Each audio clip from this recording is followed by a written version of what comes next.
great song. And the very first video played on MTV was Video Killed the Radio Star. And then they went right into Pat Benatar. Were you watching from the debut? And I'm older, but were you watching from the debut when they premiered it? No, it didn't debut where I was. Okay. So when you were in New York, it was out in New York. Yeah. So MTV didn't come along till they test marketed it in a few markets first, and St. Louis wasn't one of them. My eyes rolled white, and I sat there and watched the same 5 videos over and over and over. It's like, oh, my God. Yeah, it was This is a revelation. That's exactly what it was. All right, so I do have some entertainment stories. We're going to start with Savannah Guthrie. She was seen outside her mother Nancy's Arizona home alongside family members as they visited a growing memorial a month after Nancy's disappearance. Savannah, her sister Annie, and brother-in-law Tommaso were all seen embracing while laying flowers near bouquets, heartfelt signs, and Nancy's missing poster. Authorities have reportedly hit a wall. Images of a masked suspect apparently yielded no leads, and fewer detectives assigned to the high-profile case. Despite the stalled investigation, hope remains among those close to the family. As the search continues, Savannah previously acknowledged that she may already be gone, while saying the family is still blowing on embers of hope. They're offering $1 million for information that helps find her mother, urging, tell what you know and help us bring our beloved mom home. I hope not, but I wonder if this will run the Jean-Benet Ramsey course where you never, there's they never find anything. Perpetual theories and nothing ever conclusive. It does happen. Yeah. It does happen from time to time. So have you seen this weird phenomenon of podcast video vloggers, whatever you want to call them, that are these mystery people, that like Only Murders in the Building. Yeah, true crime. But now there's like a sexy collective of vloggers. What? And there were pictures of 2 warring women out in front of the Guthrie household, one like in a half top, doing their crime solving Really? in front of cameras. It's like, and really? They're getting into a verbal spat? I'm doing this. I'm doing it. And it's this weird sub thing that I didn't know existed. I knew that the citizen murder investigator was a thing. Yeah. I didn't realize now it had broached over to the hot murder investigator thing. I didn't know that, but I totally 100% believe that is where we've ended up. I'll send you the pictures. There's got to be a sexy everything. Yeah. Like, the sexy Halloween costume. Right. There has to be a sexy everything. Yeah. In any profession that there is, the least sexiest thing you could think of. Us. Sexy mortician. Yeah, that's one of the things I was thinking of. Uh-huh. Or sexy welder. Or, think of the most blue collar. Well, you got the sexy axe chick who's chopping wood. Sexy axe chick. Yeah, there's sexy wood splitters. Come on, man. I mean, that's fine that you're sexy, but people who are using the sexiness is a little ghoulish. Especially when it comes to, possibly murdered individuals. I know. All right, anyway, let's talk about a sexy skier. Olympic skier Lindsey Vonn has shared that she returned home following her devastating crash at the Winter Olympic Games, updating fans on her recovery after suffering a complex tibia fracture in Milan Cortina. The new Instagram post featured photos of her resting with her bandaged leg and wrote, "Home sweet home. Feels good to sleep in my own bed," later resharing the update with the caption that says, "Finally home." Reflecting on the emotional toll of the past month, she admitted, "Wheeling through the front door without Leo greeting me, like always, was a hard reality." Her dog had died before she went to to compete. A reality I had to face, along with many other hard realities that lay in front of me as I move forward. Vonn said that she is now concentrating on therapy and getting healthy, acknowledging that it's going to be a hard and painful journey. She said, "But I'm putting all my energy into it like I always do." She also told her followers, "I'm going to take some time for myself. I'll give you updates when I can, but right now my focus is on taking care of myself." Has she made the decision whether or not to go with the cybernetic leg? I don't know, but to listen, she was saying things like there's no muscle there, or it was a nasty accident. They were talking, believe it or not, for a brief period, the potential for the need for amputation. Yeah, it was that bad, and And it really didn't have anything to do with her prior injury. No. It was just, listen, you get out on the slopes and you're going that fast, bad stuff can happen pretty quickly if you get out of control, and that's ended up what happening. But she's on the mend. I'm assuming that I haven't heard any rumblings of further career, but I assume that may be done with. I think if you want... As competing goes. She could, listen, she has that thing, that adrenaline, that need to compete. But if you're going to lose your ability to walk, I think that might be enough of an inducement to not do it. Maybe.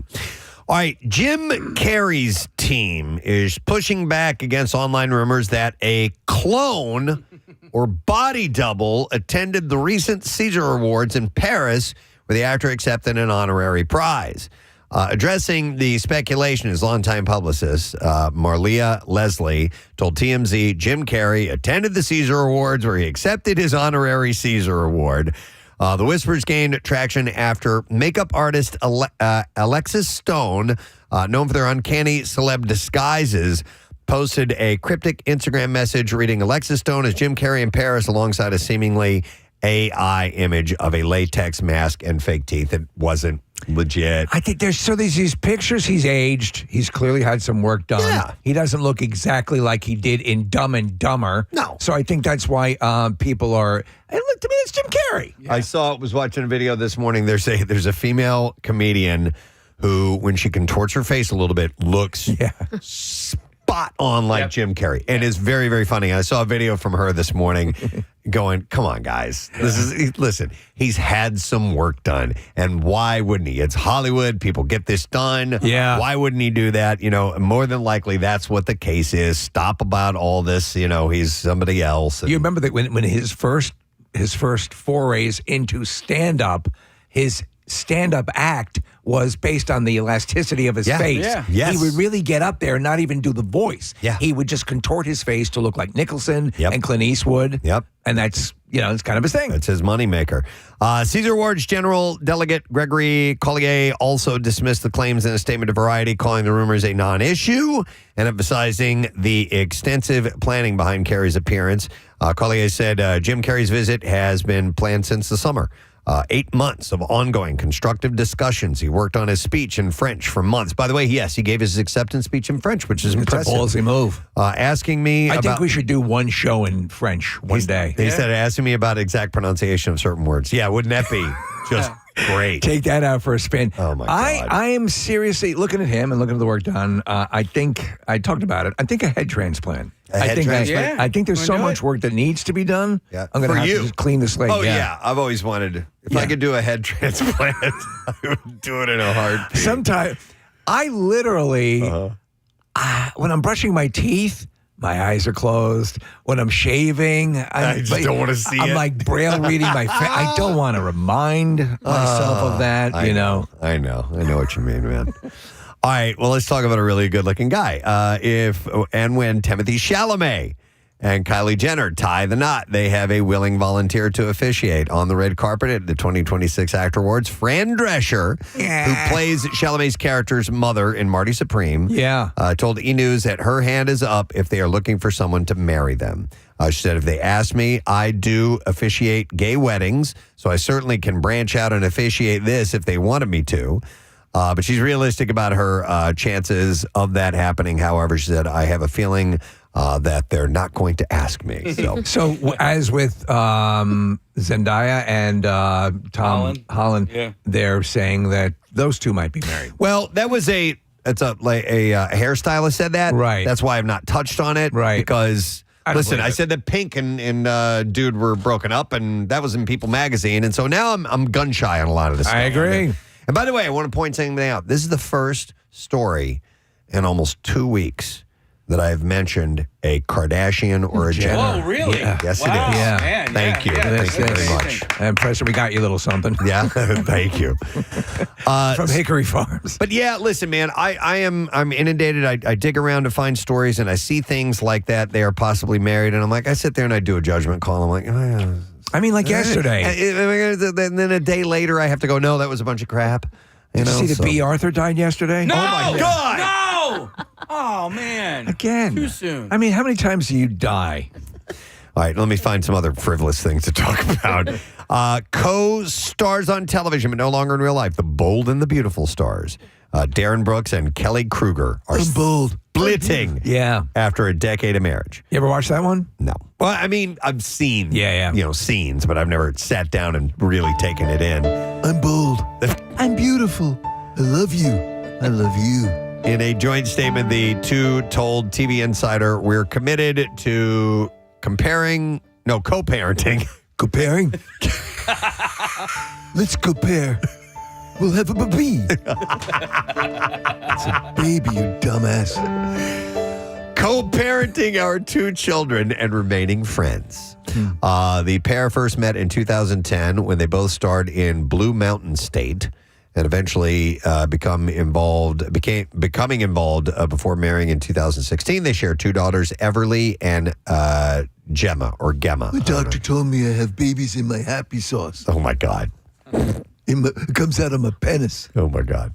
I saw an influencer the other day who did a video calling it co-parenting. Yeah. But she's married. Parenting. Like, that's just parenting at that point. Mm-hmm. Yeah, I only hear co-parenting used when a couple is split. Yeah. And still you're parenting. You're parenting. Yeah, It's like saying... It's like babysitting your own children. You don't babysit Unless your you own follow the children. rules of the co-pilot. Yeah. Like if someone leaves the cabin, You take the other one over. has to put on oxygen. I mean, Right. listen, I get it to a certain extent that with like my kids, my wife created the structure of the household, Right. like the schedules and all that sort of stuff. And I know that is, a huge, it creates. Responsibility? No, what's that? Responsibility? No. Loose sausage. No. It does not create loose sausage. Friction. Okay, When one parent is trying to create the structure and then the other parent comes in and completely dismantles Oh, it. yeah. To undermine the Hell parents. yeah. I think that's an age-old thing, never to... Because kids, we would try that to play... I don't have kids, but I remember when I was a kid and you'd try to play a parent against the other one. Yeah. And then when you break out the loose sausage, all bets are off. Pandemonium. Yeah. Where are the sausages? All right, despite what you may have read on the internet, Quentin Tarantino is alive. Here's another one of these things. He's married to B. Arthur. A user with more than 150,000 followers posted that Tarantino had died in an Iranian missile attack on Israel, where he lives part-time. The post credited Deadline as a source for the story, which the site denied. But as the story gained traction, a spokesperson for the director set the record straight yesterday, reaching out to Deadline and assuring the website that Quentin Tarantino is alive and well. I wonder if has he spoken in any way to sort of tamp down on all that stuff when he was talking about Dano? the actors? Yeah. No, or at least I haven't seen anything about it. Like, no response whatsoever. Because I think if he thinks about it, he's usually he's complimentary about a lot of people in the industry. I don't know why you just pick those dudes to go up, like Owen Wilson. Yeah. Why? I don't know. Why? All right, in case you were wondering, Lindsay Lohan and her family are reportedly okay following Iran's strikes on Dubai because she lives there. Yeah. And so I guess She thought about Abu Dhabi. I guess we think of Lindsay Lohan when we think of Dubai. Absolutely. Sources tell TMZ that the actress, her husband, Bader Shamaz, and their son, Luai, are unharmed as tensions rise in the area. She's lived in Dubai since 2015, and she says that she values the serenity and peace that she's found there away from paparazzi. A lot of people love Dubai. Yeah.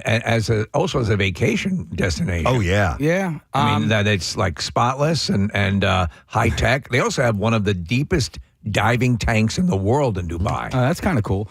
We have a friend, Diego, who used to work in morning radio. Yeah, he's great. He was supposed to go to Dubai, I think, like this week or something like that. I got to follow. wow. Yeah, I follow him on Instagram. Yeah, I He's just- like, dude. Changing plans. I have a friend that's flying to Vietnam, and they were supposed to stop over in Dubai. Oh, really? Yeah. Wow. Yeah, it's like scary. Yeah, if you got Yeah. international travel, you got to take a peek. A friend of at that mine is right now. going to Normandy. That's over now, right? That invasion? Yeah, I think okay. it's been over for a little bit. All right, this was sad to see this morning. Actor Bruce Campbell, most well known as the star of the Evil Dead franchise, has revealed that he's been diagnosed with cancer. In an open letter to fans, Campbell wrote, "Hi, folks. These days when someone is having a health issue, it's referred to as an opportunity. So let's go with that. I'm having one of those. It's also called a type of cancer that's treatable, not curable," he said. "I apologize if that's a shock. It was to me, too." And he went on to explain that he was canceling his upcoming schedule con appearances and scaling back on work so that he can focus on treatment and being well enough to promote his new movie, Ernie and Emma, this fall. Well, they didn't specify. We're assuming a blood cancer? Don't know. Yeah. Don't know, but whatever it is, it's, he said it's treatable, not curable, which is, you never like to hear that. No. From anybody. Frozen star, and by the way, Bruce Campbell, whenever we've had him. The best. Oh, my God. The just best. the best. Completely candid and wonderful. And he's in so many great things. And he's in so many. I love that show. He did Briscoe County with the Cowboy show. That was kind of like the Wild Wild West years ago. Yeah. All the Sam Raimi stuff. All, Bubba Hotep. Yeah. All those movies. Spider-Man. Spider-Man. All the cameos he had through that. Yeah, but he's just a fun guy. So hoping for the best for him.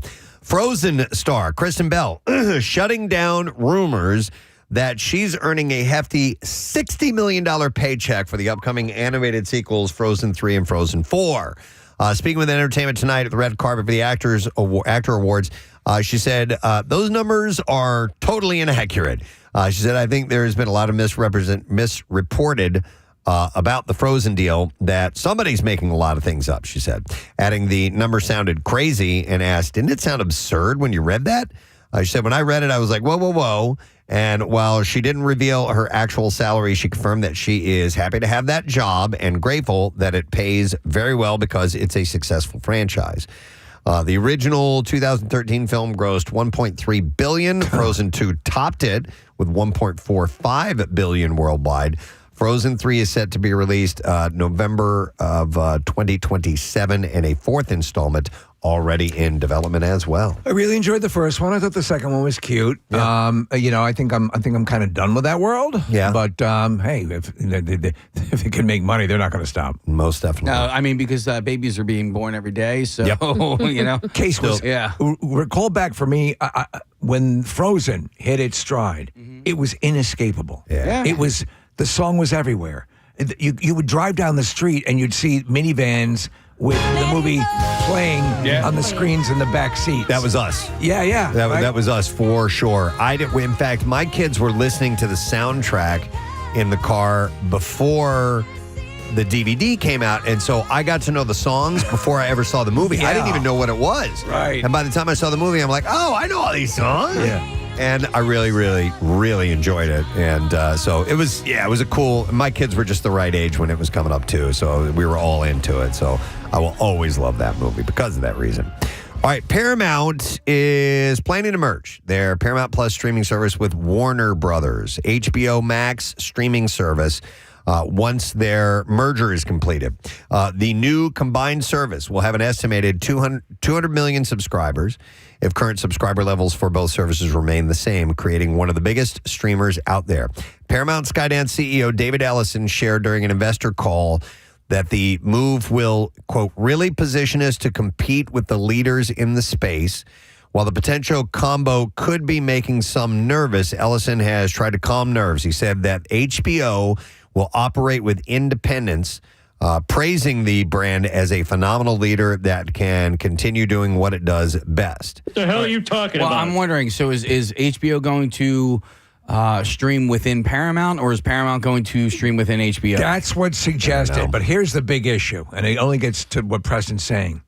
They're watching all these services, watching their subscriber numbers dwindle because people can't make heads or tails of what they have. Right. And so what they need to do is make it a much more, I was talking to a few people, insiders, let's say, and a lot of people are going back to regular cable because they're like, I can't make, it's costing more. Yeah. And a lot of people believe, I certainly have believed this for a while, I'm probably double subscribed to things. Yeah. That I don't, what do I get? Yeah, I get confused on I have that a too. vested interest in this one, though, because I don't pay for Paramount. Steal it. No, I don't steal it, but CBS, I get it through because I'm a media member. So I'm like, I don't like. So if HBO goes under the Paramount umbrella, then maybe I end up like saving money. I wouldn't have to pay for it. Well, a lot of at least a couple of situations are if you have the cable subscription, you log in through that information, and then you get that gratis. HBO's like that. Yep. Right. I find the Paramount app to be very slow. Do you guys see that when you're strolling it around? I've not used it enough to pick up on. I've forgotten which ones have better response. I used to watch the Star Trek stuff and all that, and some of the other stuff. It does take a little bit longer. Hulu can do that too. Okay. Hulu can be sluggish. I have an experience with Hulu, but when I'm watching my Matlock, the Paramount has gone really slow. You're a Matlock fan. I I like think it. that's It's really great. cute. Yeah. Kathy Bates, right? Yeah. So he continued saying that the combined company would release 30 movies a year, with 15 a year coming from Warner Brothers, and that they would be in theaters for at least 45 days exclusively. He said, we really believe that movies should be seen in theaters, and said the merger still needs to get approval from government bodies around the world. If they want any shot of revitalizing and keeping the movie industry, you guys just saw a movie in a theater last night. Yeah. The experience is great. To keep that going, you have to at least make people realize it's going to be about 50 days before I get a chance to see this. I'm just going to go see it in the theater. Right. I mean, you're almost extorting them, but I think that's what's happening. A lot of people go, it's going to be, it's in the theaters and on TV right now. I'll just do that. Yeah. Like I'm glad we went to the movie last night. I'm glad I went to a theater. So it was an IMAX. Right. And so I do like getting to it when it, unless they're going to be right next to each other time-wise. I know. And I might go, where particular. It also depends on the scope of the film and how big of a production it is. Yeah, so some you want to see on a bigger screen. Yeah. All right. Netflix is taking the concept of the middle school science fair and adding a NASA engineer turned content creator and streaming the results. Schooled will star Mark Rober, a former NASA engineer who has over 73 million subscribers on YouTube. Netflix has released a synopsis called Welcome to Schooled, where teams of students tinker. It says teams of student tinkerers compete in creative and explosive science challenges set in a fully gamified school. Mark Rober is on a mission to discover the next generation of inventors, makers, and engineers. Winners take home a life-changing prize, it says. So I don't know what kind of a life-changing prize that would be. To my ears, this sounds like 50 Shades of Grey. No, you're listening to that incorrectly. Okay. It sounds more like Science Day. Oh, yeah, probably. probably. TV show. Netflix is currently holding open casting sessions to find school-aged participants for the series. Release date has not been set yet. Speaking to that, do we keep? There's a couple of things we mentioned recently. It might be time to, if it's not a full day, implement another Science Day in some form or another. Because we've talked about a few things. Listen, today, the fruits of one of those, but not technically science, but with the Waffle dog. It's food science. It's food science. Look for that. All right, Steve, I thought of you when I saw this. A fifth Zombies movie is headed to Disney Channel. I love it. And Disney Plus, introducing Mermaid to the Supernatural. Oh, come on, that's just stupid. Mermaid zombies? No, I don't know. Not mermaid zombies. So they have vampires, they have zombies. In the last one, they were cave dwellers, and there was this garden. Really? Oh yeah. I watched it. I only saw the first one, and I liked it. It was cute. So I enjoyed it. Right now, that original cast, they're the elders. Oh, no kidding. Yeah, so that they've cycled through. So they have the young, attractive. There is a genuine, as with the Descendants, there's just a genuine zeal and energy that I find mindlessly fun. According to the official synopsis, the newfound peace between the Daywalkers and vampires is put to the test when a band of fierce mermaids arrive in Rayburn, forcing Nova and Victor to work together again. Oh, so they're going to have a common enemy. A common enemy, yeah. Malachi Barton, Freya Sky, Swayama Mahita, Julian Lerner, McCunnan Knife, and Trevor Torgeman. All the names we know. Are all returning. The Untitled fifth installment begins production this spring, and they're going to do that in New Zealand. And this one is going to be a subplot, a virulent outbreak of gonorrhea. Oh. Yeah. That does not affect the mer people. So, one last story. Beloved childhood character Pinocchio is getting the horror movie treatment in a new trailer, Pinocchio Unstrung. I watched the trailer. Did you watch the trailer? No. He did a. Listen, it's probably going to be crap. I watched the Winnie the Steamboat Pooh. Willie and Olos. I watched them all. Yep. The Popeye one was actually pretty decent. But they make the Pinocchio look very menacing, and also equally menacing, Jiminy Cricket is being voiced by Robert Englund. Oh, that's great. It's brought to you by the same twisted minds behind Winnie the Pooh, Blood and Honey, and Bambi the Reckoning, slasher films. Pinocchio Unstrung promises an equally gory time. The trailer's savage spin on the classic tale, turning the wooden doll's simple wish to be a real boy into a blood-soaked mission to harvest the organs and stuff he's missing. Directed by Reese Frake Waterfield and produced under Jagged Edge Productions, the reimagining joins a growing slate as Frank Waterfield says that they are gearing up for Pooniverse Monsters Assemble. As in Winnie the Pooh. Yeah, I know. That's great. All right, we're ready for clips. Here we go. A doctor suffering from memory loss tries to rebuild her life and career in Doc. And here, Felicity Huffman explains why she took this role. I was excited to play such an iconoclast. I was excited to be a woman in medicine because there's not enough women in medicine and there's not enough women in charge of hospitals or departments in hospitals. I was excited about that. I don't give a A new episode of Doc airs tonight, 9 p.m. on Fox. Here's our next clip. A cleaner with a 160 IQ turns detective and high potential. And here Judy Reyes shares which group of people have made the show a hit. The response to the show has been really powerful with families, mothers and kids, teenagers really, really respond to the show and everything it brings. There's a lot of women who really are passionate about the show. New episode of High Potential airs tonight, 9 o'clock. That's on ABC. So she's on 2 shows right now. She's on that and she's on Scrubs. Oh, yeah? Oh, Judy Reyes. Yeah. Yep. All right.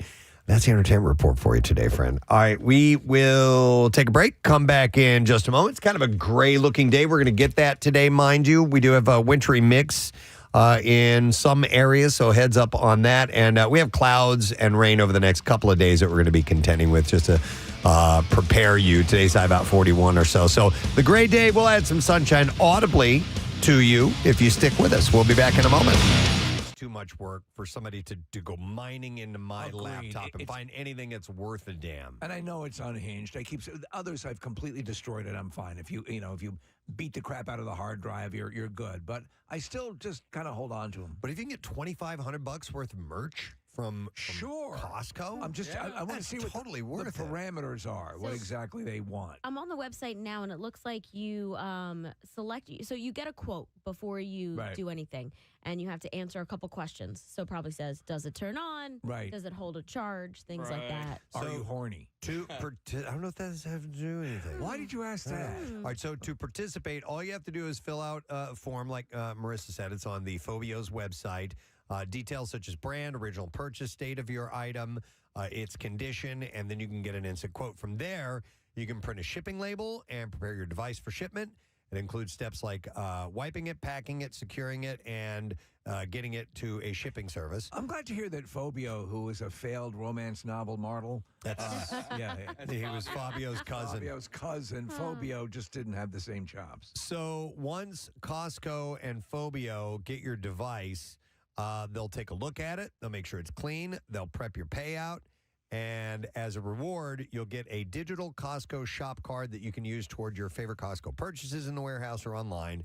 The whole process takes somewhere between 9 and 15 business days. That's actually pretty good.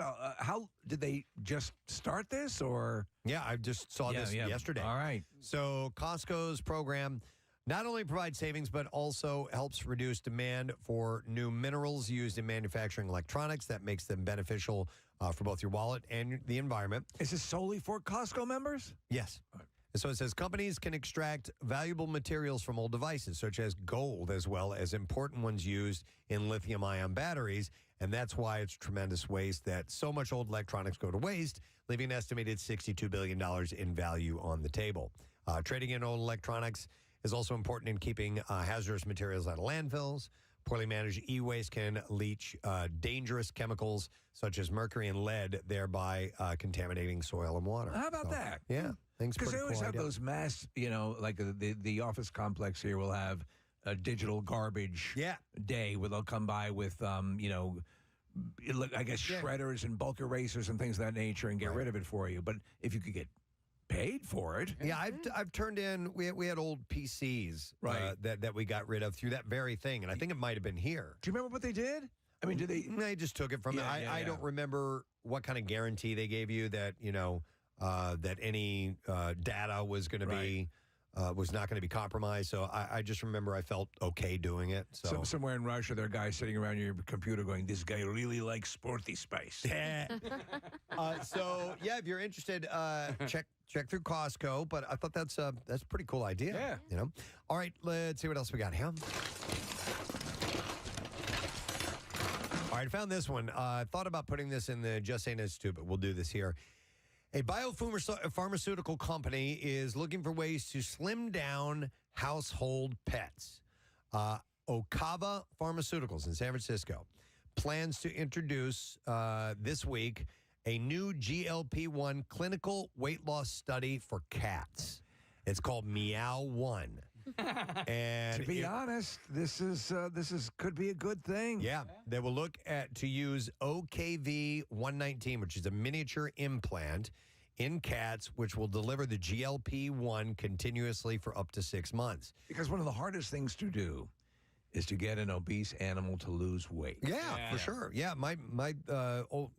our male dog he's overweight. Yeah, and he loves to eat. And it's hard to especially when you have another pet in the house. Yeah, it's hard to keep that from happening. So Meow 1 is the first ever weight loss trial using this approach on household pets.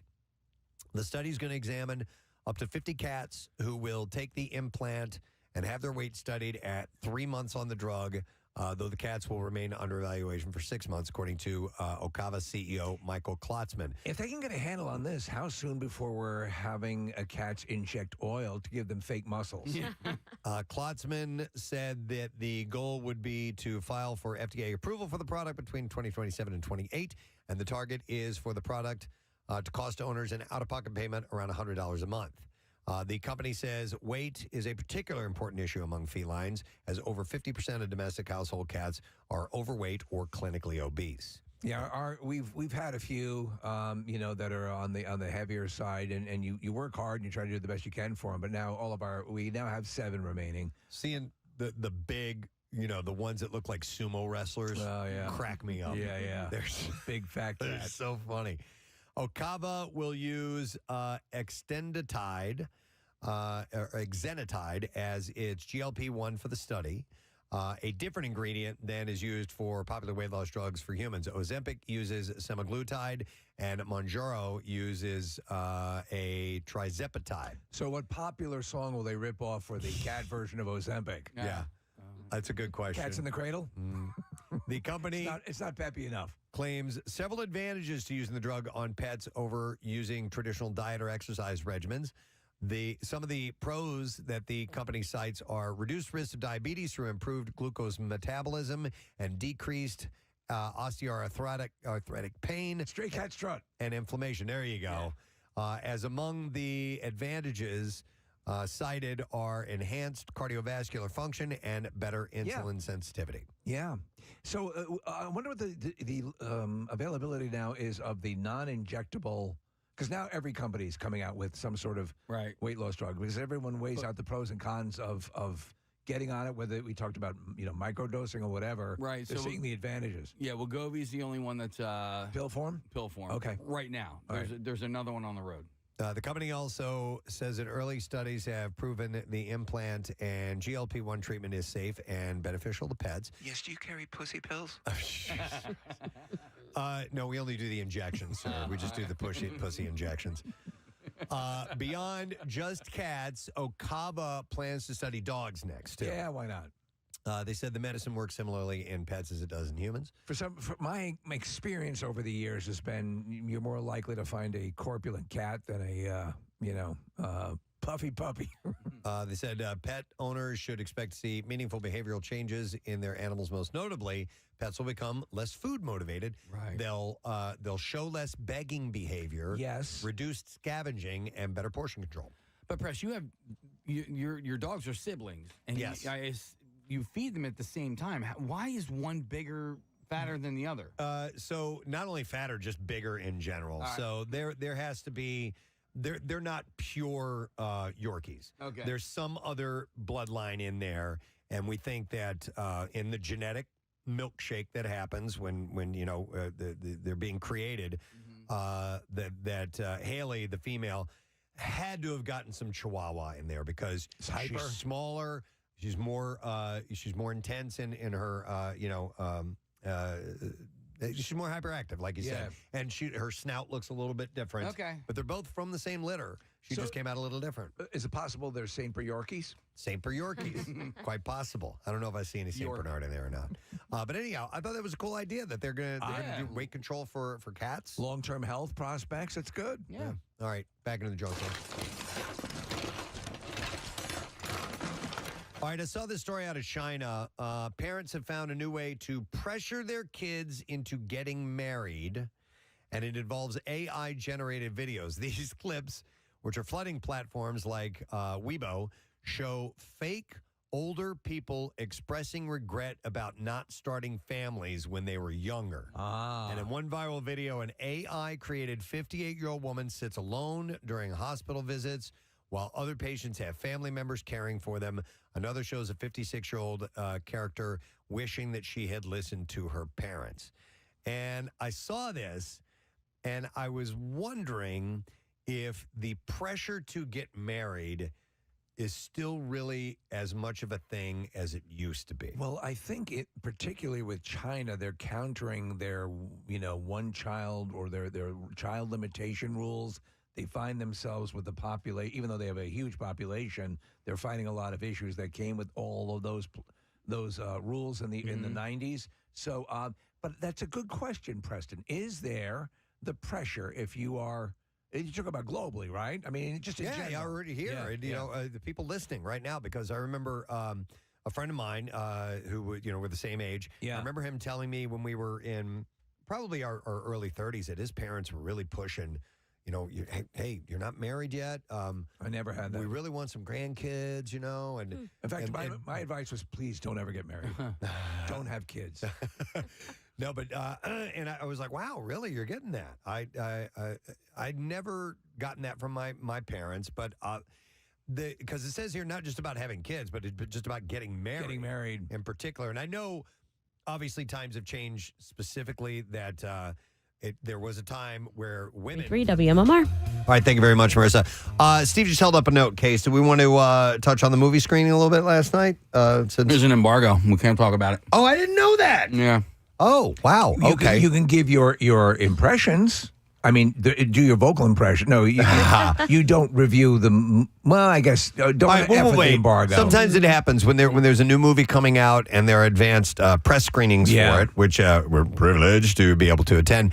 That they ask you not to say anything about it until a certain date, and we will respect that because they allow us to come out and see those things. So we'll hold it off for another time. All right.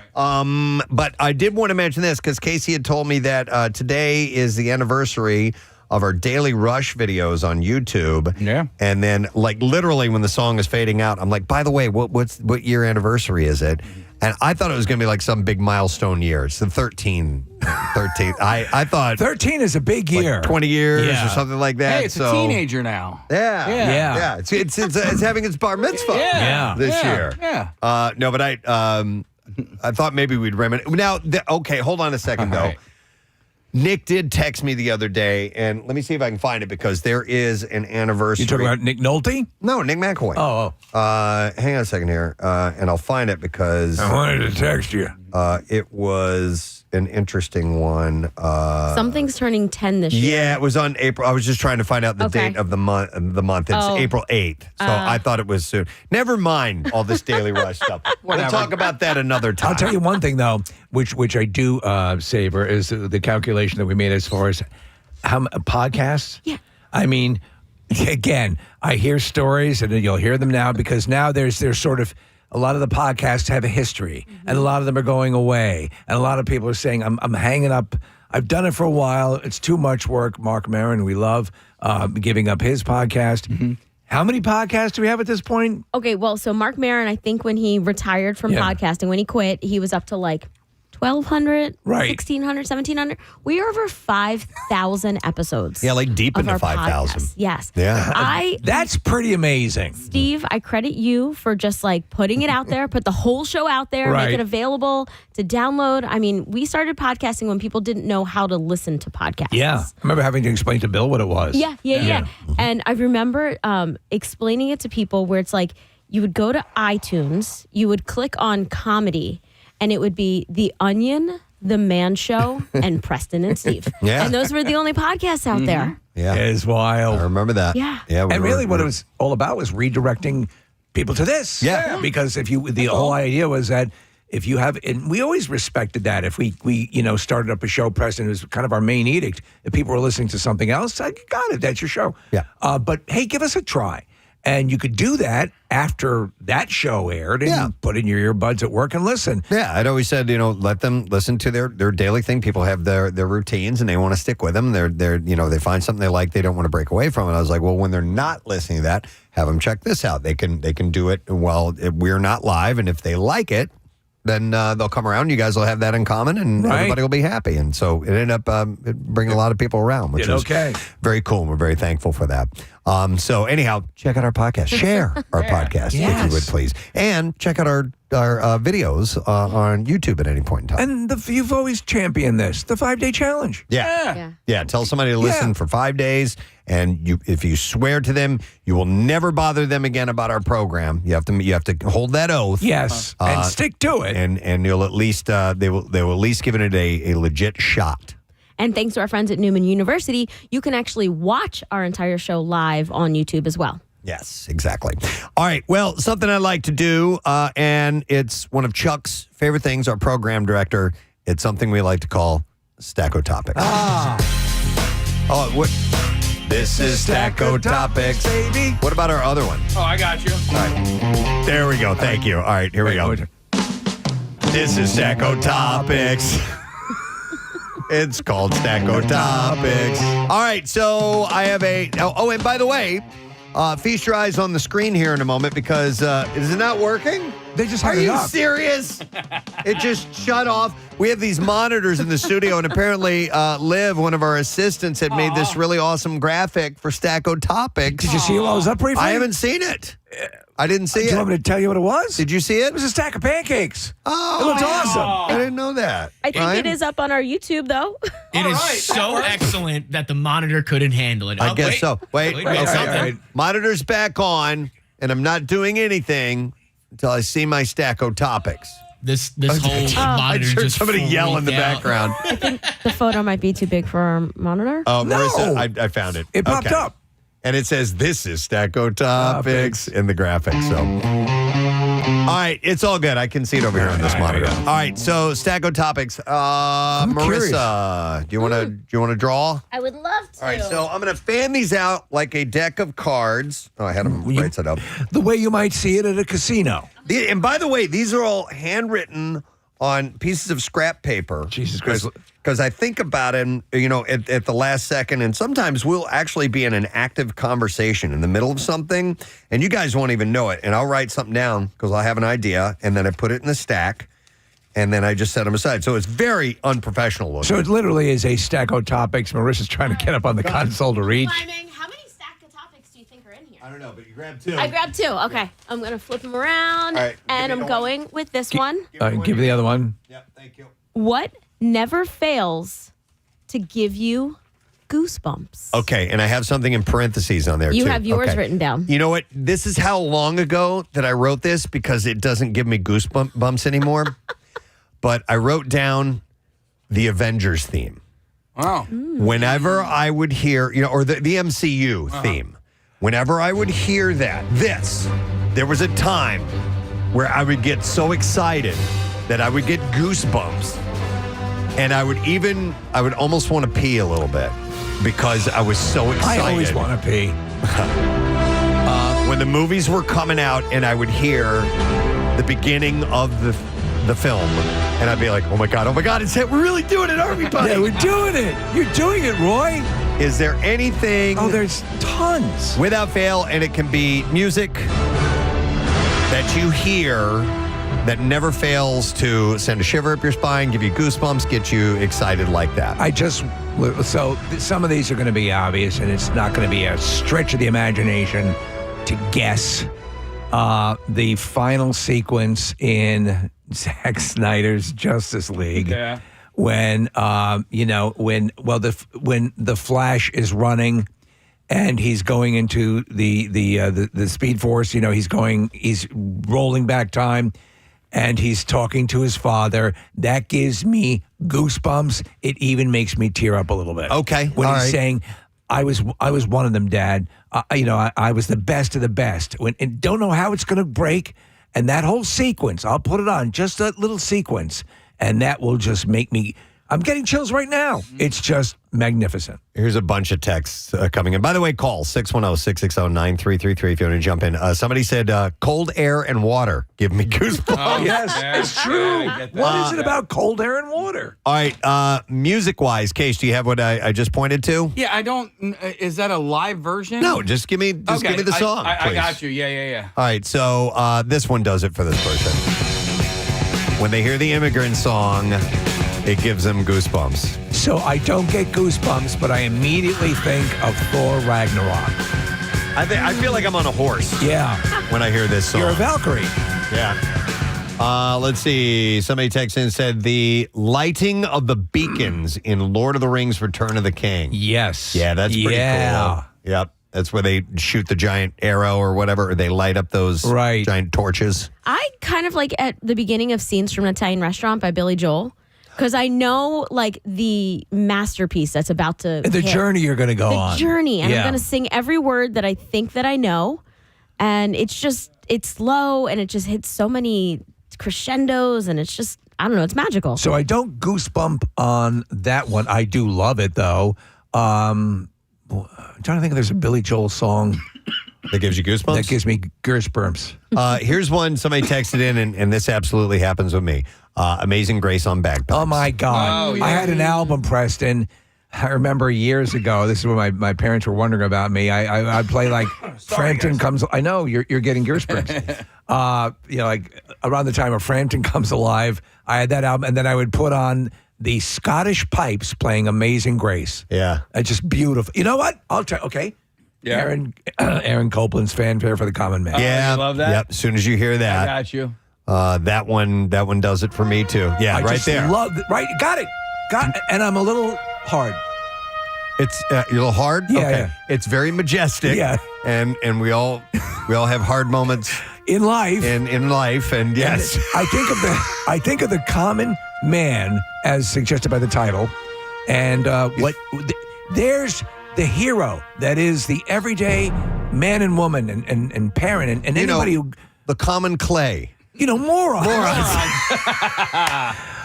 Thank you. It's such a beautiful piece of music. I know what you're saying. I know exactly what you're saying. I agree. Let's see. Bunch of texts coming in. Whole lot of them here. In fact, I can't even keep up with them.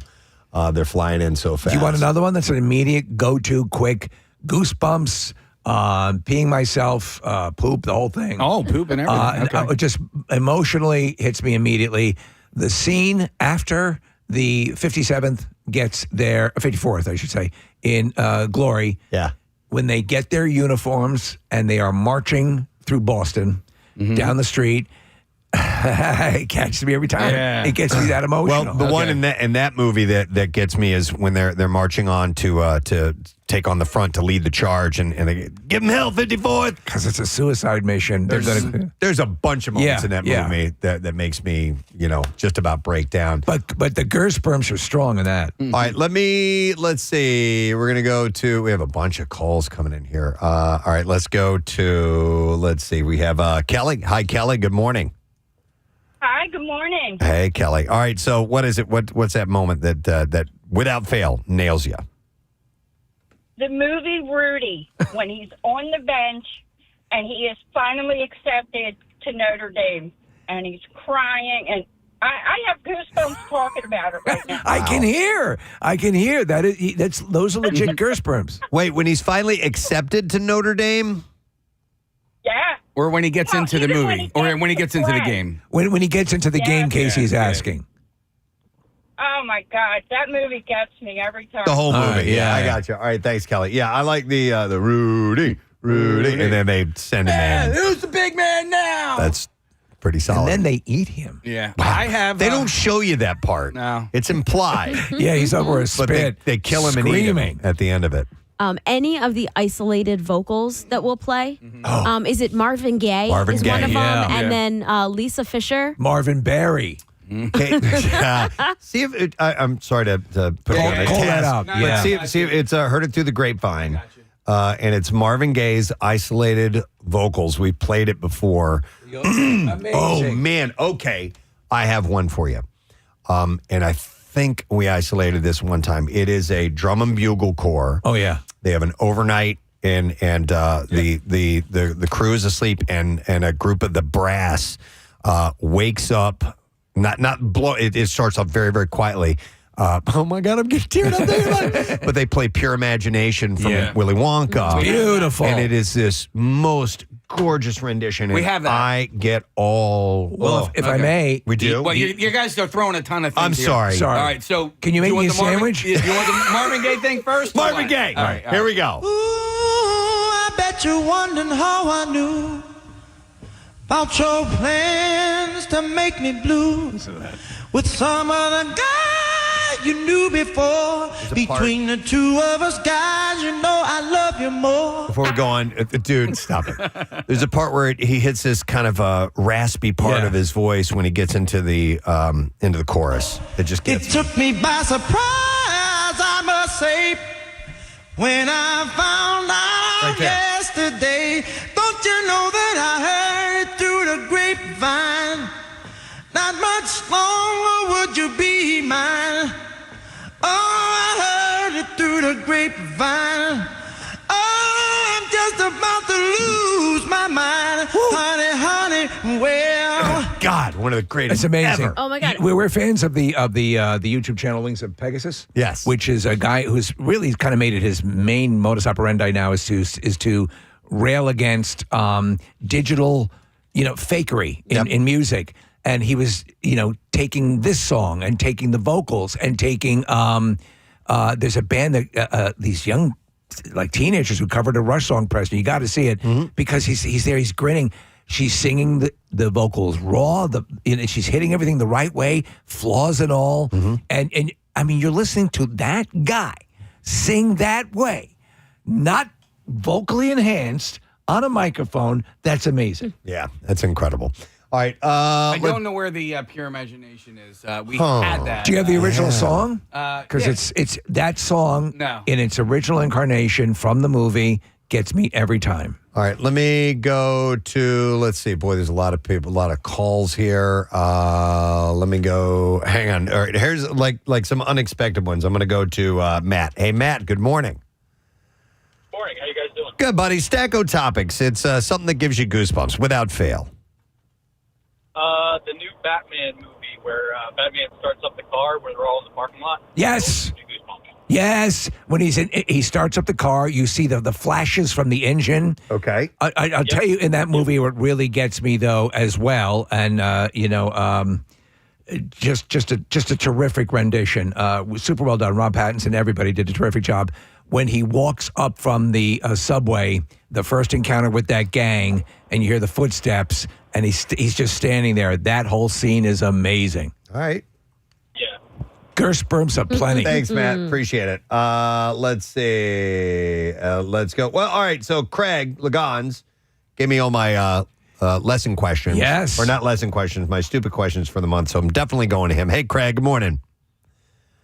My mind is racing. My blood is riveted, the thoughts cascading into a waterfall of creative alternatives. I promise I'm going to wear that shirt soon. He got me a shirt that has all that that's on great. there. The great Harvey Korman. Yeah. All right. What does it, Craig? 11 years old. Never sat in the balcony for a movie before, but it was so packed at the Fox Theater on Market Street that I had to sit in the balcony. thank God I did, because when the title credits and the opening theme of John Williams' Superman came on screen and the big red S shown on the crowd applauded. Right. To this day, it still gets me. I ever said, God forbid, if I ever get Alzheimer's, you play that music, it'll snap me right out of it. So that you're talking about something that is absolutely true. And I remember the opening credits, they were using a type of animation that looked computer-esque, but it wasn't. And it was just these sweeping letters, the sweeping symbol coming in with that incredible theme song. It was wonderful. I mean, it was just the absolute best. But it hasn't gotten old for you, Hasn't Craig. gotten old, yeah. Oh, God, no. No, absolutely not. I just played it again just for myself, because to feel, that feeling again. And they played it for the opening. Kids, if you don't know the opening theme of Superman, they played the entire song to fill the opening credits. Yeah. And they played all of the credits. Because all the names are whooshing in. I feel sort of the same way about the first reveal in Man of Steel when Superman comes out and Russell Crowe, is kind of giving him the coaching. He's remembering what he was told about how the people of Earth will view him and how enriching the sun is. And that whole sequence is just magnificent. I get equal goosebumps. All right, thanks, Craig. Appreciate it, bud. Thank you, guys. I want to go to Love some you. other calls. Hang on. All right, so this one I got to go to because Casey was sitting next to me in the movie theater, and the same thing happened to me. I'm going to go to Anthony. Hi, Anthony. Good morning.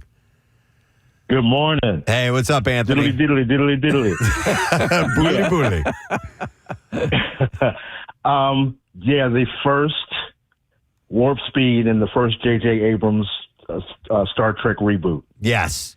So Casey was sitting next to me in the theater, and they go to Warp Speed, and right after they go, it's like dead silent. It goes like this. Yeah. And Casey's sitting next to me, and nobody in the theater, and you just hear me go, dude. Yeah. Like I said, a short staccato, like, dude. Awesome. It blew me away, Anthony. I know what you're talking about. And those moments live with you. It went right to, it started up through my vast deference and went right up to my straight up. I'm relating, man. Thanks, buddy. In that very same movie, the beginning of the movie where Kirk's father, who's Chris Hemsworth, basically does a suicide mission against the Romulan rebel ship, right? And Kirk is being born. That whole sequence, again, another masterful Gershberm generator. I'm going to go to Rebecca. She's got an interesting one. Hi there, Rebecca. How you doing? Good. How are you guys? Good. So we dove into a stack of topics, and the topic was something that never ceases to give you goosebumps. And that is every time you guys either talk about, camp out, or mostly talk about the totals. Oh. Every time. Oh. Every single time. I literally well up. It's ridiculous. And then this time when, like, how high it went, it's not even goosebumps. It's like goosebumps and then full-on tears. You're giving me goosebumps with your reaction to it because that means a lot. That means that's how vested you are in everything. And obviously, it's amazing. It all lives and dies by what you do and what all the people were involved in. I think this year also with the Pierre element. And thinking about Pierre and his speech that he would give at the end of the event every year was just like, my God. Don't. I'm sorry, Rebecca. I know. Don't. All right. Well, Thank you. Thank you. Take care. All right, Casey, finally, thank you. Well, no, Ryan. Finally found the pure imagination. Yeah. I'll play a little bit of this for you. I don't know where it starts, but it starts off very, very quiet and slowly starts a crescendo. This might be a ways into it, but we'll see here. Oh, no.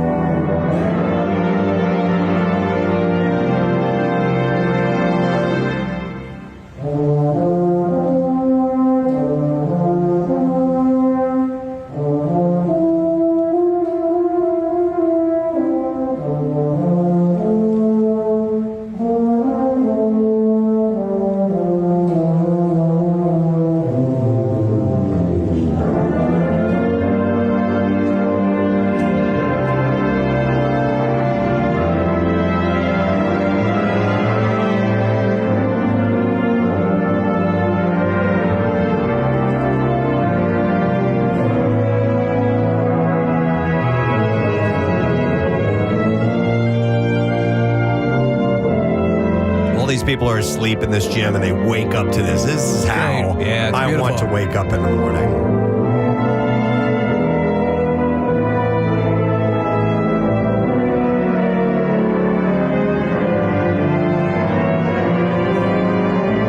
And it eventually builds up to this really, really big crescendo. I'll play just a little bit more.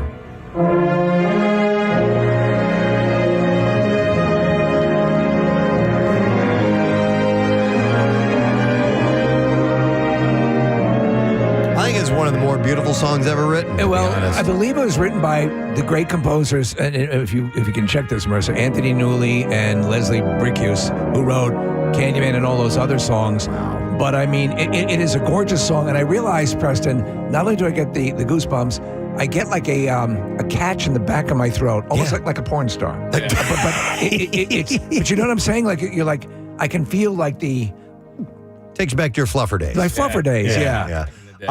No, I know exactly what you mean, and I get a little caught up there. When we're talking about actual goosebumps, and I've mentioned this on the show many, many times, but I never played it for you guys, and I actually was just talking about it last week. Is it Fish?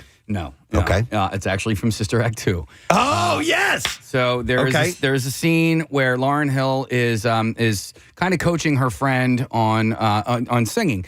And the friend is singing "Eyes of the Sparrow," and then she gives her a couple. Eyes of the Sparrow. That's not it, Steve. Sorry. But she comes in and so the girl is singing it, and then Lauren comes in and they harmonize. And when they hit that first harmony, and then Lauryn Hill's voice is so pure and perfect that the girl's character stops singing, and then Lauren takes over. But I'm telling you, when the harmony hits at first, it gives me actual goosebumps. I want to hear this. Here it is. Let's All go. right, here we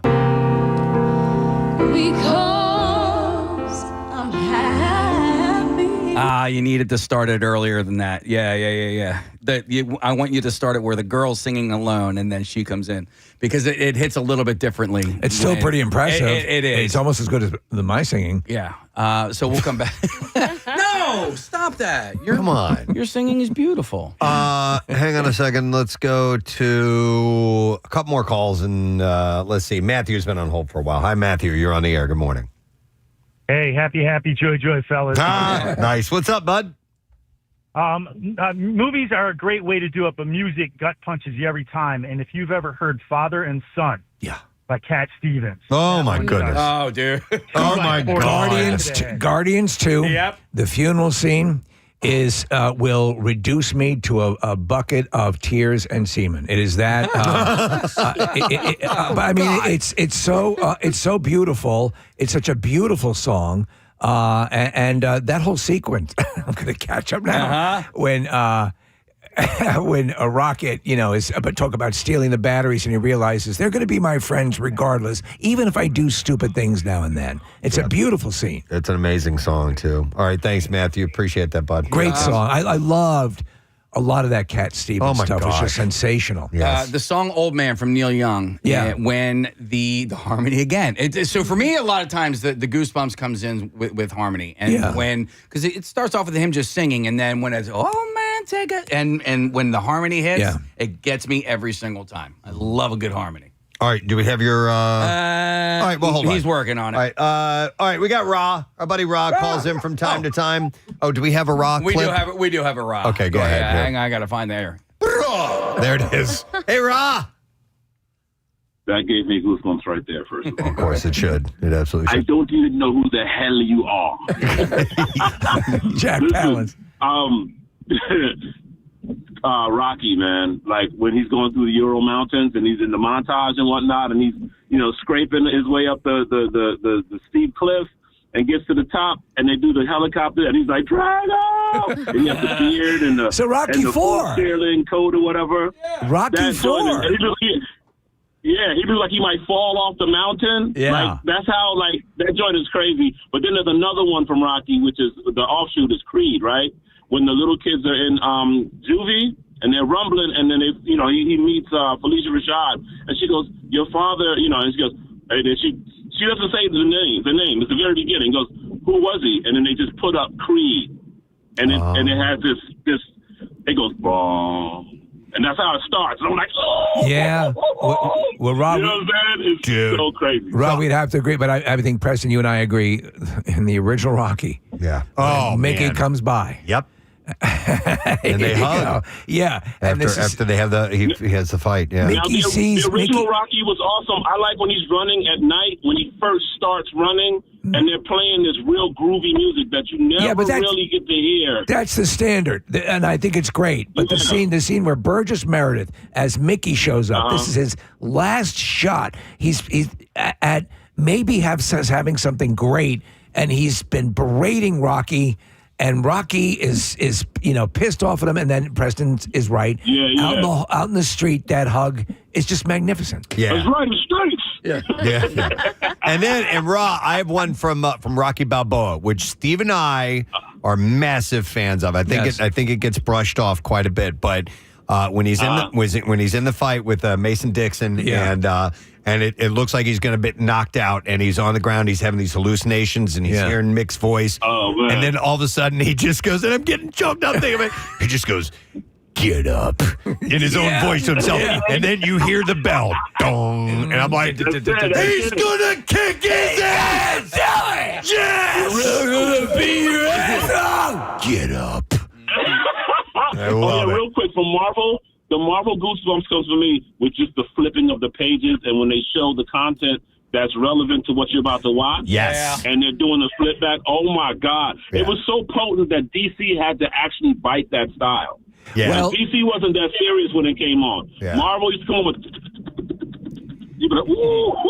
You watch it like, oh, my God, it's all quiet. I love it. They've got to get back. Love you too, love you, man. bud. They got to get back to that. They got to build that excitement again. Well, and what it did was it kind of made you a kid again. You know what I mean? Mm-hmm. Well, that's what I think. Absolutely. All right. Yeah. All right. We have your musical moment. I did an edit here, Rye. So I think this is where we need to start. Right. Yeah. Right. All right. Here we go. I sing because I'm happy, and I sing because I'm free. His eye is on the sky. Casey's showing me his arm. The hair is standing up. Look at his penis. I can't take Can it. I see it? Yeah. No, it's your penis. No, you can't. It's okay. tiny. It's in there somewhere. So it's Lauren Hart, and who else is singing? So you know what, man? Or Lauren Hill. I'm sorry, Bradshaw. not Lauren Hart. Lauren Hill. Lauren Hill Hart does the hockey games. We had a choir in here, and I was talking about that scene, and so that woman is she's a recording artist. She does like a lot of gospel stuff. Tanya Blount.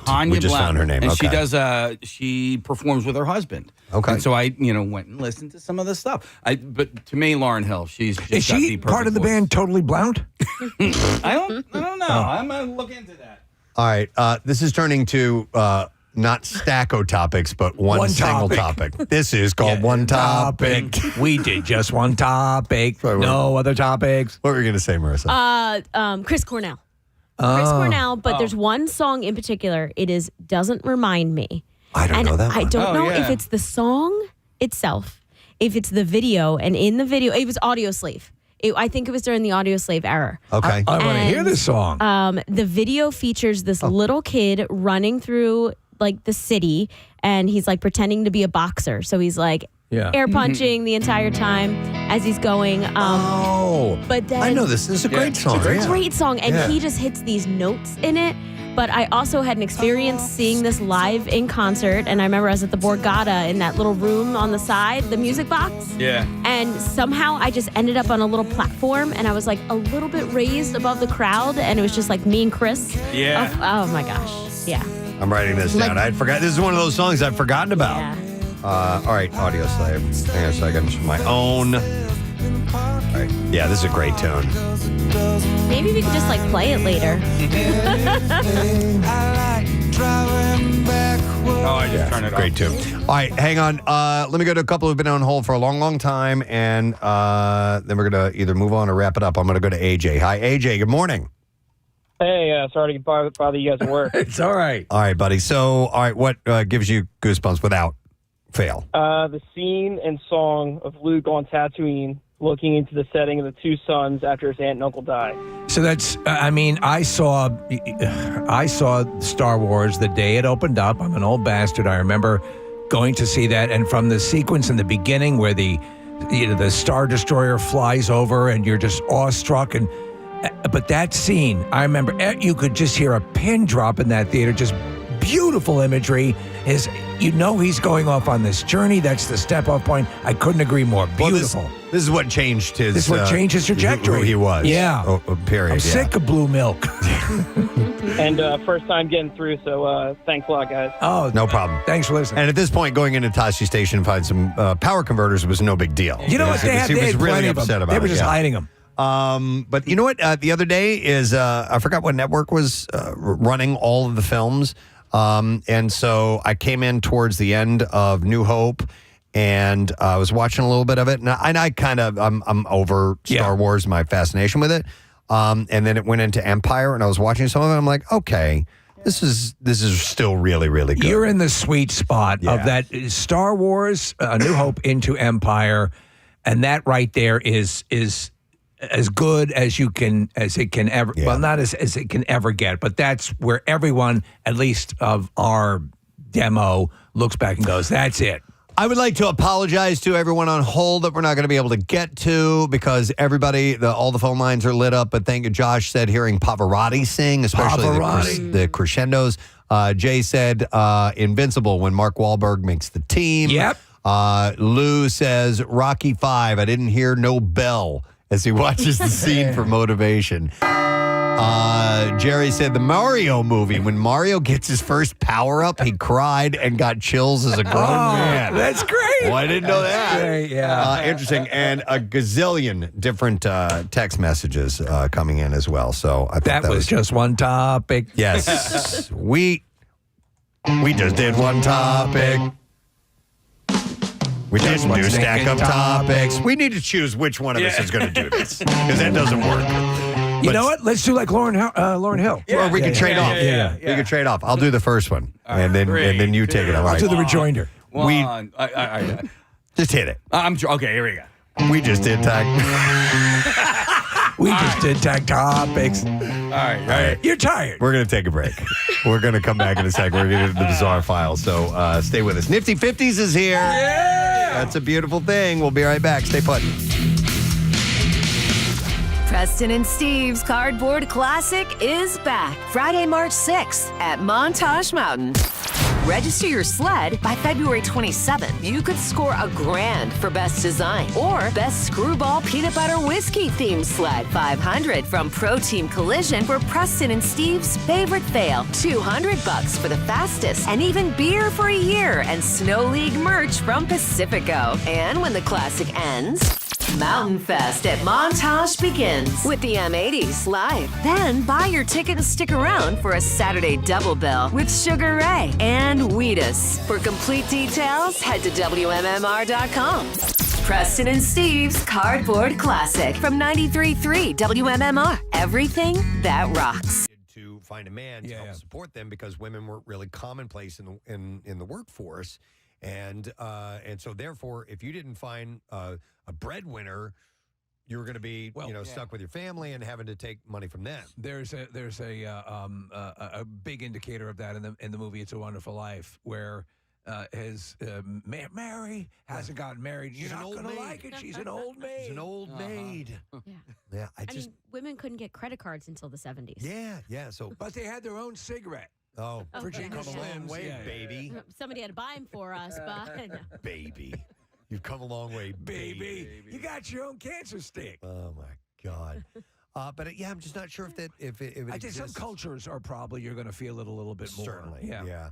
And maybe China is one of those. China saw marriage registrations drop more than 20% in 2024, with just 6.1 million couples tying the knot, which has parents worried, apparently. While some commenters are cheering on the trend and asking for more videos, young people mostly find it funny. Many say the fact that parents had to use AI because they couldn't find real people to share these regrets says a lot. That doesn't say a lot about your message. Yeah. I'm loving it, man. Yep. All right, back into the drawer of the junk. All right, here's one. Speaking of having kids, this is according to Kate Stone. She's a mother and is breaking down which extracurricular activities are most helpful for getting kids into college. Or I don't know. She is hang on a second, college admission process. She's a professional who's built a career on guiding students. So she's a madam. Yeah, she's a she's a college admissions expert. Oh, I see. So, Okay. yeah, sorry about that. Is crew in there rowing? Well, let's start at the beginning, and then I'll get to that.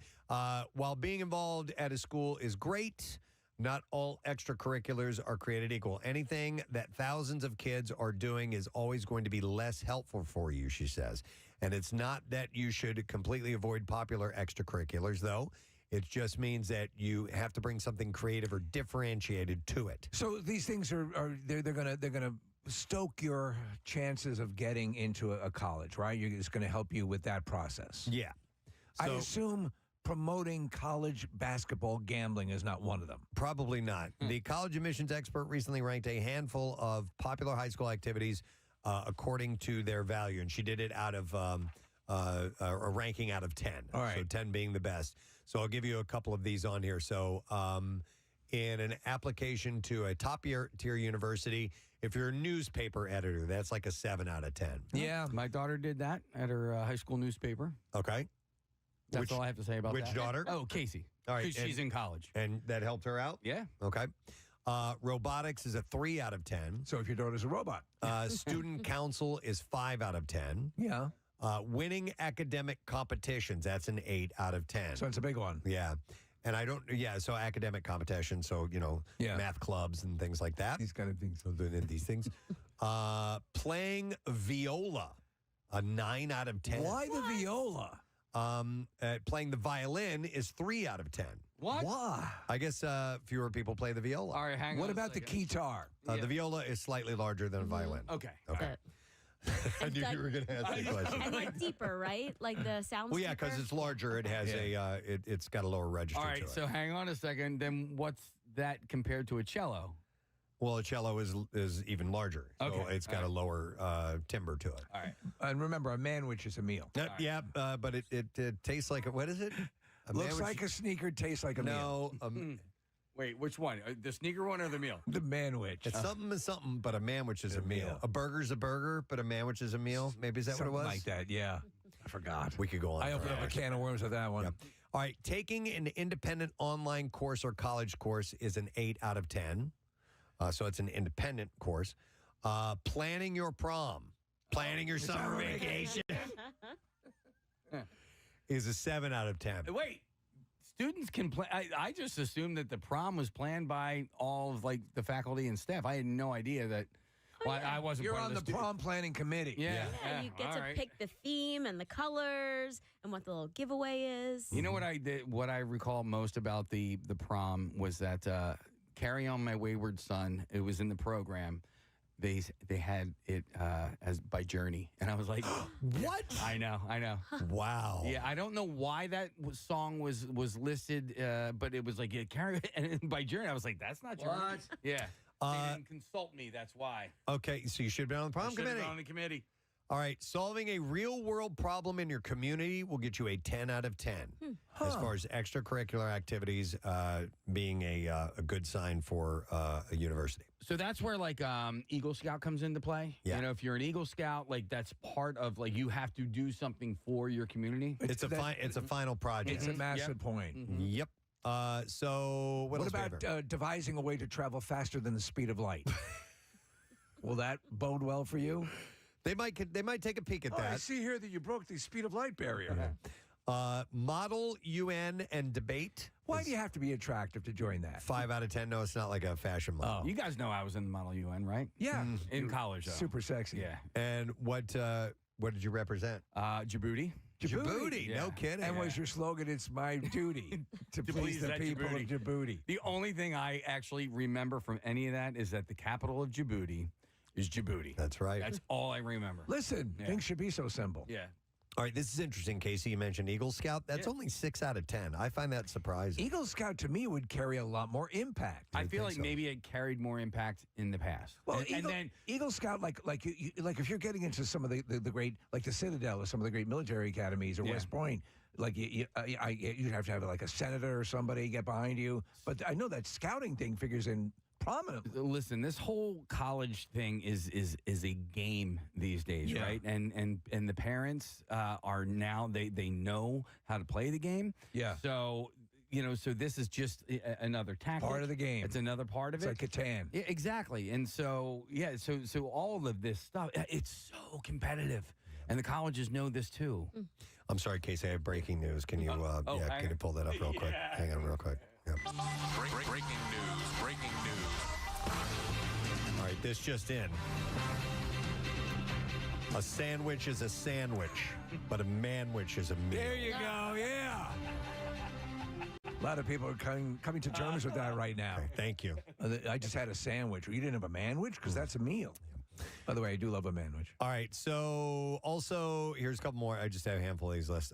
Founding a club with a measurable impact is, well, if you're a founder of a club, it's a 3 out of 10. That's not so great. But founding a club with a measurable impact, whatever that means, is a 9 out of 10. All right. If you're like ISIS. If you're the varsity captain, it's a 5 out of 10. Which I would have thought that would have been a little bit better. I thought it would have carried more. I'm clearly a bad judge of this stuff. I guess if you're not really going for an athletic scholarship, right? Maybe, I don't know. You just like to smell worn gym clothes. If you are a tutor, not like a farter, okay? A tutor. Well, what is that? Tutoring. I should have gotten into Yale. I thought you meant like a British royal family. No, that'd be a tutor. Right, A tutor. I hit the second T hard. 4 out of 10. Internships will gain you a 7 out of 10. And that's important to know. Yeah. Internships, or I wouldn't be doing what I do without entering into an internship program. Hey, Maurice, can you do me a quick favor as he's going through this list? Can you find out how many high schools there are in this country? All right, back to you, Preston. How many high schools there are in the country? Yeah, it's just a point I want to make. Okay, and then there's only one left, and that is if you are DECA, D-E-C-A, which is Student Career Organization, that'll get you 5 out of 10. Wow. I had virtually none of the. In fact, I had none of these. What I'm saying, virtually none of these. I was, Marissa found not inclined. There's a lot of here, Casey. Yeah. I don't really know. So it's close to like 23,000. Okay, so that means there's 23,000 valedictorians every single year. So that's what I'm saying. Like all of this stuff, it's all a game, right? So Man, it's all a game, man.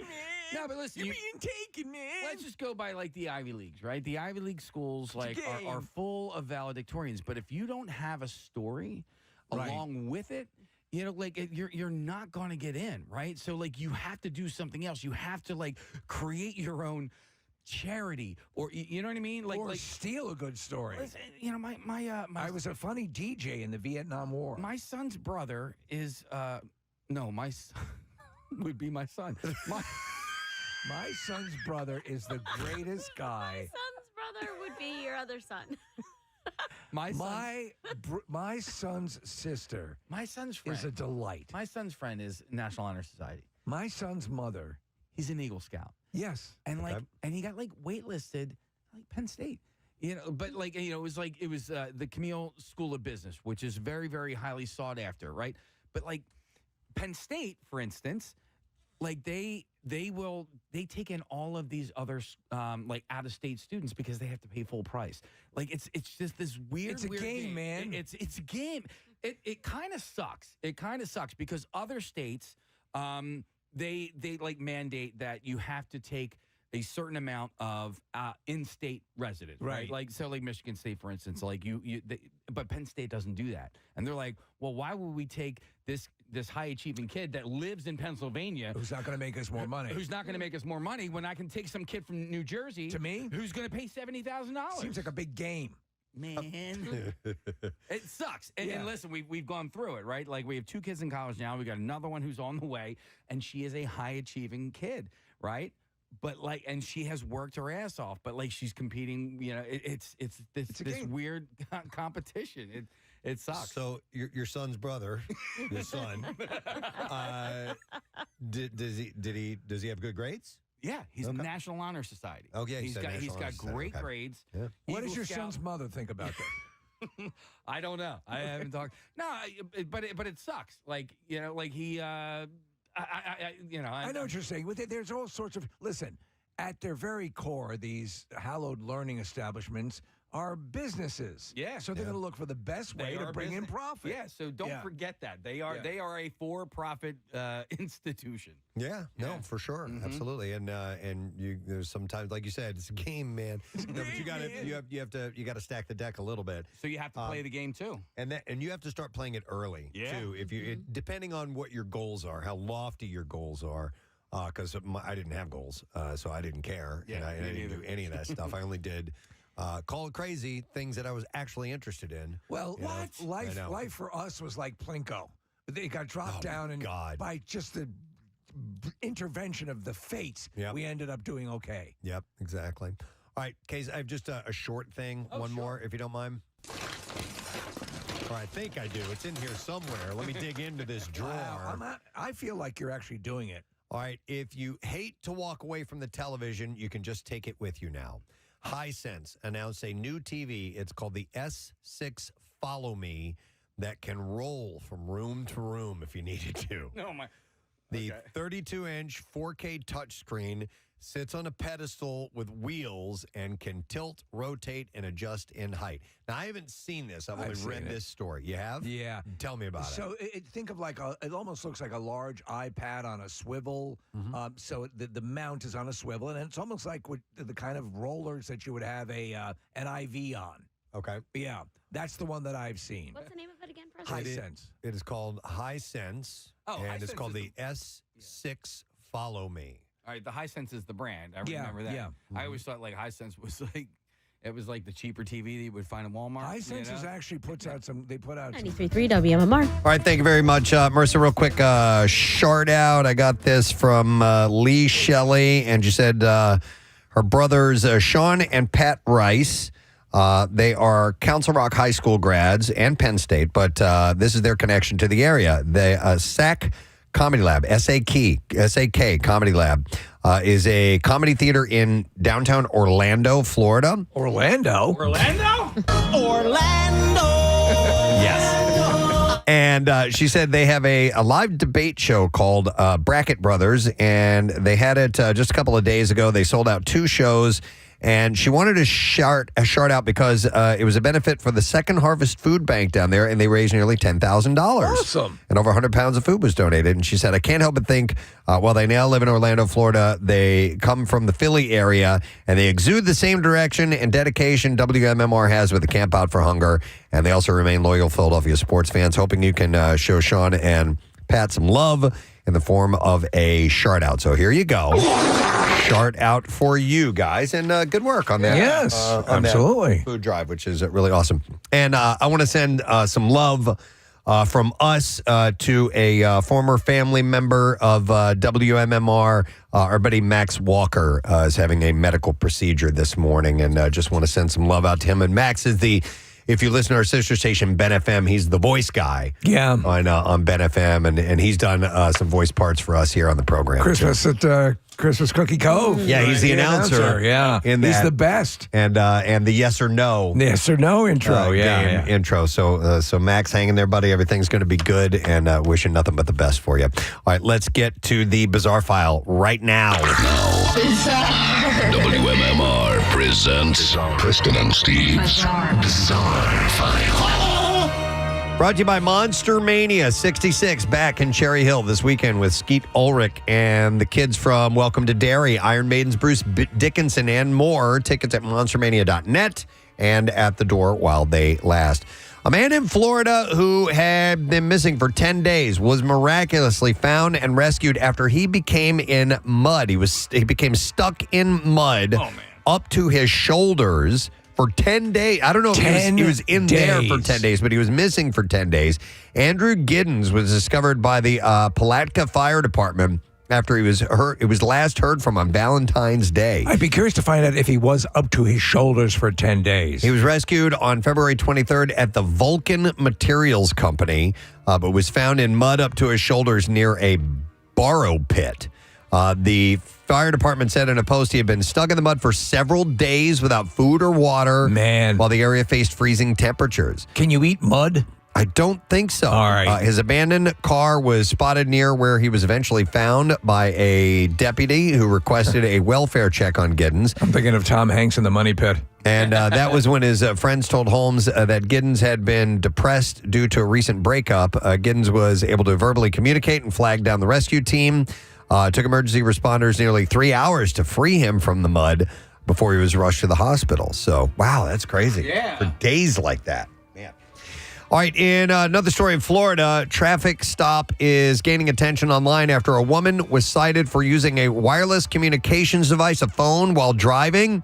But video of the encounter is now sparking debate over how Florida's distracted driving law is enforced. The citation was issued by a deputy with the Palm Beach County Sheriff's Office and lists the charge as a wireless comm device / handheld while driving. Now, in a video that's since gone viral, the driver records the stop and questions the deputy's observation. The citation indicates that the deputy observed a handheld device, and during the stop, a deputy is heard stating that he saw the device in her right hand. The woman does not have a right hand. She plans to challenge the citation in court. What proof do you have that you don't have a right hand? She also has requested body camera footage from the stop as well. Under the 2025 Florida statutes, drivers may not manually type or enter letters, numbers, or symbols into a wireless communications device while operating a vehicle for non-communication, such as texting, emailing, or instant messaging. What if you're holding a phone with your stump? The woman says that she has requested a hearing date and plans to fight the citation in court. A Minneapolis man found what he said was an unwelcome surprise in his recent Amazon order. It was a loaded handgun. Travis Meyer had ordered a hydration vest designed for carrying water on long distance runs and bike rides. God, this does not look the way it looks in the ad. He found a white sealed plastic Amazon package on his doorstep. It was the vest he was ordered, but Meyer said that it felt heavier than he had expected. So he checked the pockets. Inside was a holstered handgun, a Ruger LCP 380. It's a small gun about the size of Meyer's hand, he said. At first, he thought that it might be a toy or a lighter or something like that, and he opened up the chamber, and he found cartridges inside of it. Hey, kids, a toy gun. That scared him. Meyer said that he had taken gun safety classes and knew how to handle the weapon, but he's worried about what could have happened if a child or someone without training had opened it or if the gun had fired in transit. He said, I can't believe this thing did not fire. This could have been anybody, and it could have gotten somebody killed. He called 911 after opening the package, and officers came that evening. They collected the gun and 6 cartridges along with the holster and Amazon packaging. A spokesperson for Amazon said that the company is looking into it. Yeah. And he said that they believe a previous customer returned the vest with the gun in the pocket, and the company then shipped it to them. Maybe somebody somewhere wanted a gun and just got the vest. Yeah. So I was talking to a local business owner who will receive Amazon packages quite often from people who have like stolen credit cards, and they'll order something on Amazon, have it delivered to his business, knowing that their businesses are closed. The business is closed on certain days, and then they'll go and pick up the package. But if they fail to pick up the package, then he ends up with this. I was like, what's kind of the coolest thing you've ever gotten? Because who is he supposed to give it to? You know what I mean? Right. So, but I didn't. We've heard stuff like that. Are people ending up as the receiving address for people buying stuff in bulk illegally? Mm-hmm. Yeah, it's weird. Yeah. All right, one last story out of Colorado. A 5-year-old boy who loves airplanes spotted a discrepancy in a Southwest Airlines training manual, impressing airline leadership enough that he earned a tour of the company's headquarters, an experience he'll never forget. William Hines, a pre-K student at Campbell Early Learning Center. Pre-K? Has been obsessed with airplanes from an early age. He's 5 years old. William's mother, Amber Hines, said his fascination with how things work started almost as soon as he was born. She said he's very mechanically inclined, so I suppose it was a natural progression to want to know about more fascinating things. His aviation journey began with trips to Rocky Mountain Metro Airport, where he would watch planes arrive and depart. But his mom says that his passion really took off thanks to a connection with a Southwest Airlines pilot named Josh. Tell me, son, do you like movies about gladiators? In uniform, Josh visited William and spent 2 hours with him going over aeronautical charts and talking through the details of commercial aviation. He also brought the 5-year-old a Southwest company training manual, a comprehensive guide covering aircraft systems, safety procedures, and operational protocols. And it was while looking over the manual that William noticed something unusual. He said, I discovered that 2 terrain monitors did not match. They did not match at all, he said, explaining that one side's farther and one side's closer. William's mom elaborated on what he had identified. The 5-year-old had been looking over cockpit layouts and their instrumentation with Josh when he noticed 2 terrain gauges that appeared different from one another. I mean, that's amazing. It's pre-K. Yeah. One was very, very zoomed in. The other one was zoomed, while the other one was zoomed in, but he was able to identify the fact that these should look the same, but they looked different because one was drastically zoomed out from the other one. So they went down to headquarters. It was amazing. Apparently they saw it and she shared it online and they invited him in for a little. So was he like 4, 5? He's 5 years old. Yeah. So during the trip, he also got inside a flight simulator, an experience that the family says that they will never forget. And there you go. That's what I have in the bizarre file for you this morning. I wouldn't pick up on it now. All right. When we get back, a dream come true. Waffle dogs. Yeah. Our friends here at Nifty 50s. And by the way, they have giveaways? Oh, yeah. Oh, sweet. They brought a ton of food and stuff. Tell you what, we have a $50 giveaway. It's for caller number 16, 610-660-9333 from our friends at Nifty 50s. And you can sign up for text and email alerts at nifty50s.com and keep up with the latest Nifty 50 news, Shake of the Month reveals, and a bunch more. So we will set you over that. But yeah, they brought breakfast sandwiches and waffles and chicken nuggets and tons of their award-winning milkshakes. And in fact, they have their Shake of the Month, the Irish potato, that is here too. But we're interested in something we asked them to create, the waffle dog. Yeah, it began as a dream. When we come back, we're going to try it out and see how our creation fares. We'll be back in just a moment, so stay with us. Okay, this is a different version than I saw, Preston. I might have seen the beta. But, yeah, does that hold any interest to you? No, I don't. Yeah. No, God, no. Because Lord knows you don't have enough TVs. I know. Yeah, I mean, TVs are pretty inexpensive now. And by the way, pretty much put them where you want to. The big issue that all these companies are dealing with, and Netflix and HBO and these kind of things, is that a good portion of the TV viewing public is not viewing classic TV, A, and B, they're watching it on their phones, and or iPads, which you can carry with you anyway. Yeah. You don't need an affixed stand. But if you do want a larger screen, this is a better option because it's a 32-inch screen as opposed to a pad is going to be about as big as you get. With your kids, quote unquote kids, in general, large screen TV sitters or mostly computer? They do both. So yeah, they'll spend some time on the phone, but if they're going to watch a movie or a show, it's on the TV. On the TV. On the screen, Okay, yeah. I'm still laughing that I said my son's brother. Should we just hang there for a little while? Okay. No, because I wanted to say It's a game. It's a game. It's a kid, my son's brother. Sorry. When you were coming up, when you were a little kid, how many TVs did you have? Okay, I'll tell you, like teenage years. Yeah. So we had the living room television. We had one in the basement, and then one in my room, my sister's room, and my parents' room. So we had 5 TVs. Okay. Yeah. So there was the TV in the main room. My parents had a TV in their bedroom. That was it. Then my older brother, Gene, got a black and white. These are all black. I mean, I go way back. Yeah. And then we finally had den, parents' bedroom, my bedroom, and one in the basement. Yes, we had 2 essentially. We had a room called the TV room, and that was upstairs. Yeah. But we did have a black and white TV that was in the kitchen. And that wasn't connected to cable. So that was like strictly to like maybe watch the news when you were eating lunch or dinner or whatever. Right. We had one black and white TV that lasted a long, long time. And the thing that was unique about this particular black and white television, it was a fairly small one. I'm holding out my arms, it's about this big. And in its later years, as the picture would get a little bit iffy, we would beat the piss out of that. Oh, thing. yeah. Smack it as hard as you could. And you know what? It would work. It would work. It would work. You'd just hit it. Smacked. We had an Admiral or maybe a Philco, these old brands, and Preston, I'd rabbit punch, bang, bang. you son of a bitch. Yeah. And then I attached a closed wrench to the on and off button on the top. And my brother and I were in the same room. I was the turn on guy. There was the rope in the middle. And I'd have the rope, and then when we were going to sleep, I'd toss the rope over to his bed and he'd turn it off. All right, that's great. Follow-up question: what TV show do you think of when you think of that television?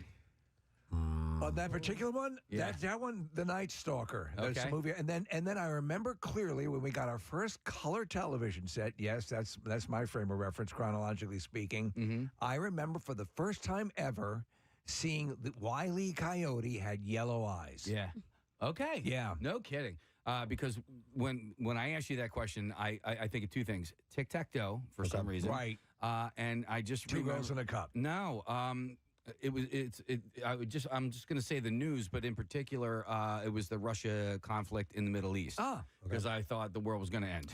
I probably think of reruns of Leave It to Beaver. Okay. Because that would be on in the morning before school. Great show. And I would go in, and that was in black and white. So, all right. But anyway, they have this. If you want to get the S2 or the S6 Follow Me, it runs on battery power for up to 10 hours. So that means you can move it around. You don't have to plug it in. That's kind of the unique thing about it, I think. And it's clearly besides the fact that it's on a stand and a roller. It's a Wi-Fi set. It also has anti-glare coating. To help it work in bright spaces like kitchens or patios. Hisense designed it for people who want a screen that goes where they go. It reminds me of, have you ever been to in some medical offices? Yeah. Like they roll their monitors around from place to place. So a lot of people use these monitors as like extended iPads. You know, they make touch screens that are that size. For that same purpose. Yeah, I don't think this is a touch screen. No, it's not. But this is for just watching shows or whatever you may be doing. I want to watch Leave It to Beaver in here. So it says that it uses Wi-Fi 6 and, Steve, touchscreen for controls. There you go. Instead of a remote. There you go. They have not yet announced pricing or release date as of yet, so it's still kind of in advanced conceptual phase. I would love to see them attach sort of an electric scooter to the bottom of it so you could drive your TV around town. And you could be watching some cool exotic location and think you're driving around there. Yeah, we need all of this so much. All right, that's the last thing. All right. That was a junk drawer. Preston's closing up his junk drawer. There's nothing left here in the junk drawer. Until next time, that was the junk drawer. One day we'll put some champagne glasses in here. Yeah, they'll see just if I can explode while you're in the middle of that. Flyers had a hell of a game last night against the Ducks. In fact, I'll let Paul Newman describe the action. Old-time hockey? Oh, well, that wasn't Paul Newman. That was a different clip from Slapshot. Ryan probably doesn't know who Paul Newman is. I had him grab the clip, but that's still old-time hockey. DeBoer gave it up. Oh, and then this was a clip I was going to play after that. I thought we were going to stay with that last clip. But here's a little bit of the action from last night. DeBoer gave it up. Zegras scores. Trevor Zegras against his former club has his 16th of the year. York gives it up. They score. It's Zegras. Zegras has his second on the power play. Trevor Zegras is making a point to his former club. A team that might have given up on you, Trevor, and you come in here, you pot two in that first period. How good did that feel? Amazing. Amazing. Yeah. Oh, yeah. Yeah. Oh, yeah. Oh, yeah. Oh, yeah. Trevor dropped a couple live F-bombs last night. And what we didn't have was Tim Saunders telling somebody to blow him. Oh, my God. On that particular clip. But nonetheless, we're welcoming a good friend to our program today. Please give some love. He does color now on NBC Sports Philadelphia. Our friend Scott Hartnell is joining us. What's up, Hartsy? Not much, guys. That's quite the intro there. A couple great sound bites there for sure. Oh, my God. Listen, man, I know he was excited, Zegras, obviously, but he did know he was on television when he said that, right? I would assume, and I don't know if he just felt comfortable because it was me, former player. I met him around the rink a bunch of times, and it was just kind of him and I chatting. But when that kind of happens, you get kind of pure gold answers, right? And I didn't know what to say, right? I'm like, and he says that, I was like, okay, buddy. Okay, buddy. Yeah, you didn't react. I mean, listen, man, you go from professional athlete to broadcaster. You don't know how to handle that. I mean, it's, you're on the other end of it all Well, those and years. that very well could have been you giving that exact same answer. I know, and it's actually probably the most nervous I get, doing the analyst work, the color work, whatever, is asking an athlete a question, right? We were asked questions for, 20 years when you're 15 years old, you're starting to get good. And then, a couple of articles in the paper, and all you do is answer questions all the time. And my first time in the studio was at NHL Network. A coach got fired at Edmonton. I was talking to their beat writer, and I just froze. I didn't project my voice. The guy couldn't hear me. It was like an awkward question. And I feel a little bit more comfortable now. But when you I don't know, you just get I get an anxiety up the yizzang right before I get on there. It's natural. Well, it is such another side of it. I mean, later on in the post game, you guys were talking about, there's the serious guy, there's the straight guy, and then there's the fun guy. And having those interviews with the fun guy is just really fun, especially after a game like that. Because when you get the fun guy and he's straight afterwards and just giving you those straight on answers, it's just, there's no sound bites, there's no energy to it. It's so tough to keep it going. Yeah, it was real, right? And then his celebration too, right? When he put down the phone call. What was that about? You asked him about that, and he said, "I don't know." Right? He did say, he goes, "That's about as long as the phone call was when Pat Verbeek, the GM of Anaheim, called him and said, 'Hey, we just traded you to Philadelphia,' and it was like, boop." Wow. I think that was the reference. He kind of said it, but I implied that. And then he got asked later on in the scrums in the locker room, and he said, nah, next question. So I assume it's that. So a little bit of, not I don't know, maybe FU to him, but it was good. Seems like it. Well, it seemed like there was a lot of FU going on in the game last night. And I guess, with the Cutter Gauthier and Zegras and Gudas, former Flyer. Like, I feel like when you are going against your former team, you try to go maybe score 2 goals against them, not throw horrible elbows. Like Gudas was a fan favorite when he was in the orange and black here in Philadelphia, and I'm watching the game last night, and I'm like, F that guy, so he was playing with a chip on his shoulder as well. It seemed like.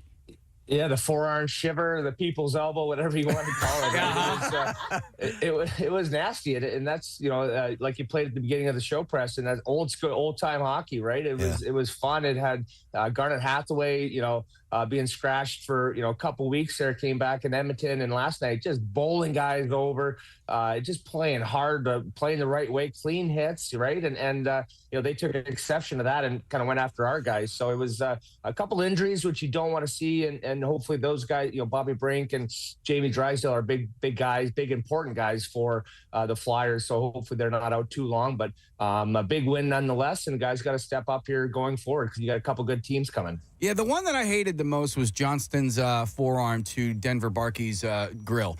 He was bleeding from his mouth, and he only got a minor penalty for it. I thought that should have been a major, And then when something like that happens, how do the Flyers keep their composure and not take cheap shots?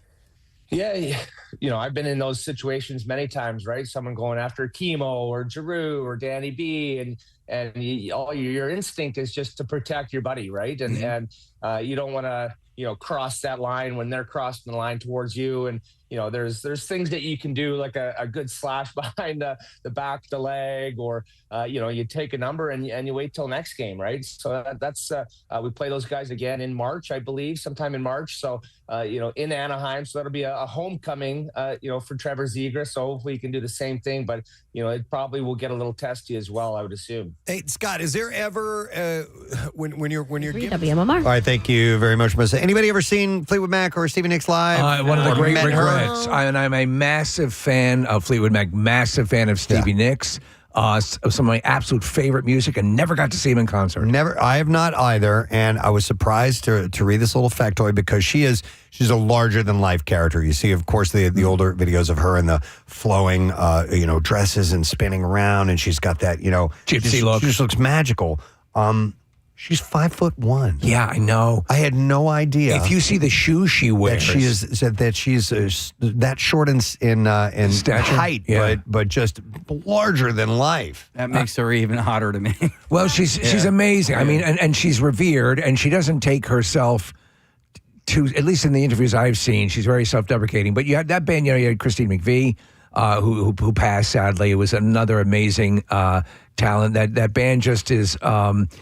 What is it? The dance, was that the concert that they recorded? It's amazing. I watch it all the friggin' time. Marissa pulled up a picture of her next to Taylor Swift, and she didn't look that much shorter than Taylor, so she's wearing some serious shoes. Yeah, and probably Taylor's wearing flats. Uh-huh. Yeah. Yeah. But yeah, here's a video of her wearing a photo wearing some high heels on stage. She toured with somebody a couple of summers ago. Was it Billy Joel, maybe? The Harlem Globetrotters. Oh, was it? Wow. I got a thumbs up. They played the link, and I regret not going to that one. I think she would have been pretty amazing to see. Agreed. And she, what was the other thing I was going to say about her? I don't remember. But anyhow, there's a gazillion different great reasons. Oh, I remember it was in the Dave Grohl, what was the name of the studio that the documentary Canyon. did? What was it? No, the Sound City. Sound City. City. Is that what it was? When she comes in to record, and they're in the control booth, and she's in the other room, and I forgot who the producer was, but he just turns to Dave and goes, "Girl can sing," and it was just like, dude, yeah. I love Awesome. the progression, and they relay that story in it, and they also relay in a couple of other documentaries. So when they were Fleetwood Mac, they were looking to add members, they wanted Lindsey Buckingham. And it was Buckingham and Stevie Nicks. They were an item. And Buckingham says, "I'll come, but you got to bring my girlfriend." She was an afterthought. I was like, oh. Yeah. Oh. And who ends up writing some of the massive hits. She becomes the star of the band, which is awesome. So excellent. All right. Speaking of the star of this segment is not people. No, sir. No. It's a thing. It's a food. It's a creation that we wanted to have happen. We just said it last week, and I don't even know where it came from, but I mentioned the fact that I think it would be a good idea to fuse together two great tastes that probably taste great together: hot dogs and waffles. Let's see if we can nail down the actual moment with it, because this is for history, and we may want to put it in a time capsule. So there's chicken and waffles, and I don't know why hot dog and waffles are never done. Now, I will back up a bit and say that pigs in a blanket has existed for a long time. Yeah, listen. And I do like those. But there was something different about a waffle. And so Marissa reached out. Actually, this is going to be one of two iterations of the waffle dog that we might get. I've always said that I love plain waffles. We were talking about Eggo waffles, and I said I used to just put them in, toast them, and eat them plain. And then we were talking about the various applications. And then the notion of wrapping it around a hot dog, a la a pig in a blanket. Yeah. And we were like, have we ever seen that? Have we not, and a great moment was born, or at least not born, and it's already existed, but we don't want to know about that. So I haven't seen this yet, but Marissa's ready to bring into the studio the Nifty 50s waffle dogs. Oh, my God. Oh, it's a glorious moment. I'm getting goosebumps. She's walking one over to me right now. Oh, man, look at this. Look at that thing. Wow. Holy okay. F. Let me describe this creation. Number one. Can you? The waffle is a darker brown color than usually seeing. So this has really got a wonderful cooked, darker appearance to it. And not only that, oh, thank you, Marissa. But it's coated. It's kind of wrapped taco style, but more like a cannoli. Actually, is what this looks like. And they've got a syrup drizzled on it, and a little bit of powdered sugar as well. This would be a son of a bitch to make. Yeah. Fortunately, you're going to be able to find this today at every Nifty 50s location. No, I'm kidding. They said they had to really work hard to get this together for us. Is this wrapped in bacon too? Shut up. Shut your door. That's like a Texas Tommy. Yeah. Inside a waffle. Casey, did you have it yet? No. Go ahead, Can because I? I'm going to talk while you guys sample, and then when I'm sampling, you guys can talk, because otherwise it's just not going to work. All right, Casey's taking a bite. Steve is taking a bite. I want to get your honest reaction of what you think about the Nifty 50's waffle dog. I'm working it. Okay. Case, have the flavors come together yet for you? I'm going to be straight up honest. I really like it. I dipped it in. I assume that's what this is. It's ice cream. Oh, is that ice cream? I was Yep. just about Yeah, to I'm not say gonna you do S-ing that. me. Yeah. I got to be honest with you. I was a little bit hesitant when they added syrup to the mix. This is an absolute revelation. Oh, my God. This is excellent. I love this. Okay. All right, a hot dog wrapped in bacon, a.k.a. a Texas Tommy, wrapped in a waffle, topped with powdered sugar, syrup, and then served with a vanilla ice cream mixture to dip. More. So I would say this.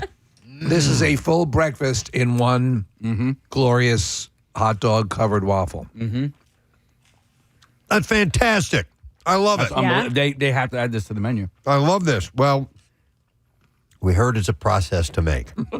I don't care. Until they go through the process. Until they do a little R&D Yeah, this is a home run. on how to mass produce this. Yo. We'll have to put it on hold. Well, I'm sure if you float them a few extra bucks, maybe we'll make one. I don't really know. Money talks, baby. So yeah, I didn't notice that we didn't ask for the bacon, but you know the Imagineers at Nifty 50s knew what they were doing. I mean, they create magic every single day at their location. So I think this is our finest moment. Put it in the hands of the experts right there. This is better than the Dar, if you guys recall. Oh my God, The that was a sandwich we made years ago. What was on the Dar? Any recollection? No. there was roasted peppers. There was Was there meatball in there? There was sharp provolone cheese. It was meatballs. Might have been sharp provolone, roasted peppers on a garlic butter toasted bun. Weren't there French fries as well? Yeah, I think there were potatoes of some Potatoes type. of some yeah, sort. you're right, Steve. Which Like made almost it- like hash browns or Yeah. something like that, or home fries or whatever. It was a hell of a sandwich. I'll tell you what, though. Wow. This is better. This is excellent. Ryan, do you want to try it? Ryan! Come on, Ryan, you're the restaurateur. Yeah. Hang on, he's got to put his headphone on. Hold on a second. What? Excuse me. I already took a bite of that. Is delicious. The Isn't it sweet good? and the savory. Yeah. Yeah. This is remarkable. Their R&D, I mean, they made the gingerbread shake. Oh, yeah. Which is our, Oh, my God. our signature shake. It's the best. Their R&D department there, or whatever the laboratory is like, they all deserve raises. Here's what I think they should try to be able to now without the bacon on it. Number one, this is a fairly thick hot dog. If you get more like a wiener, like a skinny one, Exactly. and you can and now you'd have to get a custom made waffle iron for this, and that takes a lot of work and a lot of money to make that happen. We'll get the engineers started on that. Where you can put some waffle batter on the bottom, and then a hot dog, and then a little more waffle batter on top, and then close and put a stick in. Excuse me, and then close it and cook it so it's not like taco based. It's not. It doesn't look like a cannoli. It's a completely surrounded. Do they make those, Marissa? Preston, they make them. They make waffle Yes. for hot dogs. Yeah. So ideally, it's kind of like a corn dog, but it's with the waffle. That's what I was thinking. Technology. Okay, so they make that. Now you're Yeah. talking. But Can we what- pull some people off of the MRI engineer department and have them work on this waffle dog? Oh man, but I love this. The waffle. It's a more sugary batter. It is, which is what I've always loved. My relationship with waffles is predicated on that slight hint of sweetness, as it is with the pancake. I'll have them without syrup and without butter, and you may recoil aghast at that notion, but I love it. I'm holding this up to the camera. Look at how Yeah. beautiful that looks. Is the waffle around it just a little bit crispy? Yes, It is. Okay. Yeah. So different I like than a that. corn dog where that would be all soft. Right. This has a little bit of A little crispy. bite. Imagine the commercial that, as you're holding it, the sun rising up behind it for breakfast. Yeah. Think about that for like a Sunday brunch thing. Come What's on. our morning music, Casey? Do you know? Okay. No, not that's a little. I appreciate Fanfare for the common hot the dog. majesty of that, but yes, here There you you go. This is it. It's morning time. Wouldn't you like a waffle dog? Oh man. From Nifty 50s. It only takes 3 hours to make one.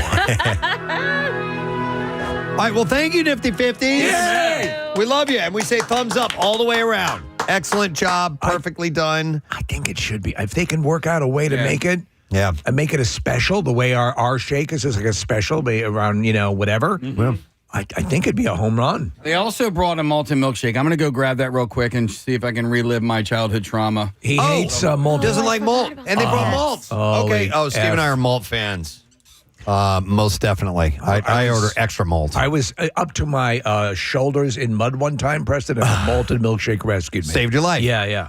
All right, Casey's bringing in, are these vanilla malts, Case? Vanilla malts. Yay, my favorite. Chocolate malts are wonderful, and they're the more classic, but I am a fan of the vanilla malt. Dude, I am going to weigh 5,000 pounds. Jesus Christ. By the way, oddly enough, this is not part of intermittent fasting. It's not. All right, go ahead. I'll chat while you guys are sampling the malt, and I'm very curious as to what you think. Steve? It's excellent. Excellent. All right. I do prefer chocolate. Case, what do you think? Come on, man.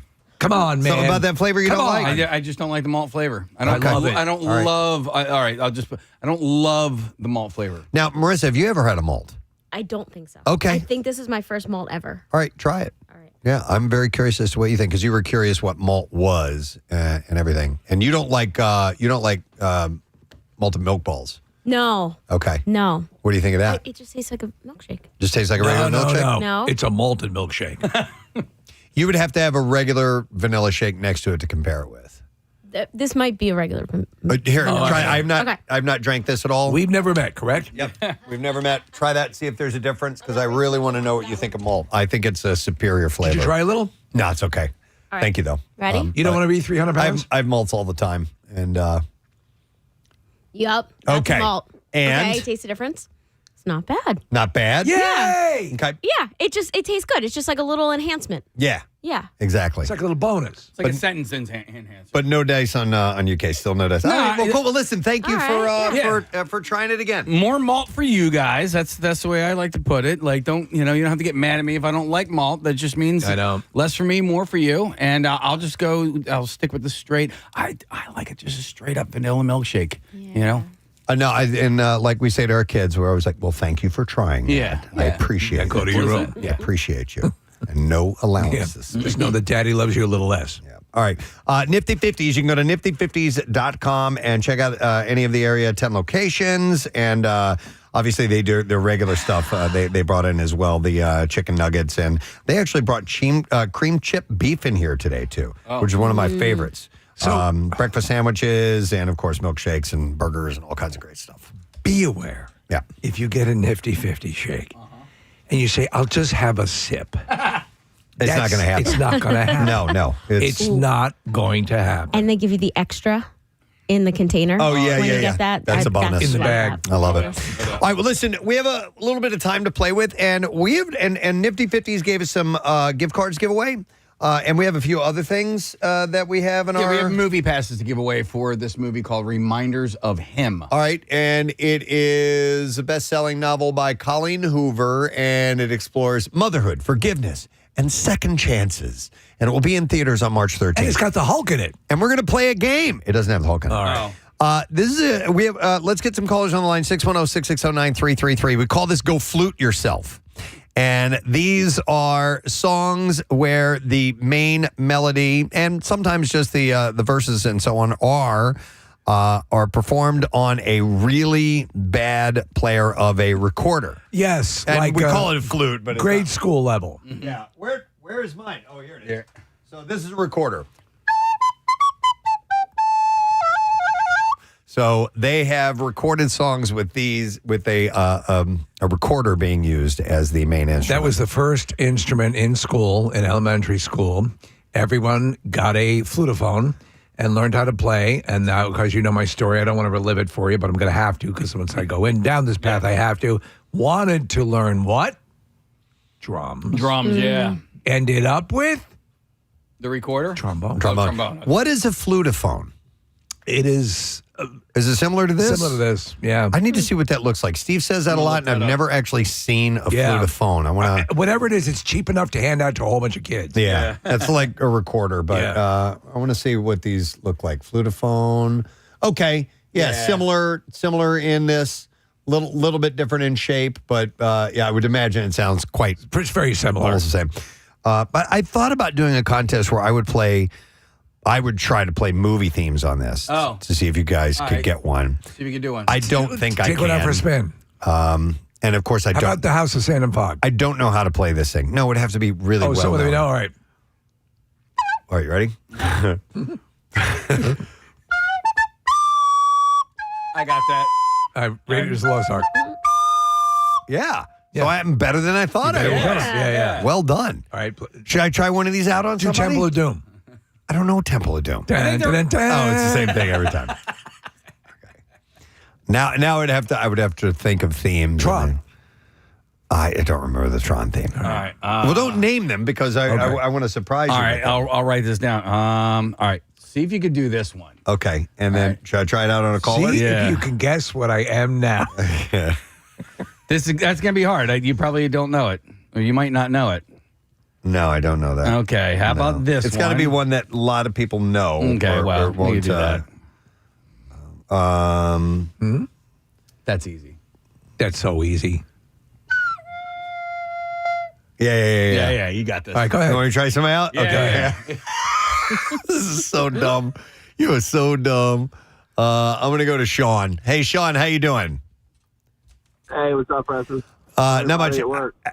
So all good. Actually, I was playing something else, Casey. Oh, you were? Yeah. All right. We'll see if I can get it. If I can get it, then they should be able to get it. No, wait. Steve should be able to get it. And now I'm trying to remember the theme. Okay. He wrote it down. Hold on, Sean. I'm going to get to you. I swear to God. Give me just a second. Play the theme first. And no, second. Do you want me to give you the first note? Yeah. That doesn't That's going to help. First note. Hang on, Casey. Give the first 30 notes. Oh, yeah. You got it? All right, here we go. All right. Now, wait. Do we guess it or Sean? No, Sean does. All right.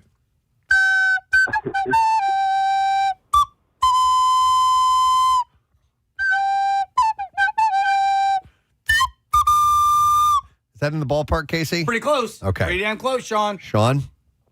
I have no idea. Oh. Neither do I. Try it again. I'll do it again, Sean.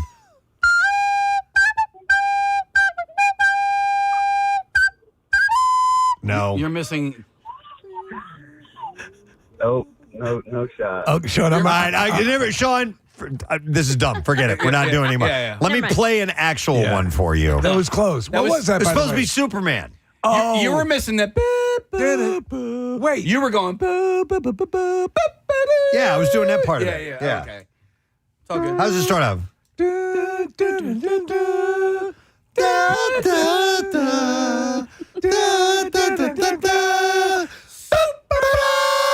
That's how we should do this. Yeah. Is we sing it like Hey, that. that's Superman. Yeah, see? Sean, He won. But he put up with a lot.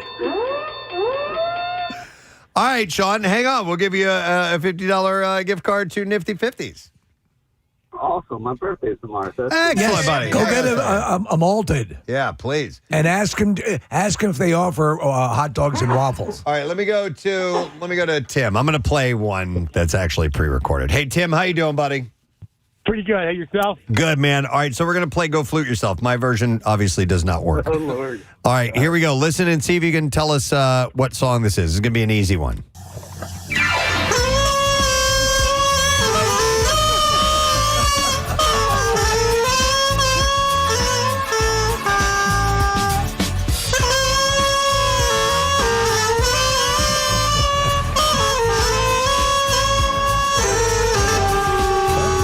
Okay.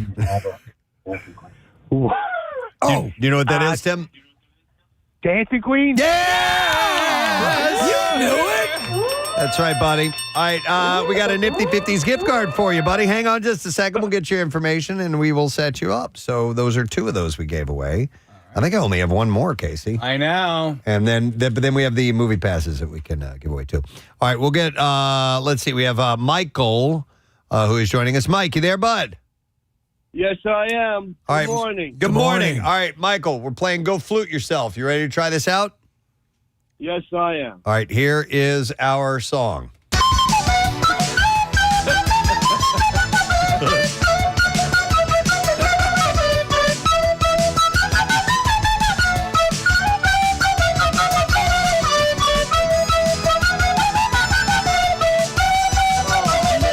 like how it's distorted a little bit. Completely distorted.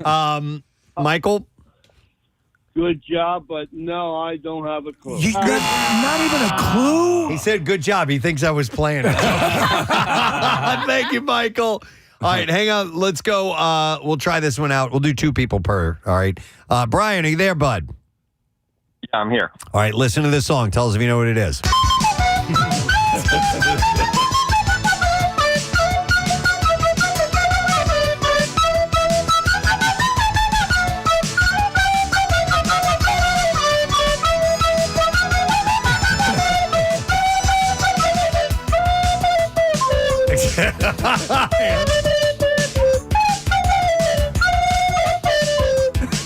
Okay.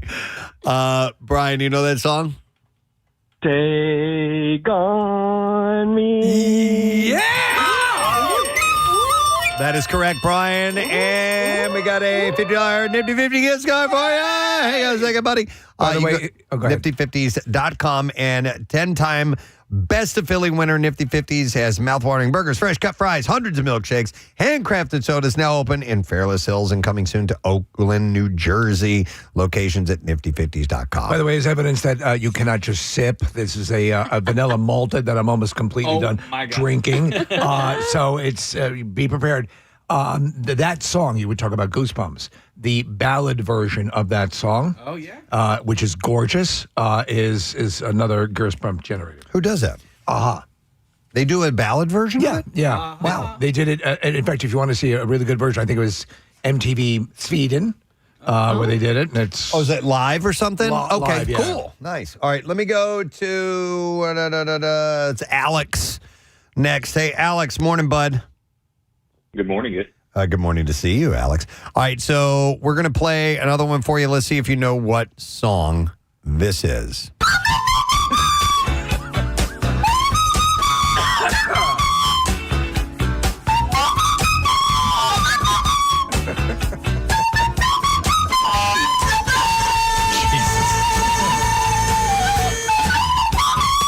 Oh, my God.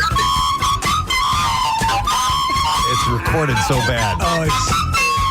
Your tinnitus must be off the charts. Oh, my God. All right, Alex, you know what that is?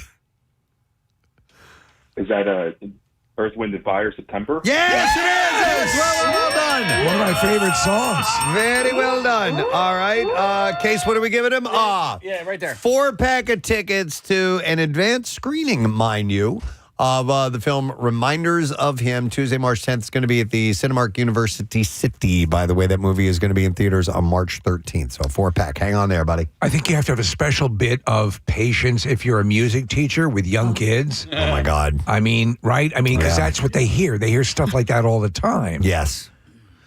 And that's like an orchestra, especially the teachers, because the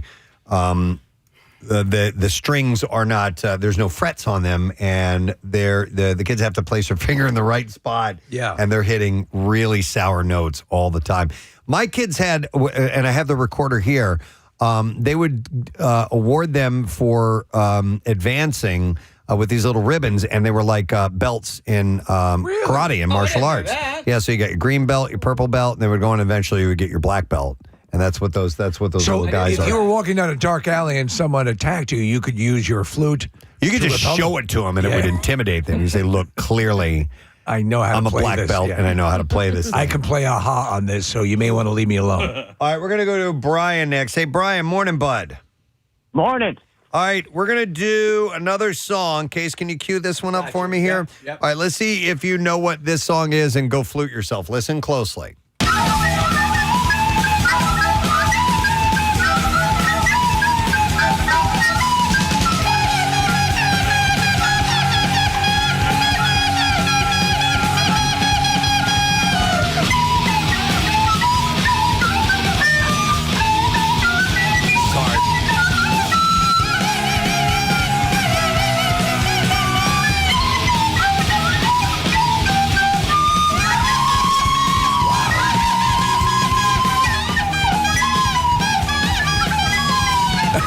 That one's moving a little. That is a metal. It's a metal classic, Brian. Yeah, it's hard. A metal classic. Yeah. I was thinking Monkey from the Rolling Stones, but that ain't happening. Stairway to Heaven. No. And not Stairway to Heaven from your buddy. Sorry. Thank you anyway. Stairway to Heaven. That's a tough one. That is a tough one. I'm trying because I knew what the answer was. I was trying to think of if I didn't already know, would I have been able to pick? I don't know the answer. I have no clue. Can I guess if we're not going to go along? Yeah, go ahead. Was it Ace of Spades? It is. Marissa would have gotten it. What does she win? What does she win? You're going to get to go see Reminders of Him, Marissa. Yes. No, but it was Ace of Spades. Yeah, that was Motorhead. All right, let's do one that somebody might be able to get, Casey. Let's do, this one right here. Okay, got you. All right. We have Lisa that we will go to next. Hi, Lisa. Good morning. Good morning, guys. Hi, we're doing the very annoying Go Flute Yourself game. You ready to try this out? We're ready. All right, I think you can get this one. Here we go.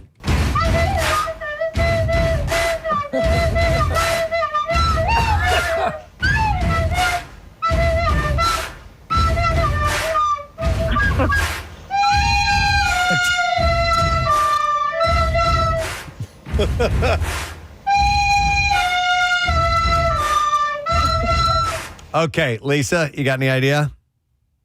Those kids got it down right. It's We Will Rock You. Of course, from Queen, yes. Hold on a moment, and you get those movie passes. A 4-pack of them to go and see Reminders of Him Tuesday, March 10th at the Cinemark University City. And it will be in theaters wide release on March 13th. All right, I'm trying. Some of these I know are going to be really, really hard, so I'm trying to pick the ones that are at least gettable. Which one do you like? I have this one queued up right here. I thought that would Okay, be easy, yeah, right? yeah, it's a classic. Okay, we'll get David next. Hi, David. Good morning. Good morning to see you. Good Hello, morning, Naomi. David. All right, this is an oldie but a goodie. You ready? I'm ready. All right, here we go.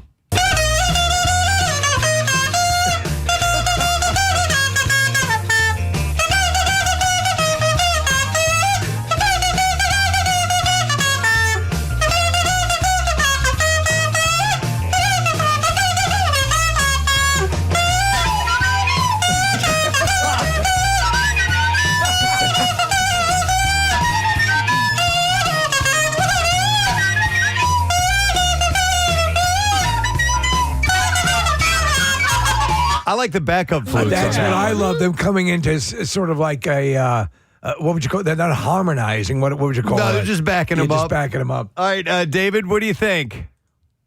I don't know. It's called like Johnny Be Good or something. Yes, it is Johnny Be Good. What do you mean you don't know? Yep. All right, hang on, David. You're going to get tickets to see the movie Reminders of Him Tuesday, March 10th at Cinemark University City. A 4-pack of tickets for you, my friend. Do you want to hear the what Reminders of Him is about? Just quickly. Yeah. After a perfect outing with her boyfriend, Kenna makes an unbearable mistake that sends her to prison for 7 years. Hoping to build her life after her release, she tries to reunite with her daughter, but her custodial grandparents refuse to let Kenna see her. She soon finds unexpected compassion from a mysterious man. Oh, it sounds interesting. There you go. All right, we have our next caller up. It is Frank. Hi there, Frank. Is this 93.3 WMMR? It is. Philadelphia. Yes, Frank. The pipe's on you. Nice, brother. What's up, bud? What do you do for a living?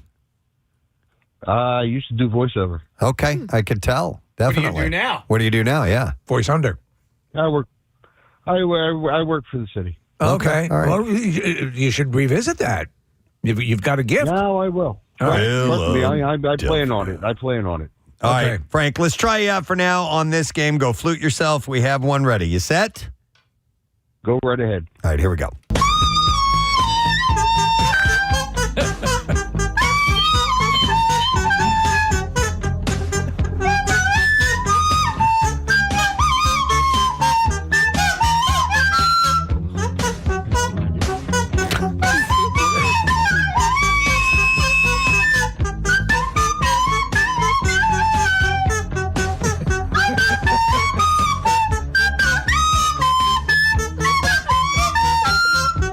right, let's see. Frank, beautiful. Lay it on us. What song is that? I am sorry to disappoint you, but I haven't the foggiest. No kidding. Oh, my God. Wow. That's a gimme, I'd have to say, Frank. Sorry. All right. Sorry, buddy, but thanks for checking in. We appreciate it. Have a good one, guys. All right, take care. All right. This is going to be the last one.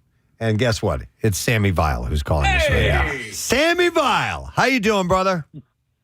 Yo, ever heard of Jerkman? And by the way, we loved your song you did for thanks. for the Cardboard Classic coming up. It's a tale of E.T. and actually some other sleds in the history. And great. How are things coming for this Friday? You all set?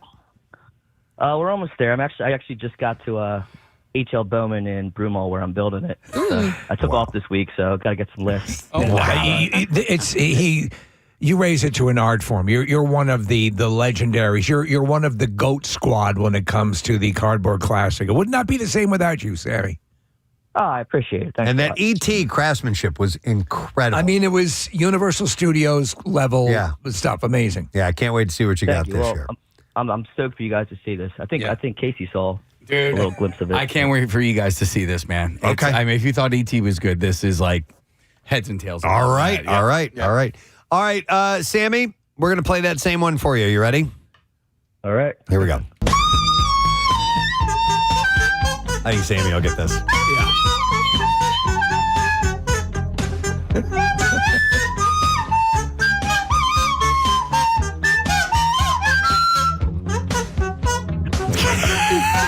All right, Sammy, what is it?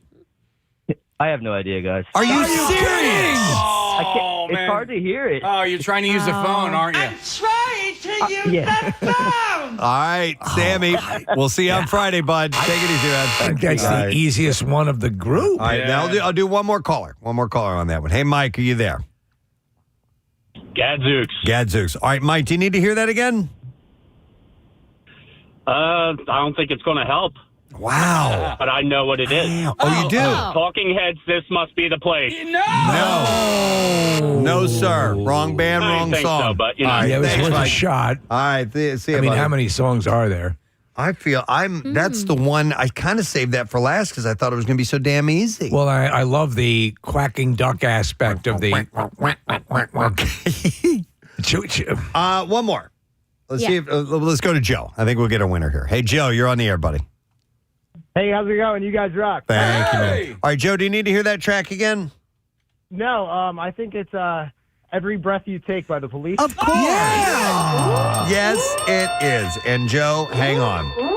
We're going to give you the 4-pack of tickets for the screening of Reminders Him Tuesday, March 10th at Cinemark Universal City. Reminders of Him based on the number one Times best-selling novel by Colleen Hoover is a film that explores motherhood, forgiveness, and second chances. Reminders of Him is in theaters on March 13th.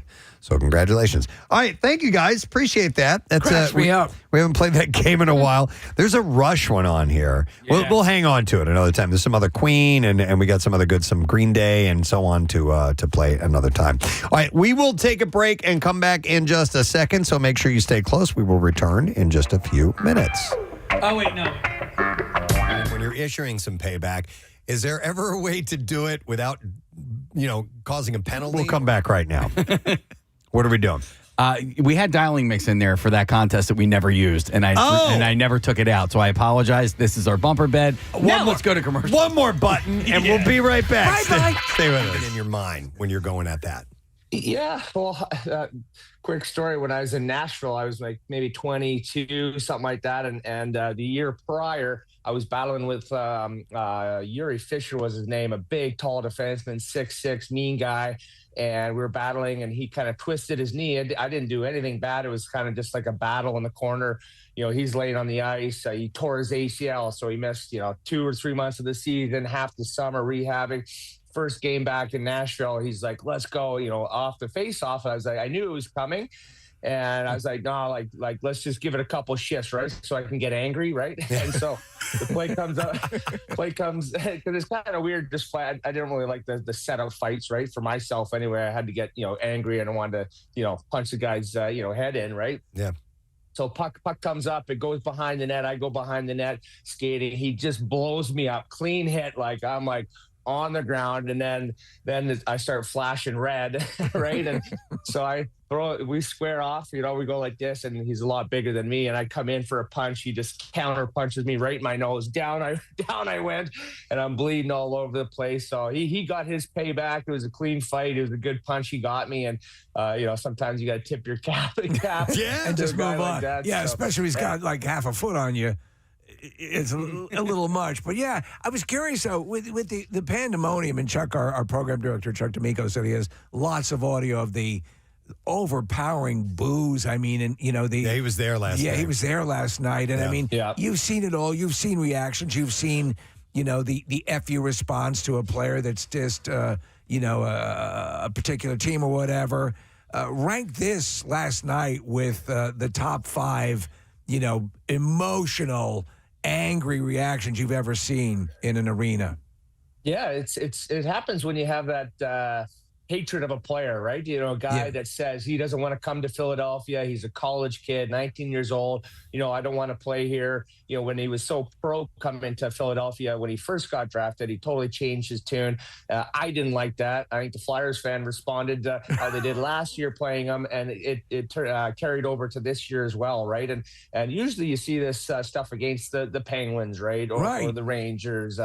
Sometime, back in the day, Islanders, the big rivalries. But this is like the team that's kind of irks us, right? And it's great to have. You only play them once, which sucks, but it is what it is. But it's nice to have those, and it just gets everyone into the game. That's why you go to a hockey game, right? To feel the emotions, to stand up and cheer for a goal, a big hit. It had literally last night had every single element of the game that you want to go to as a fan. And me talking about it, analyzing it, I was fired up just as much as everybody else. Yeah, sure. Hey, you know what I really didn't like about it, and because I was reading up on it last night, is he had said, I wish everybody knew like the truth, and I'm like, well, why don't you tell us the truth then?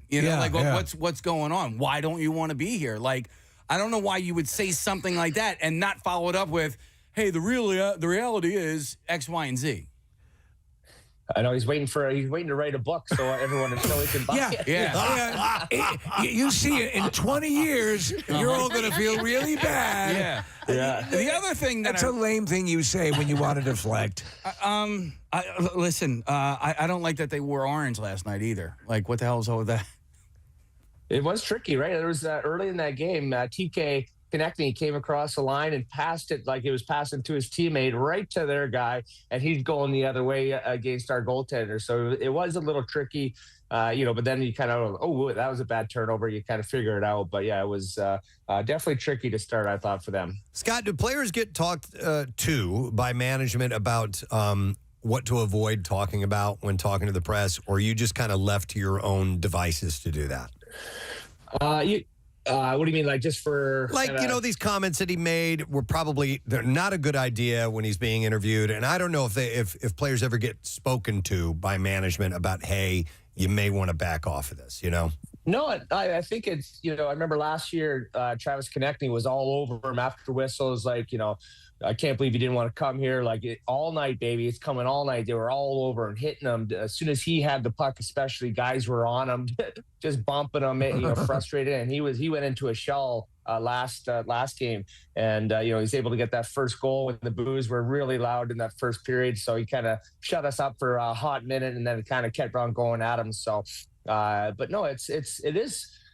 When you're signed, a TK, when I was in Philadelphia, if a guy didn't want to sign here, it's like, better off without him. You don't want to, hang around with a guy like that anyway, right? And I said it last year. It's, he probably was given everything when he was 10 years old to probably earlier than that, 5, 6 years old when he started skating to, when he was playing in the development program in Michigan, when he went to college, a high draft pick. He was probably just given the red carpet out every time he wanted to get on the ice. He got on the ice, and I think Danny and Torts, they said, "Hey, you got to earn your spot." This is what I thought or think happened. You got to earn your spot. It's not given that you're going to be on the first line, left wing, playing with our top centers. Like, you have to earn it, right? And if you have to spend some time in the minors, that's kind of, we want to develop you the right way. And he's like, "Oh no, I've been rolled out the red carpet my whole life.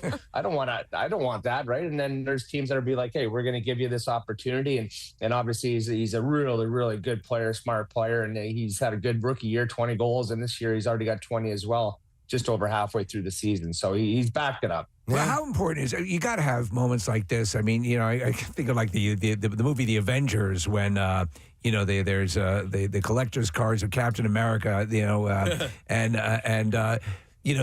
sort of uses a focal point to get everyone united together against an enemy. How much of a match is lit when you have a situation like last night? Because the Flyers have been a lot of fun to watch. They've been, this season, there's an energy, there's something that's there, and everyone's saying it. Regardless of how things play out, we know how we want it to play out.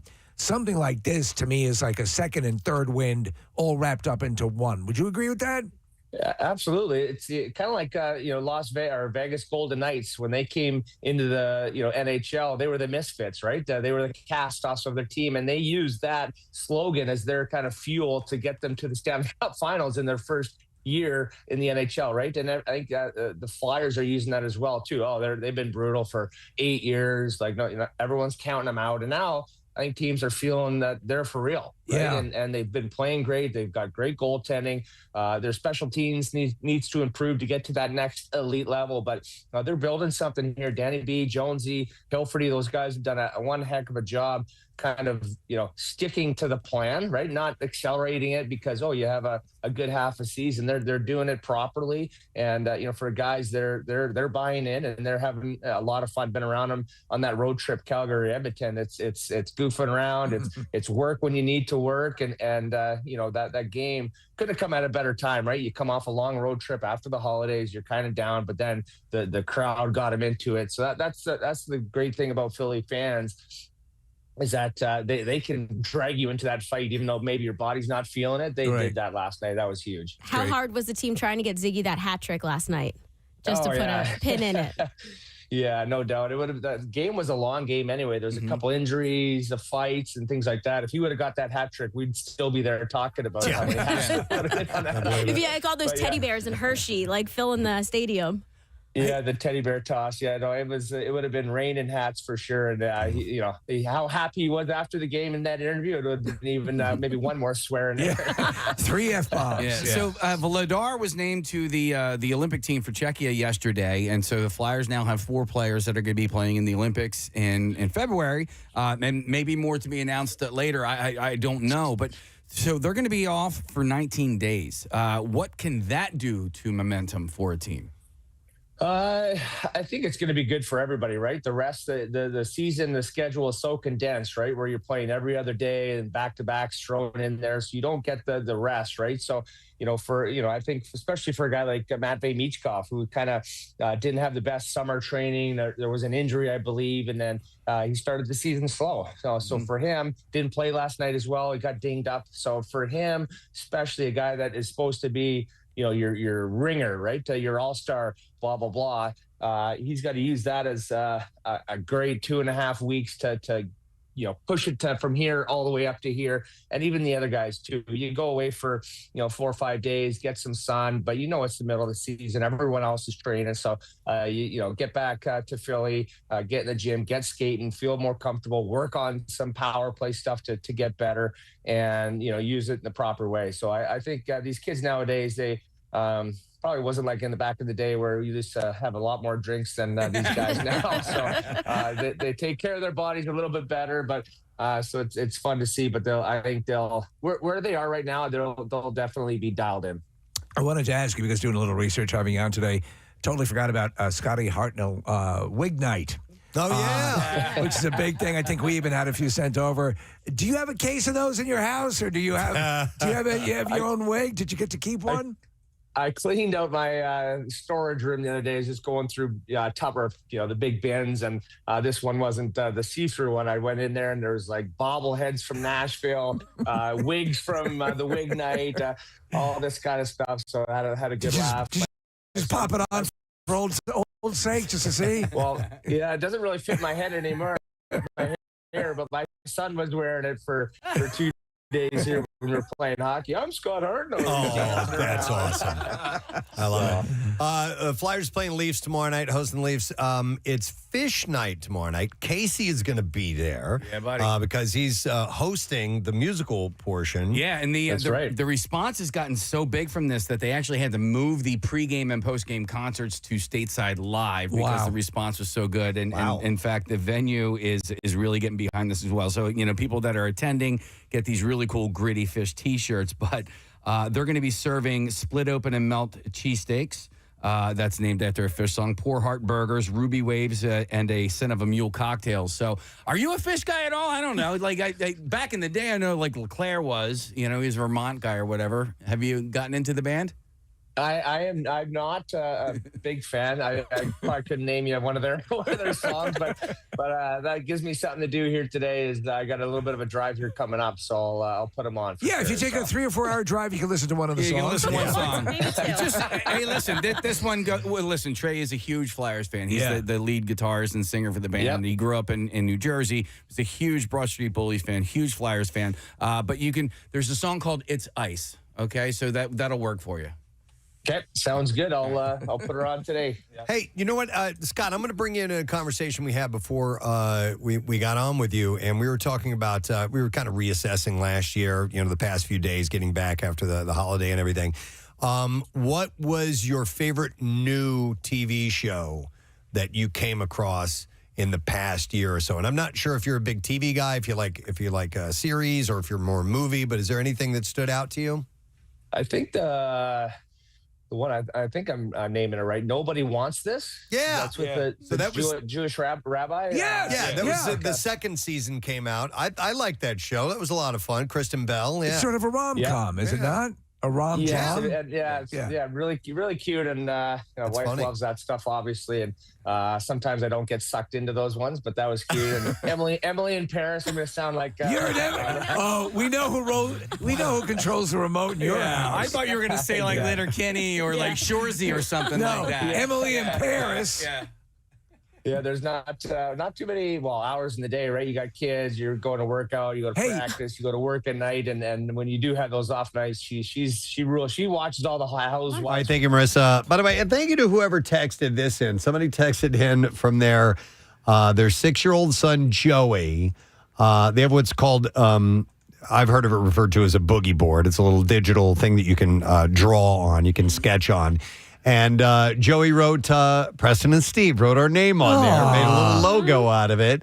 And he just took a picture of it, and or she or he took a picture of it and sent it to us. They're from somewhere in Sicklerville, New Jersey. I love that. So it was really sweet. Thank you, guys. We appreciate that. A boogie board routinely is something you take to the beach, right? That is correct. Yeah, but that's a brand name of these little things that you can use as a kind of a doodle sketch pad, digital sketch pad.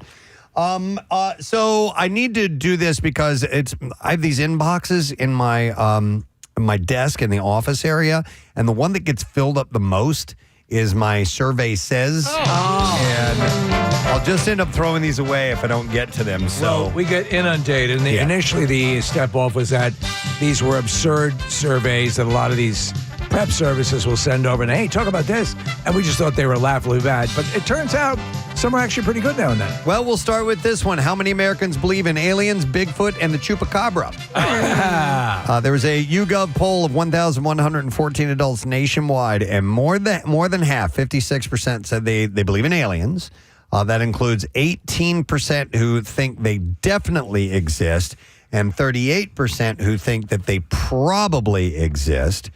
But here's the interesting one. Nearly half, 47 of these Americans that were surveyed believe that aliens have definitely or probably visited Earth at some point.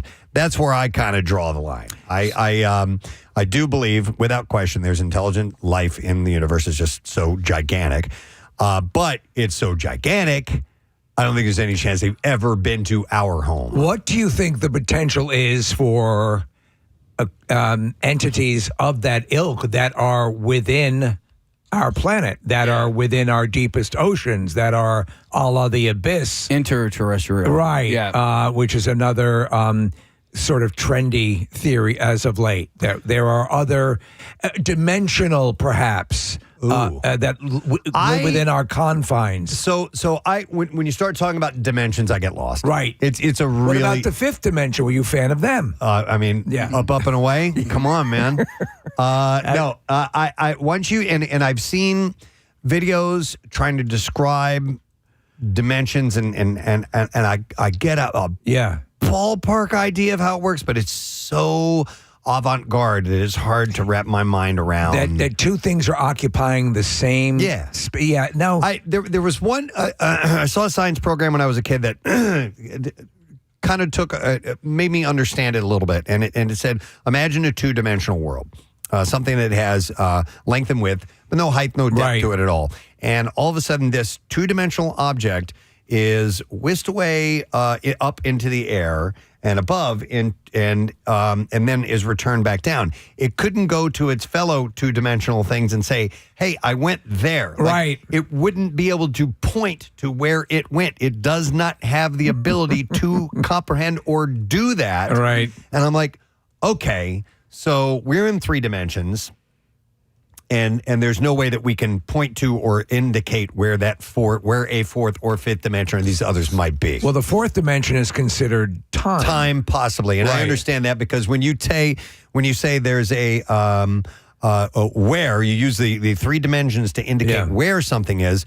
If you're going to meet with someone, you also have to say when we will meet to, and that adds a fourth dimension to it to some extent. When, where, who dat? Who dat? Yeah. And who dis? Who dis? I just watched for the second time the 3-body problem, and they touch on that next dimension. Yeah. And they try to do it in a way that anybody could possibly comprehend. Yeah, anybody their level of thinking. Yeah, and you can't. So let me ask you. So I agree. Chupacabra?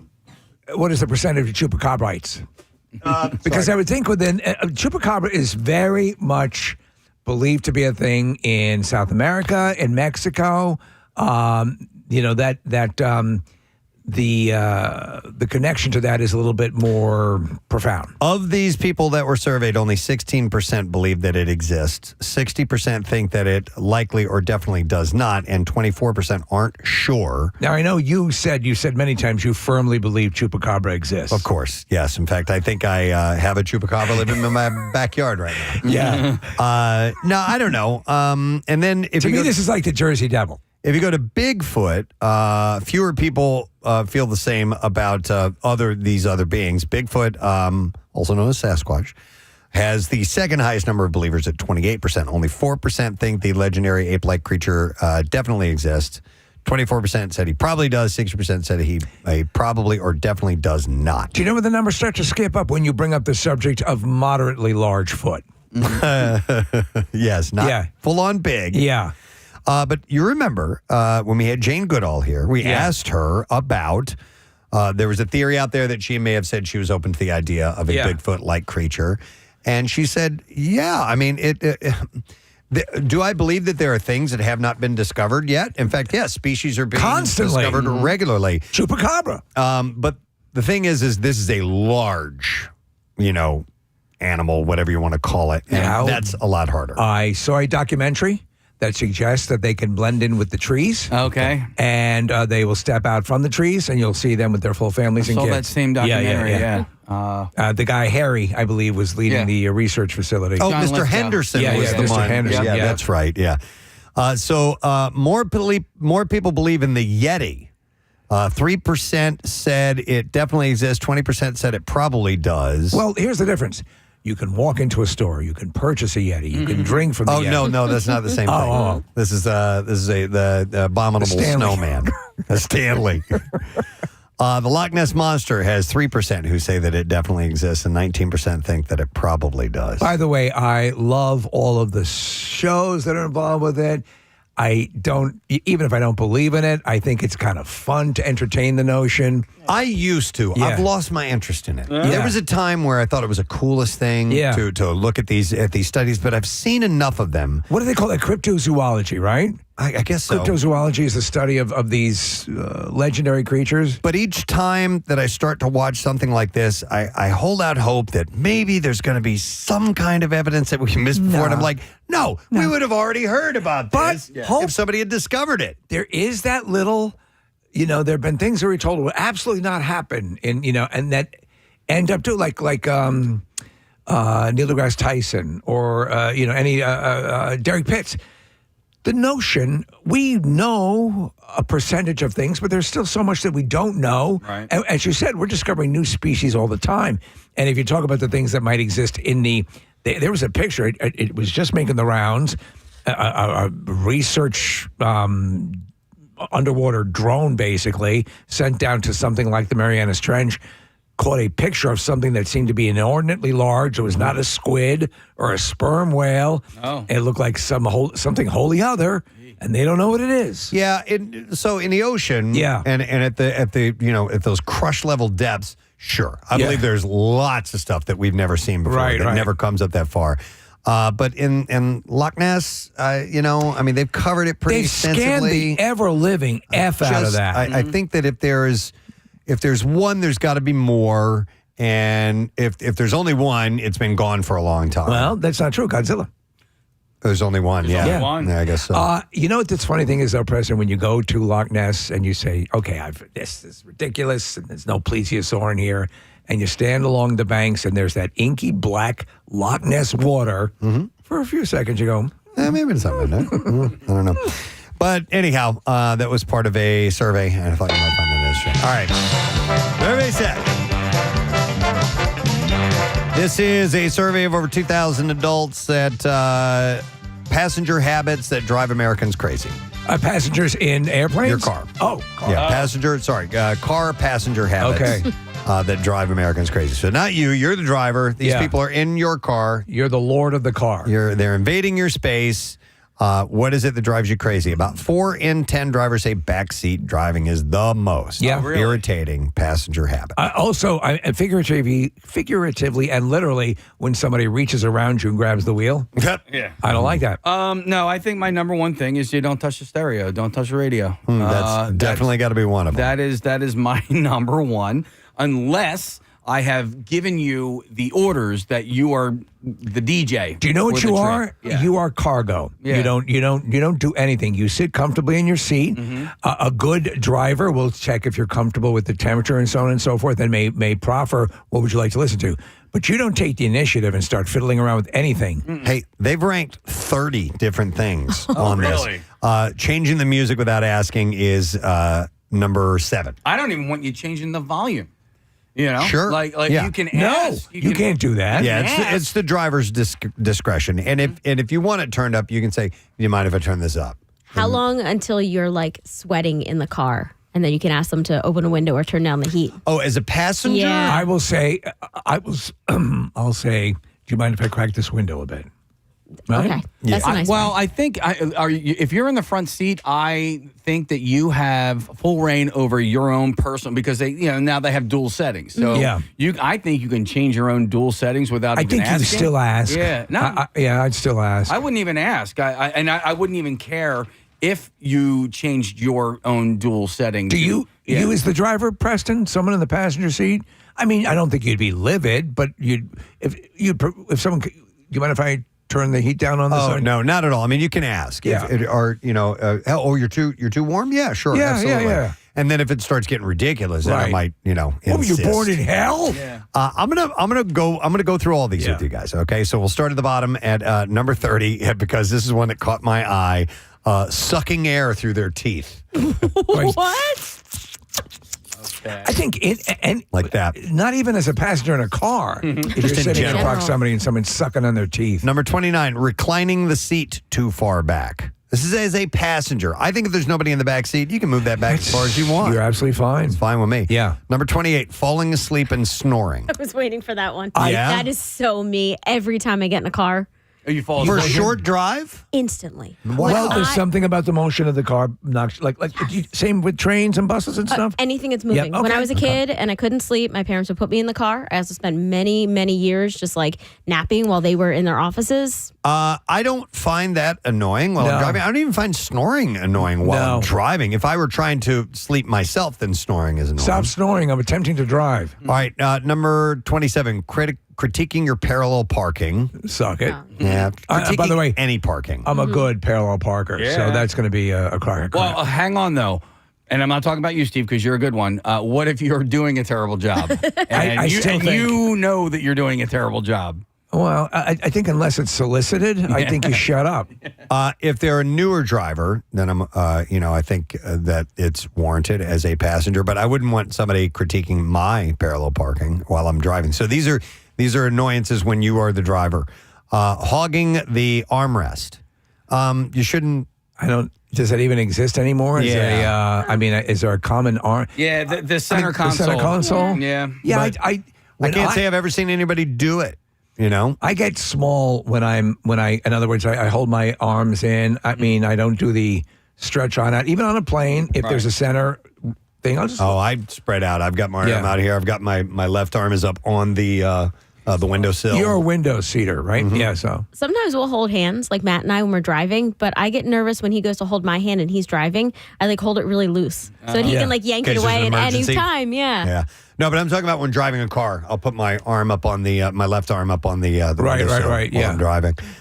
So messing with the car with the GPS is number 25 on this list. Don't do that. I mean, only if you're the navigator. If you're the navigator, then but if you're not the navigator, hands off. Number 24 is taking over the GPS. Nope. Number 23, holding on to a handle as if nervous. Yeah.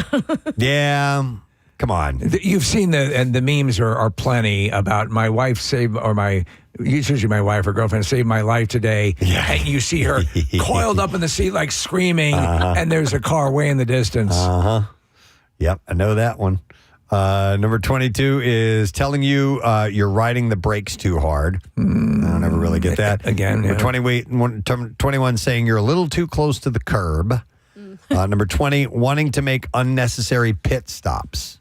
Well, I would think that'd be true of anybody, you know? Yeah. Even if you're the passenger and the driver wants to keep making pit stops. Crapping your pants. Yeah. Number 19, bringing a pet without warning. Oh, can't say I've ever had that happen. But I think that's a courtesy to ask, may I bring my llama? Mm-hmm. I'm trying to think if I've ever had that happen to me. I've definitely have never done that to somebody. No, it's somebody's car. Yeah. These are the most annoying things that drivers have of passengers. Number 18, constantly asking, are we there yet? That's like a little kid thing. Yeah. Number 17, fiddling with the air conditioning or window controls. I could see that being annoying if you haven't asked permission. Absolutely. Yeah. What about asking if we're dead because you keep seeing the same hitchhiker? Yeah. So again, I've already said that I don't care if you mess with your own AC or heat controls because everything's dually, you got your dual climate control. So usually, whatever you do on your side is not necessarily going to affect on my side. Now, the window down in the back, because you get the whoop, whoop, whoop, whoop, whoop, whoop, you know what I'm talking about? Yes. that That's the one weird thing. Yeah, that to me can be a problem. That bothers me.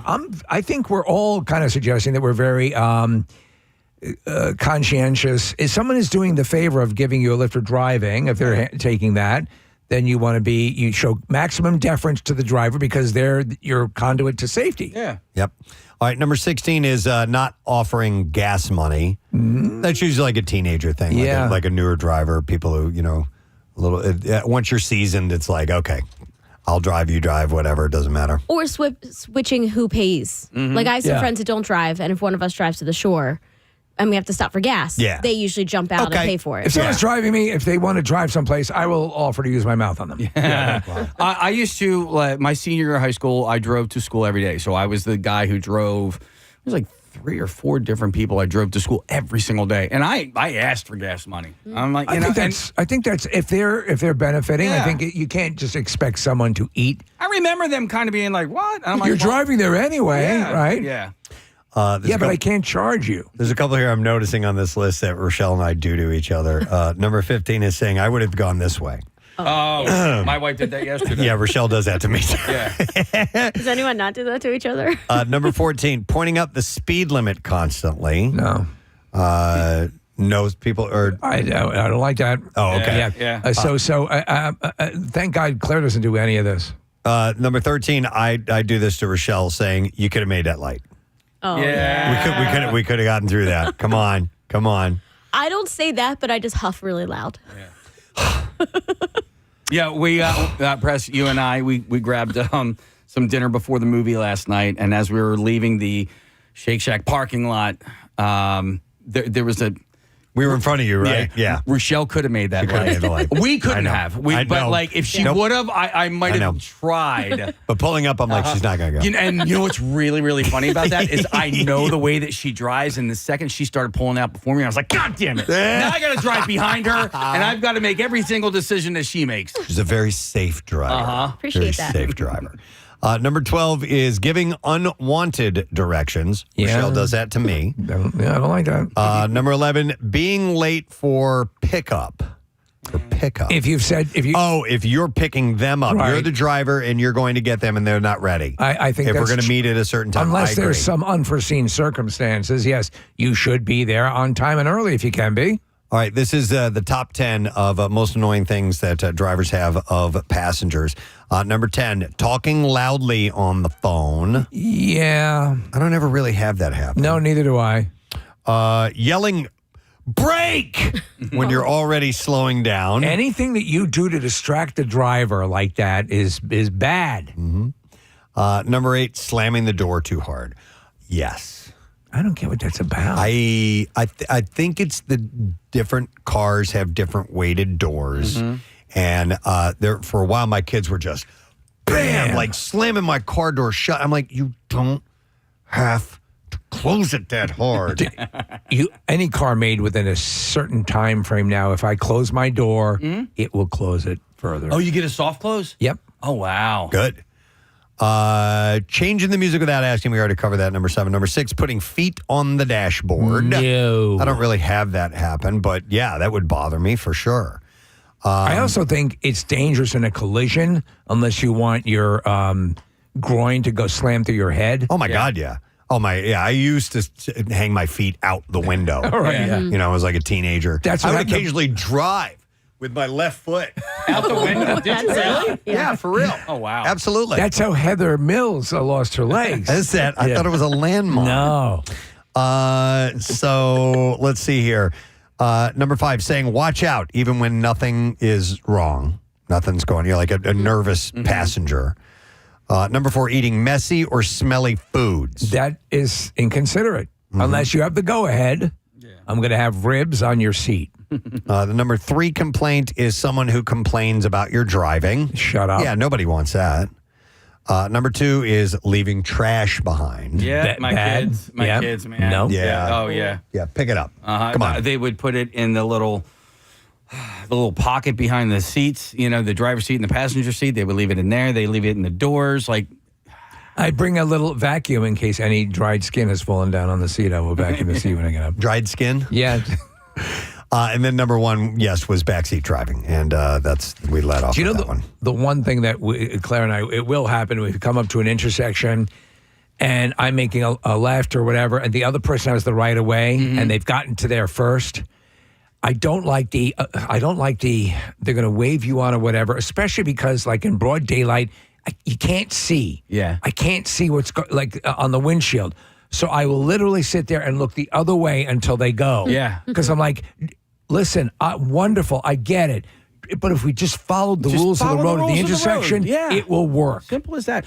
So when we drove across country, when we did it with Cuz, so it was me and Jackie Bam Bam, Kyle, Cuz. Yeah. And the only thing that I will say bothered me the entire ride was that Anthony sat in the front seat the entire time. He never drove because there was something wrong with his vision. So he never drove. Now, Jackie and Kyle are very tall. 6'5". Oh. And Anthony's, listen, he's not as tiny as me, but dude, at some point, you got to go, hey, you know what? Why don't one of you giants sit in the front seat and stretch your legs out? I was like, I thought that was You were pretty in an Outback? We were in an Ascent. Okay, so you had room. But like still not that much for those guys. Those guys are tall, man. So it never came up? It never came up, and he never... Does he have a front seat motion sickness thing? Not that I'm aware of. I know a number of people who can only be up front because they'll get sick in the back seat. Yeah, I know plenty of people who are like that. And then you just got to go, yep, all right, up front. I was riding in the back seat last night. Casey was, I got in the van. I was surprised at that. You're like, what are you doing in the back seat? I'm like, dude, I'm taking a ride. That's what I'm doing. Yeah, it's a limousine. Was Rochelle driving? Yeah, it was Rochelle's vehicle. So, and Kayla was with us, and I'm like, you can ride up front. So I'd dig riding in the back. It's comfy. I feel like you're important. Yeah. Being driven around. Driver once around the park. Yeah. You're looking at me. I'm in the back seat all the time. Are you? Really? I mean, obviously, I'm usually backseat center. If I that put has you to in happen. I put you in the glove compartment with a little handkerchief over a little pillow, like Stuart Little. Yeah. Here's a couple texts coming in. This one says, I have two different friends that feel it necessary to open up the various compartments and look at the things in my vehicle. Stop what that. the actual hell? Another pet peeve is when they leave trash in the door pockets. Yes. Someone says, this is Tucker. He said, I had a friend get mad at me for spitting out the window without asking him first. What? I don't know. Was Tucker driving? You're right. Tucker's blind, for those who don't know. Somebody said, two people said, what about putting your hands on the windows after they were just cleaned? Oh. Yeah, don't touch the windows. I didn't think about this peeve, but I don't like it when people put anything in the back pockets other than like a magazine. Because I don't want them to stretch out. You talk about like behind the door, behind the chairs. Behind the front mesh. passenger seat. Yeah. Mine and my car are like the foam from the chairs, from the same seat. And I don't want it to stretch out. I hear you. I hate when you get in a car and like the mesh somebody or else whatever has put stuff in there? Yeah, like if you put like a soda in there or something, it stretches it out. A magazine, something like that will go in there. A bag, that's all allowed. A bowling ball. Let's see. All right, there's a bunch of other tags coming in, but I thought those were kind of interesting. Okay, we'll go to another survey. All right, so we got daylight savings time coming up. It is it this weekend? It is this weekend. Right? Yeah. So according to a poll of 2,000 coffee drinkers across the country, 70% admit that they are concerned, about how losing an hour of sleep with daylight savings time will impact their routine. But one of the things they are not giving up is their coffee ritual. The time change has people most concerned about having to wake up earlier. 29% said that. 27% said they feel more tired during the day and having trouble falling asleep. While 48% plan to keep their coffee routine the same while they get used to daylight savings time. 28% of respondents said that they'll be reaching for more coffee to help power through it. I think our time frame in which we live, the world in which we live, is so askew that I don't feel that affected by it. My question would be, they talk about the potential of heart attacks. Mm-hmm. I wonder if that occurs more with the spring ahead or the fall back. I'm thinking spring ahead. You lose that hour. Yeah, you lose the hour. It does affect me. The daylight savings time will affect me for about a week. Yeah. Before I adjust to it. The fall back? The fall back is easy. You get an extra hour. The spring forward. Yeah. It has taken an effect on me. All right. So we usually react to the time change. Yeah, by screaming. No. Meaning we do it on Sunday morning. That's when we react to it, and Monday, and then the subsequent days. Like, what about being proactive? What about leading up to it? Yeah, starting to add on. So this week, or reduce. Get up an hour earlier than you normally would. Now that would suck for us. No, but start with 30 minutes. Okay. That way you're not either way. Mm-hmm. If you do it, it's still going to kill an hour for you. But maybe 30 minutes is a way to ease into it. Baby step. Start out 60 days ahead. Yeah. And do a minute every day. Get up an hour or a minute earlier every day. Let's just get rid of it completely. Yeah. That would be amazing. There are many people that believe that. Yeah. I don't really. I'm so used to it. You know what I mean? Like I don't really have an opinion about it one way or the other. Yeah. And I do like the fall back one. One. I kind of see it that way too, Casey. Yeah. That I cope with this one because I know the one in the fall is so wonderful. But this one's great too because we get these I mean, the time change is going to happen anyway. Yeah. The days. daylight is going to change anyhow, and we're going to have longer days. But I do like this. Wow. Would you agree that we could do in thirds and have a really full back? Like you get 2 hours. Oh, do a 2 hour change? Yeah. And then a really spring ahead. Forward. So this survey is mainly about coffee. So nearly all of those surveyed, 93%, make their own coffee every morning. I do. And me too. And on average, they spend about 16 minutes making and drinking coffee. When was the last time you forgot to put the coffee cup underneath the Keurig? It's been a while. I am on a good run. A good run.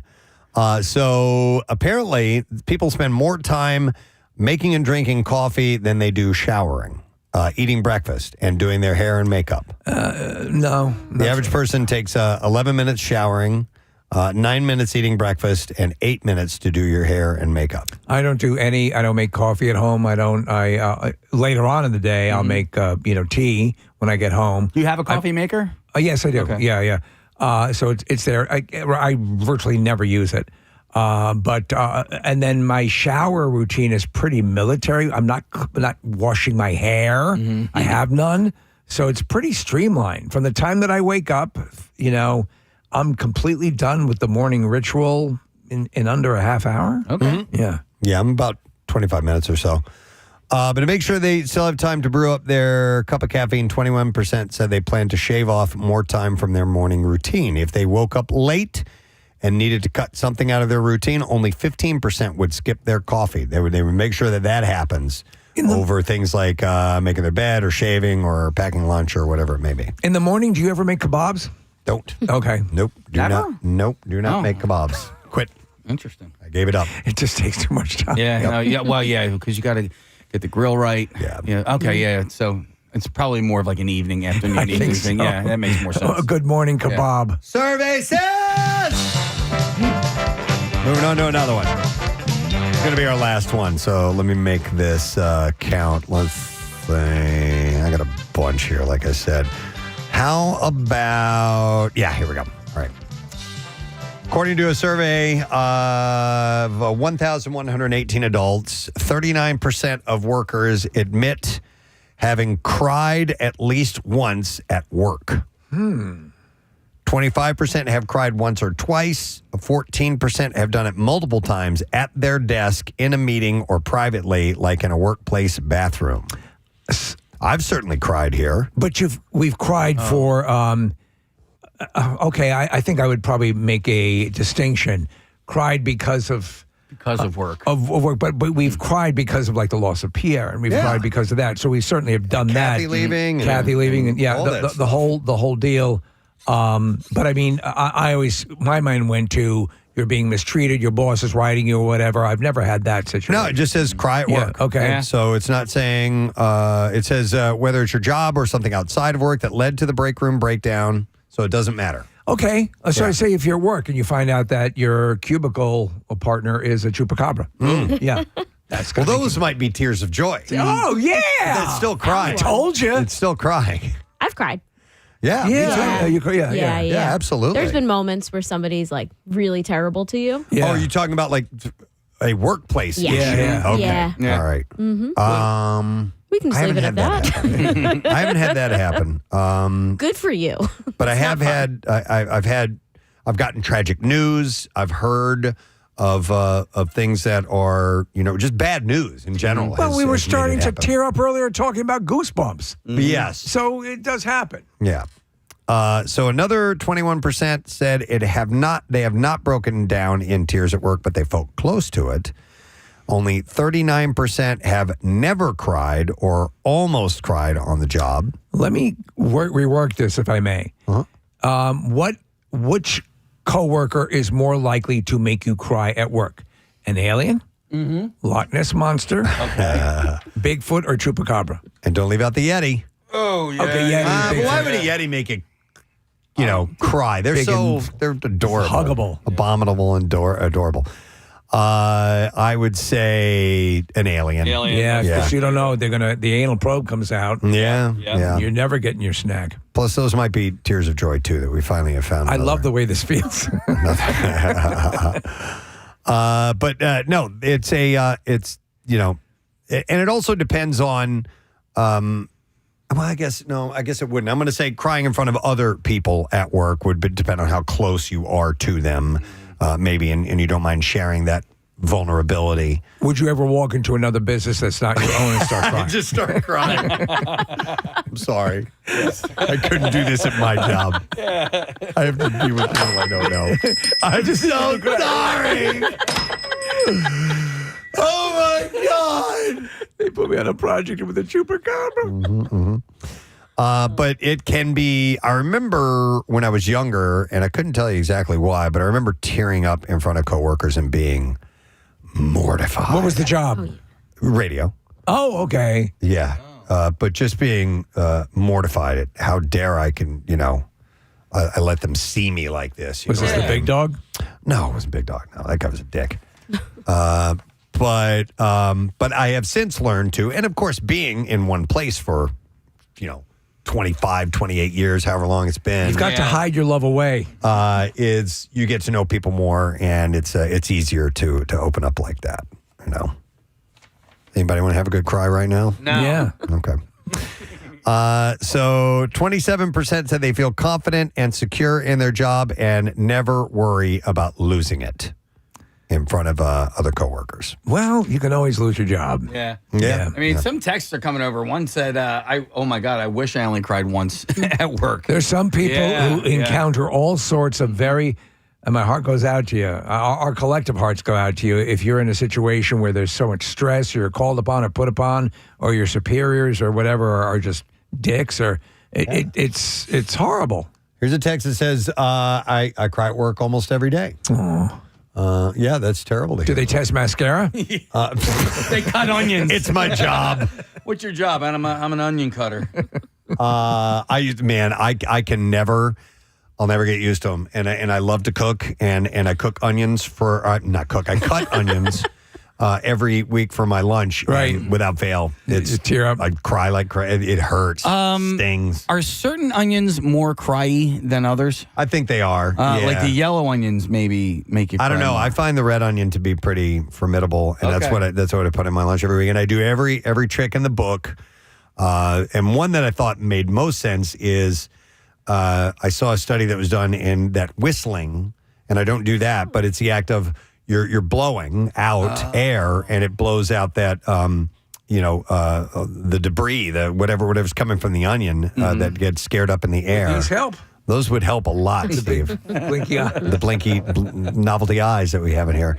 But so I constantly am going. Oh, really? While I'm cutting onions. Well, yeah. whistle instead. Same thing. Yeah. But a little more delightful. Well, what about the song, Whistle a Stranger? Whistle a Stranger? The Stranger by Billy Joel. Oh. There you go. I need reverb like you have.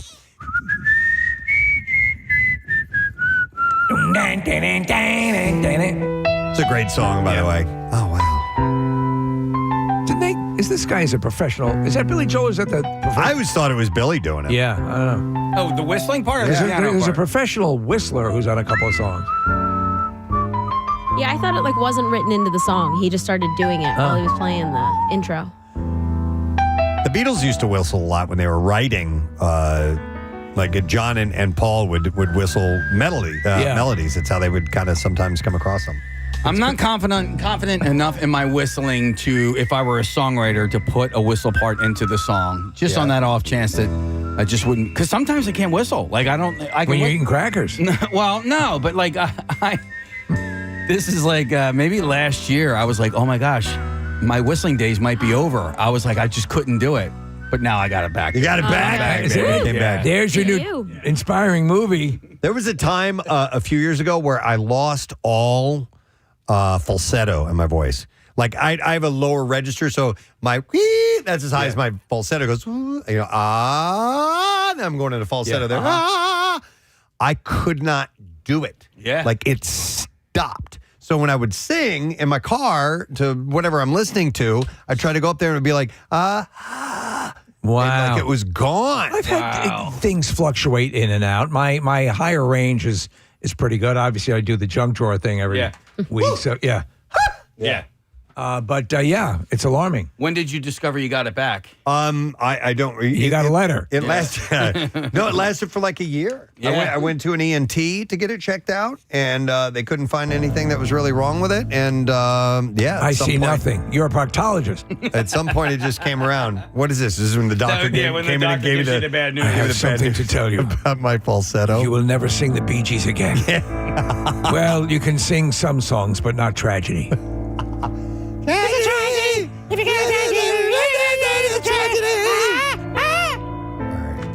All right, that's all we have time for in the survey section, Preds. Yeah, we got to wrap this up, but thank you for joining us for this.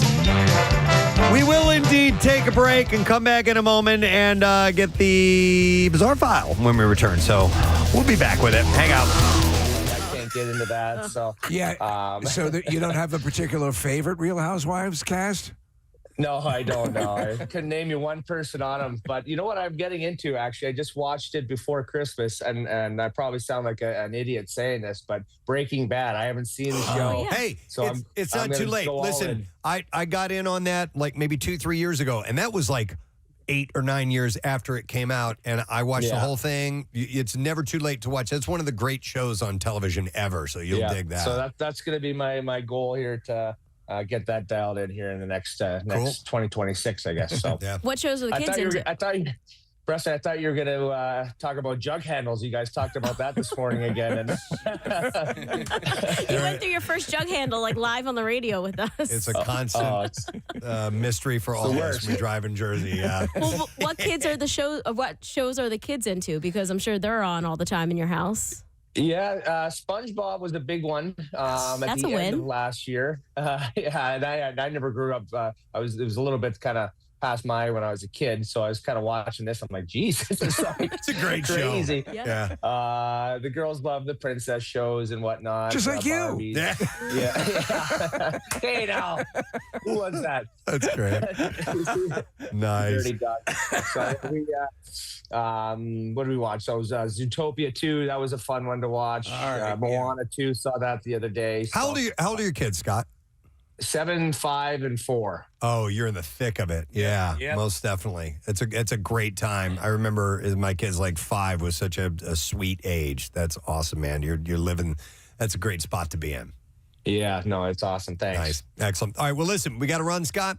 Great to talk to you as always. Tomorrow night, like I said, Flyers are playing the Leafs. Casey will be there for the event. You can stop by Stateside Live for the whole thing, and obviously we'll catch you guys on NBC Sports Philadelphia. Say hi to JJ and the crew over there, and we'll catch up with you soon. All right, brother? Yeah, we'll do. Casey, text me if you guys are coming over. You want to see the studio. I'll give you a little tour of that. I would love that. Yes, Excellent. absolutely. All right, Scott Hartnell, guys.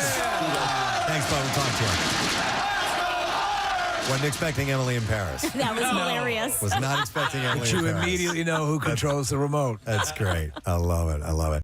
Right now, though, these have been burning a hole in my pocket. We have not done Survey Says, and I don't know if we've done it this year yet. Oh, man. A whole year. Time to get into it. I have a few stories to share with you. Surveys that are done regularly, daily throughout the United States, and we're going to start with this one.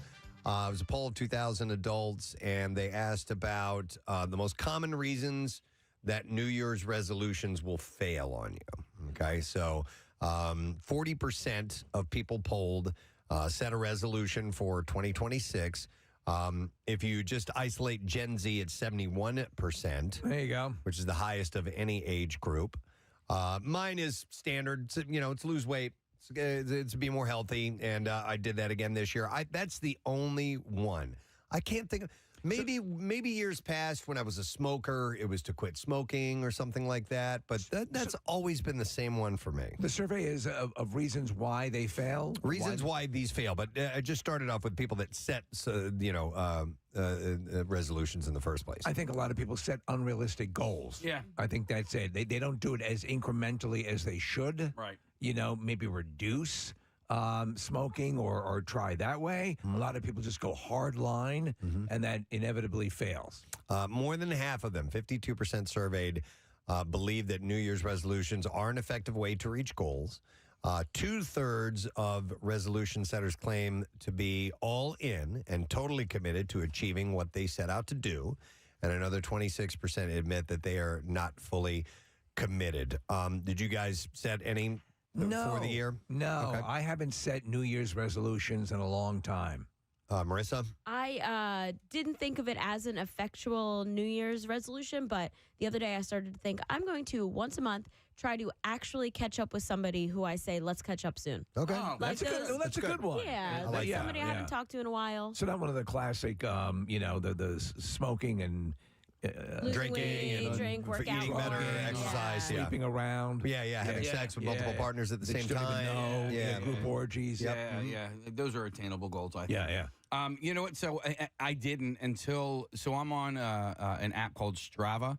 And it tracks your fitness right. thing. So, when I work out, I port that over to my Strava app. When I go for bikes and runs and swims and stuff like that, that all goes to my Strava app. And then at the end of the year, it kind of gives you your year in review. And so I saw how many days active I was last year, and I want to just beat that. You want to beat okay? Yeah, and I had a pretty active year last year, considering I had this thing that happened to my neck at the end of the summer that kept me out of the gym, it kept me off my bike and all that stuff. And despite losing, a good month of activity, I still did pretty good. So I want to top that. I didn't go into the new year thinking, I want to do this or that. But then when I saw that and that came up, I was like, okay, yeah. Something achievable. Something achievable. All right. Yeah. Ryan Shuttleworth, any resolutions? Man, last year was tough enough. I just want to go into this year being all right, just be a better person where you can and just kind of, coast into it. Just, try and get through it unlike last year. That's a healthy one. All right. Most New Year's resolutions fail. So why do we break them so easily? These are the most common reasons. So per the survey, and I'll work up to the top one. Feeling too unhappy or fed up, finding it too tiring, realizing that you just don't want to do it. Yeah. Finding it too boring, whatever your resolution is. The smell of freshly baked cookies. Number 6, working our way to number 1, is forgetting why you were doing it in the first place. Why am I doing this again? Yeah. Number 5, not fitting in with your routine.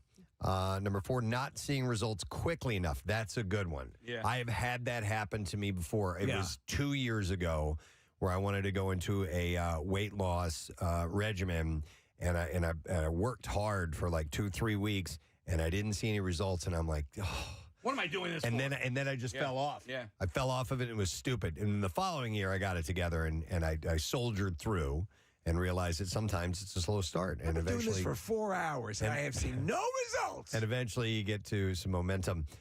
Number 3 is you find it too difficult to do. Whatever agreement you made with yourself was just too much. Like sleeping around. Number 2, giving in to temptation, obviously. And number 1, just not feeling motivated to stick with it. I do like the idea of points on the calendar that are definitive. Okay, I'm going to start now. Yeah. I think, me too. And obviously, it helps me. The year rollover is a perfect time to do it. In years past, I have definitely seen new people at the gym come New Year, and whenever I see that, I'm like, I hope I continue to see you all year long, because I have been that person who showed up, January 2nd, never on January 1st, and then stopped going a week or so later. But this year, I want to say, people hanging in there. Yeah, no, I haven't seen a whole lot of new people. No. Okay. Steve, I like the idea of the date on the calendar. I need certain goals to keep me motivated. I'm a list maker too. If I make a list every day of the things that I want to achieve, and I get great satisfaction in crossing that off my list. Yeah. And I do the same thing with my goals. I will set incremental goals. I'll have a big goal in mind, right? But I have your way towards it. Yeah, I have little milestones along the way that I like to hit, and I'll call them small goal, medium goal, right, big goal, and then sometimes I even have an ultra goal that I'll put on there, and then I'll give myself a time frame and try to hit those marks, and it helps. Yeah, it helps me stay on track. You have something to stay on. So, and also reward yourself. Yes. If you're losing weight, reward yourself with alcohol. Please. Right? Yeah. Heavily. But that's why I signed up. I'm going to drink this whole bottle. That's why I signed up for things like sprint triathlons or 5Ks or, even the Bend to the Shore. When I have something that, especially something like Bend to the Shore, which is, that it's a long-ass bike ride. Or the Olympics. If I have that on the horizon, then that gives me a reason to get to or get on my bike or get on into the gym. And, and also anybody who is there's I don't think it's a book. It might be an app, but it's called Couch to 5K. So if you've never run or anything like that, it is a great tool to use to just get out and get active and do a 5K. So if you see a 5K in your future, Phillies do a 5K in March, and if you see something like that, sign up for it and then get the app Couch to 5K, and it'll kind of coach you along. Stephen, you talk about giving yourself rewards. That's key. I have daily rewards. Sure, but I don't get to take advantage of those until I finish everything on my list, and then when I'm done, I can smoke a little weed. So that for me is the intermittent fasting. I hit my mark, and then I make sure. Case, I read a book that's really good called 5K to Couch, which is awesome. It's a lot easier, I found, and I've hit all my goals. All right, another survey topic for you.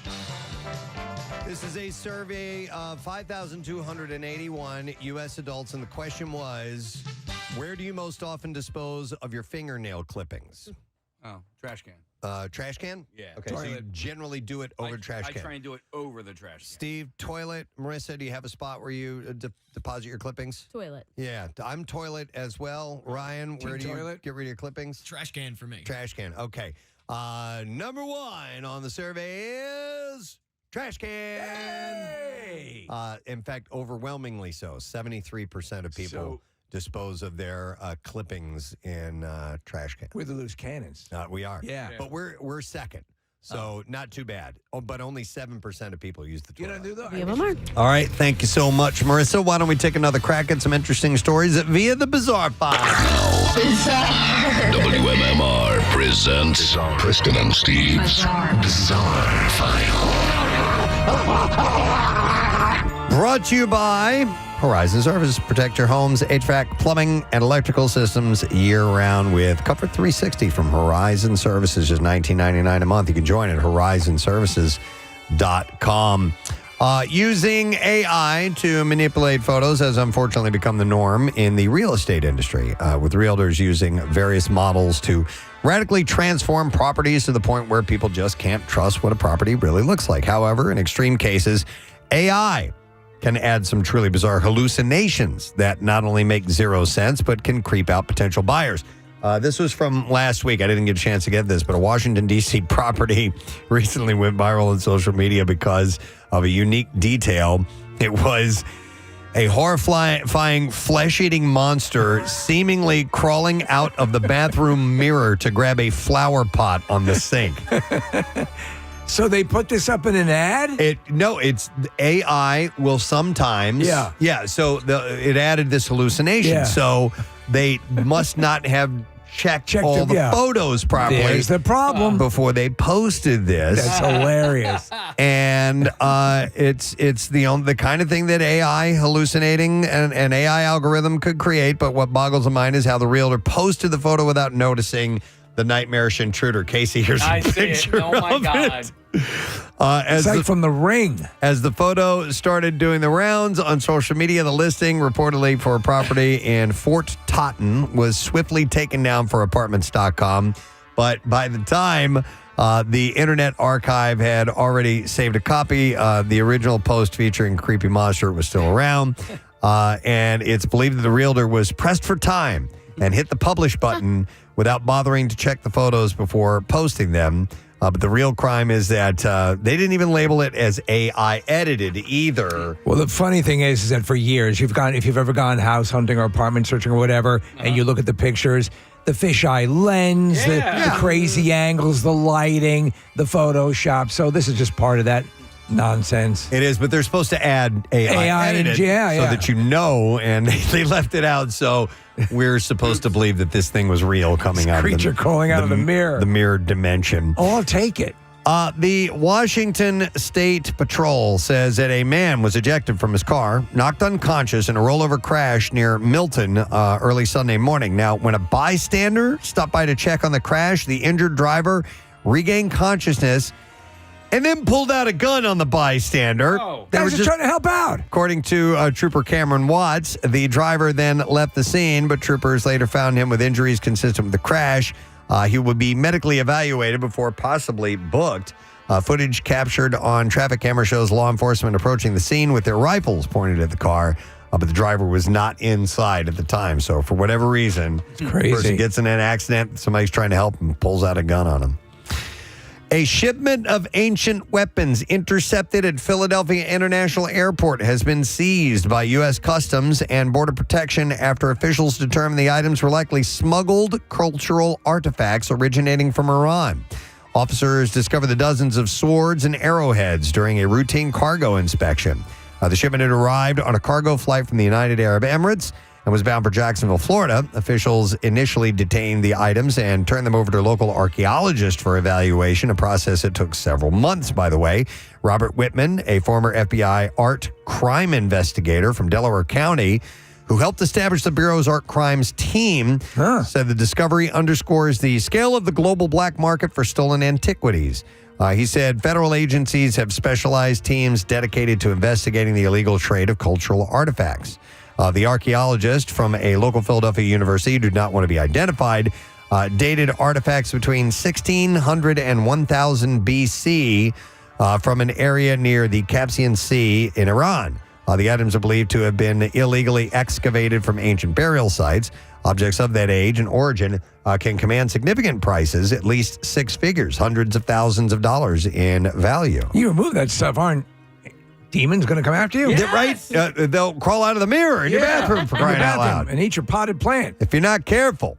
All right, and then one last story from the bizarre file. A sinkhole that opened up on a golf course has exposed an abandoned wine cellar believed to have been sealed for more than 100 years. It's the coolest thing. Did you see pictures of this I did, yeah. Staff at Davy Hulme Park Golf Club in Trafford, Greater Manchester, England, found the brick cellar filled with empty glass bottles of different shapes and sizes under the course's 13th hole. The cellar is believed to have once formed part of Davy Hulme Hall Manor House, which was demolished in 1888. This is Davy Hulme Hall Manor House.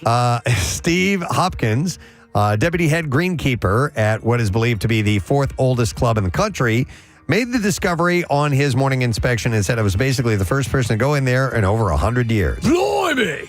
Steve said that after spotting the sinkhole, he consulted with a greenskeeper and decided to excavate the area with a small digger. He said when you have a sinkhole in the course, it usually means a drain is collapsed. So we were thinking it was just a drain that needed digging and clearing up. But as we dug deeper, this chasm underneath just opened up.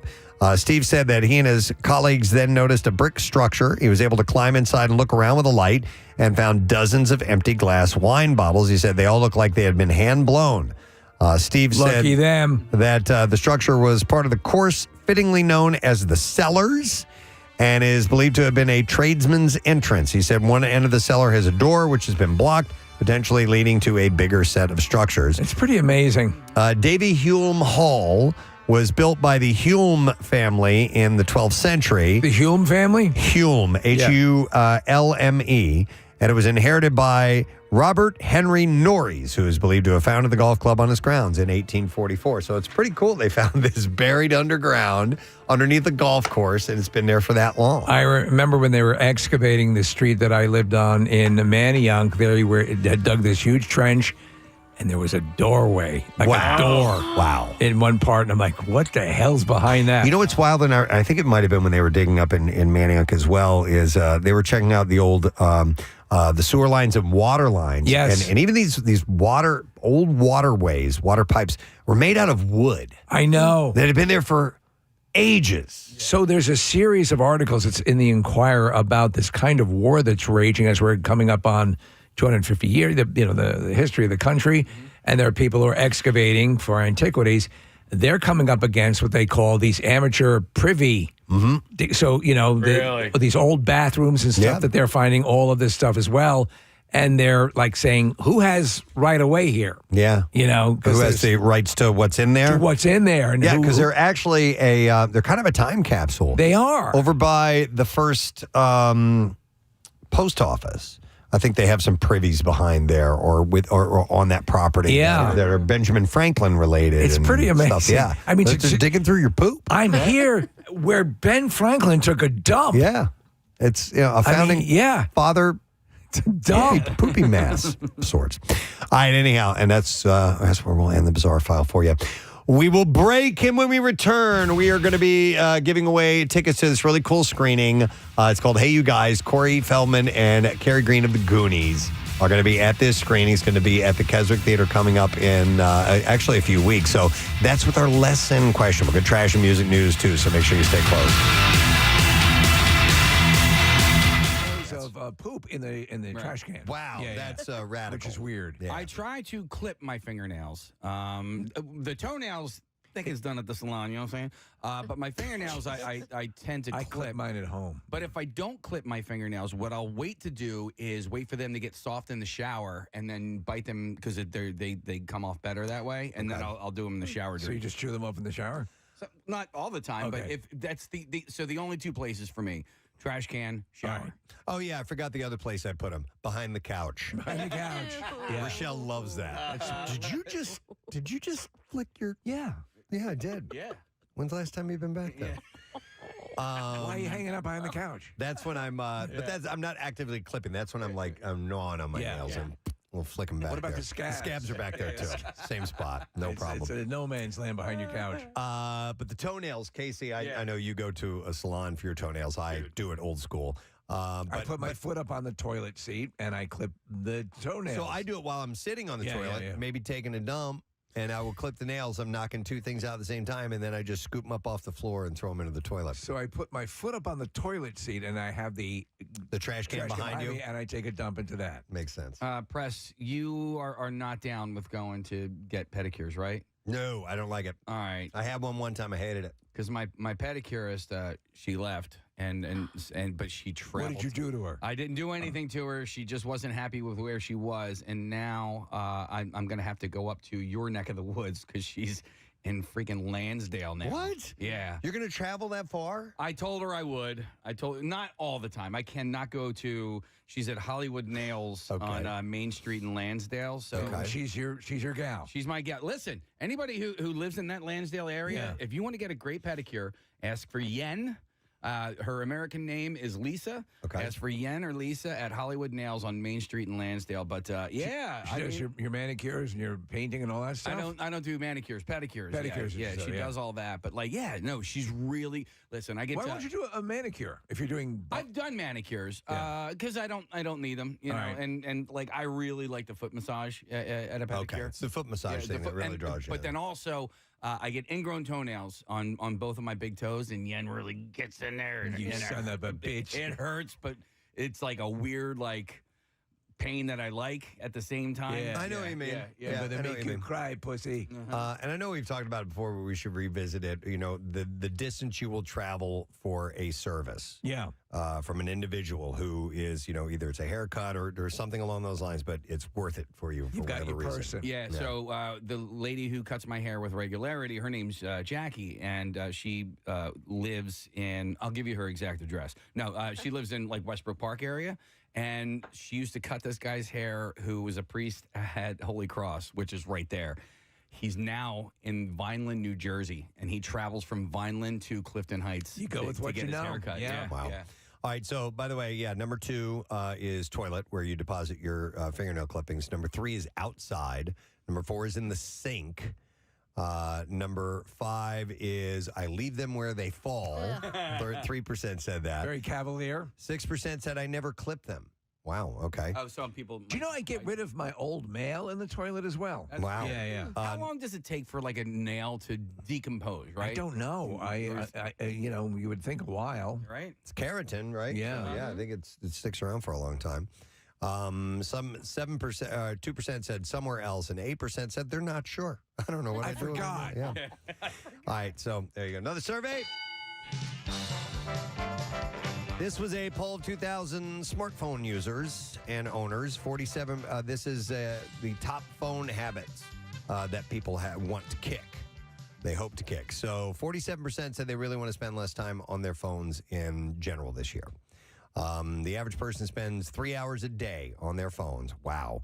And for Gen Z, that jumps to over 5 hours Stop a and day. think about that. Stop and think about how connected we are now.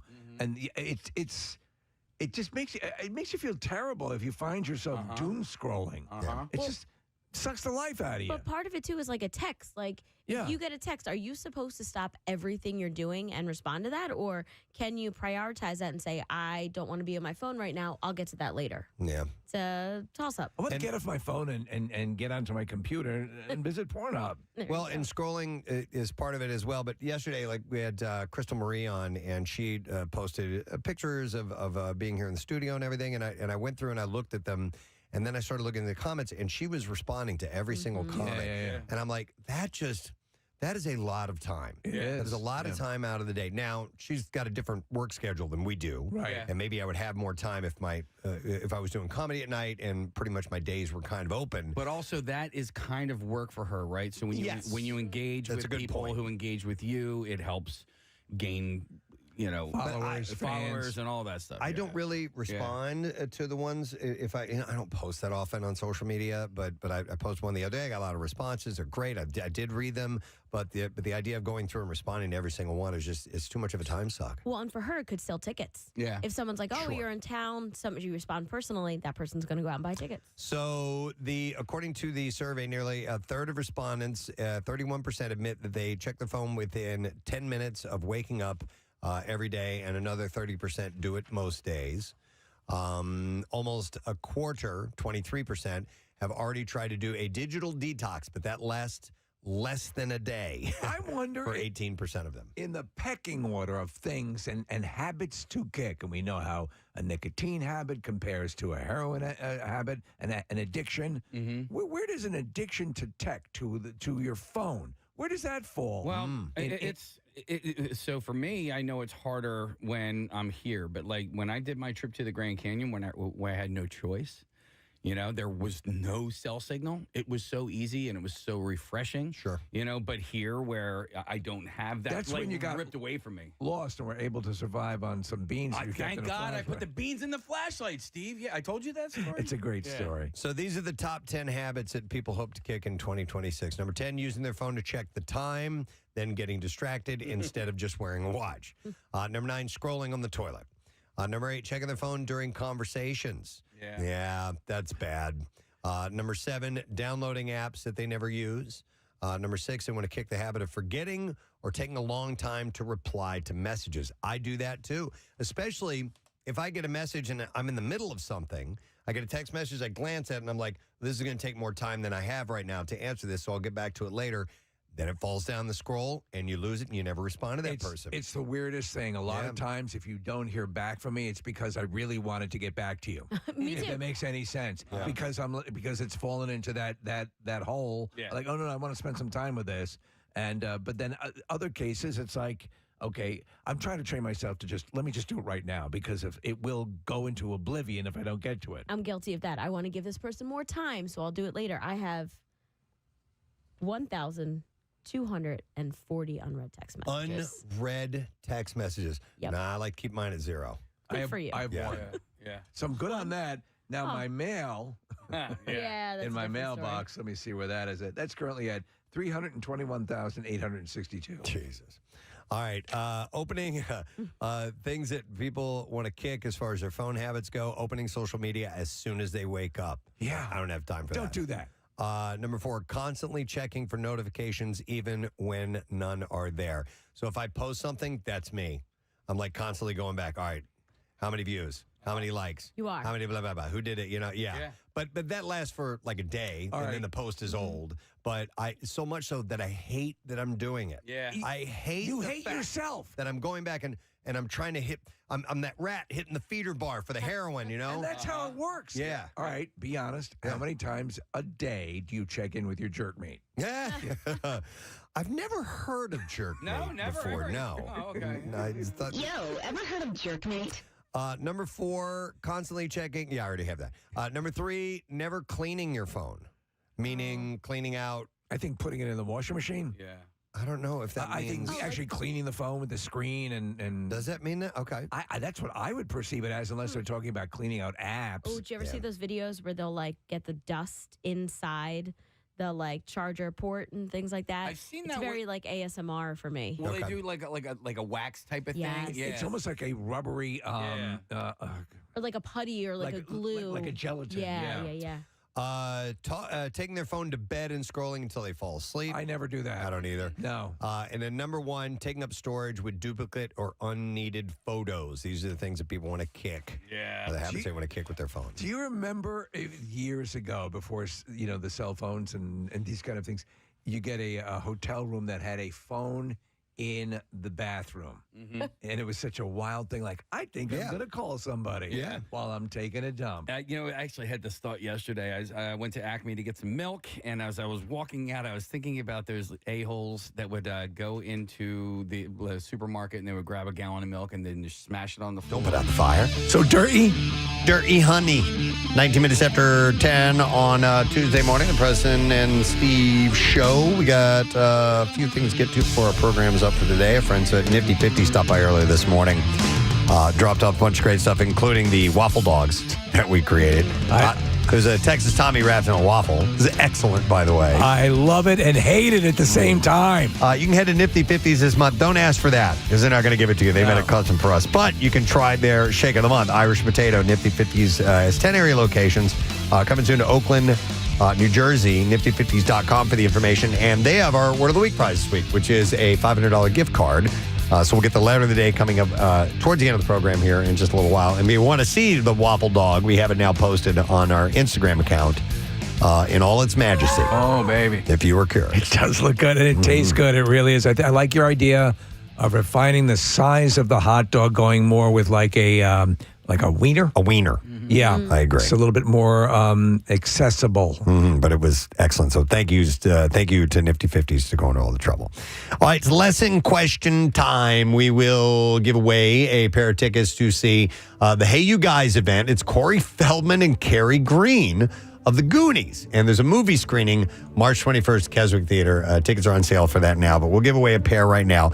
If you can tell me, according to Steve, what happens to Rudy at the end of the movie in unseen footage. 610-660-9333. Let's see if you heard that earlier this morning. It was around 7:30. What happens to Rudy at the end of the movie in unseen footage? If you heard that and you know, you should call us right now. The trash business is a gold mine. 93.3 WMMR with Preston and Steve's Hollywood Trash. Brought to you by Horizon Services. They have a precision AC tune-up right now for just $79 for a limited time. You can get your home ready for summer, for the summer hits, before summer hits.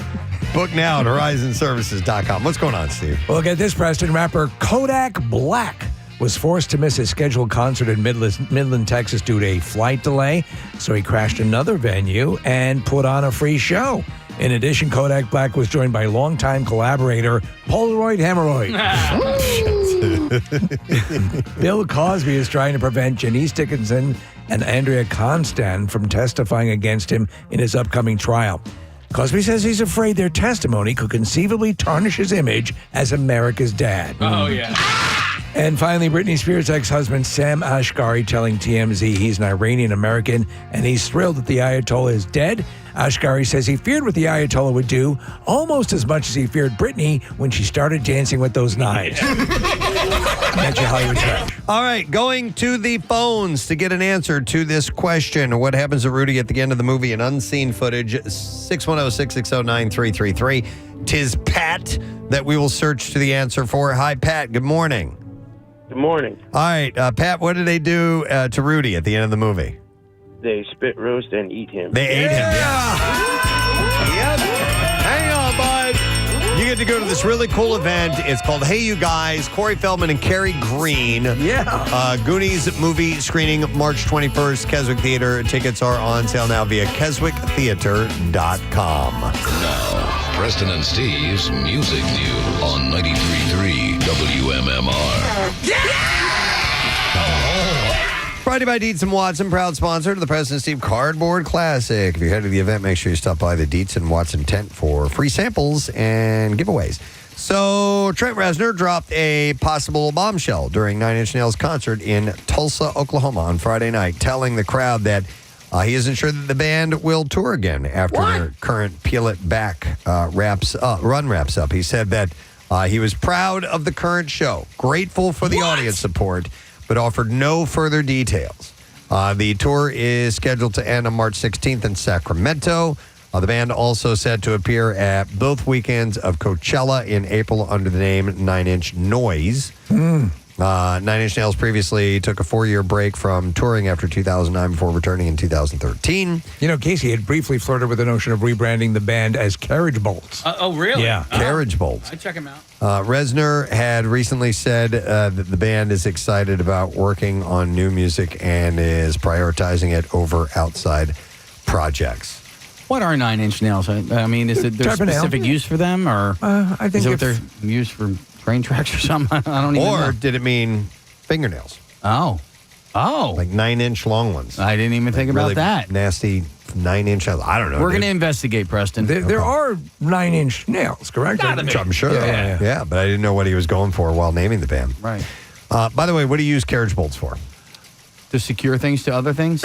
Okay. Yeah. We had I remember them you had talked about them one time, and I forgot what project you were doing at home, and it became a running gag. All right, so you think about a carriage bolt. It on the top, there's no it's not like a hex nut on top or a screw or anything like that. It's just kind of like a dome. Okay. So that kind of goes flush onto the wood or whatever you're doing, and then you secure it with the nut on the other side. So it's not coming out. Yeah. So like a swing set. Swing for set a would be kid. good. Yeah. Okay, I know what you're talking about. And sometimes if you want to take your gal to the park, you will ride on a carriage bolt. Yeah. Okay. Yeah. All right. A quick search says something like it was easy to abbreviate. It looked tough. 9-inch nails? 9-inch nails. Or carriage bolts? Carriage bolts don't sound tough, do they? No.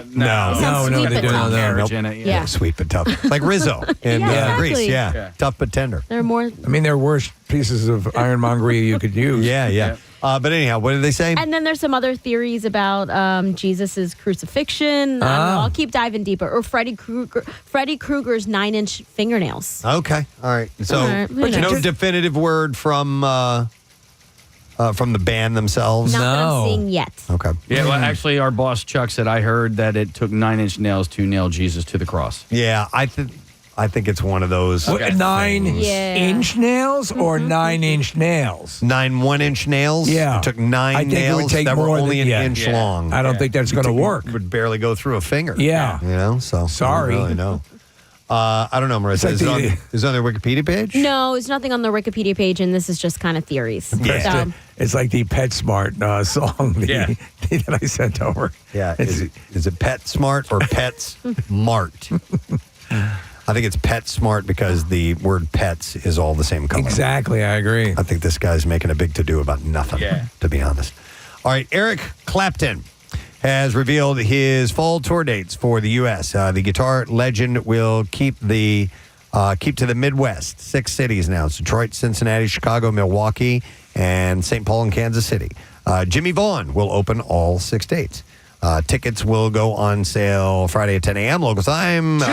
You can check Clapton's website for ticket and tour information. As expected, Metallica, the demand for those tickets to see them at the Sphere in Vegas at the Residency has been incredibly high. So to accommodate, the band is set to add more dates to their stay in Sin City. No specifics had been released as of yet, though fan club ticket pre-sales for 6 of the shows will begin tomorrow at 1 o'clock Eastern time. Days previously announced October 1st and 3rd, and I'll tell you about the contest we have in just a minute. October 15th and 17th, October 22nd, 24th, 29th, and 31st. More info is forthcoming in the Instagram announcement. The band added learn more at metallica.inc.to/Metallica Sphere Ticks. Do you think demand for tickets would go down if they just did the same show over and over again? Meaning, like, so they're doing like no repeats. So, you know, you're more inclined to want to go to multiple shows because the next show is not going to be the same as the first. I do not think that demand would go down because they are in. People are coming from all over the country, Right. From the world, and they would sell out if the tour moved around, Yeah. and therefore people plan trips, and you have the spectacle of the Sphere itself, and people who have never been there and have waited for the right band to come through. Right. That's So- my line of thinking as well. Yeah, but I'm in your answering of that question, I feel like I posed the question incorrectly. Okay. And so, no, I don't think the demand would go down. I guess maybe more people would be able to go, meaning you would be less inclined to want to go to another show knowing full well that it's going to be the same exact show that you already saw. Not that the demand would go down. Am I making any sense right now? I've had theories about this recently because, I'll go see a band, the same band that I love, in different cities, and the shows slightly change, but not really. Right. But then there's people that go to Broadway shows over and over and see the same exact show. It's Right. just a different performance. And I'll also add, like a band like Rush, if we're talking about some of our favorite bands, unlike Fish, Rush's shows are almost the same every single time. They have a very rigid set list. It changes very little bit because they have a lot of production that goes into it as well. There's a lot of pre-recorded bits that they do and things like that. They use a lot of carriage bolts. Lots of carriage bolts. Yeah. But there are people that go and they'll see every single show on the tour. So it just depends on how fanatical you are about the band, Preston, that's exactly it. So I went and tried to do this pre-sale yesterday. Emphasis on try. So Metallica's fan club has like 2 layers. There's what they call the 5th members, which is anybody can sign up. You go to the email page.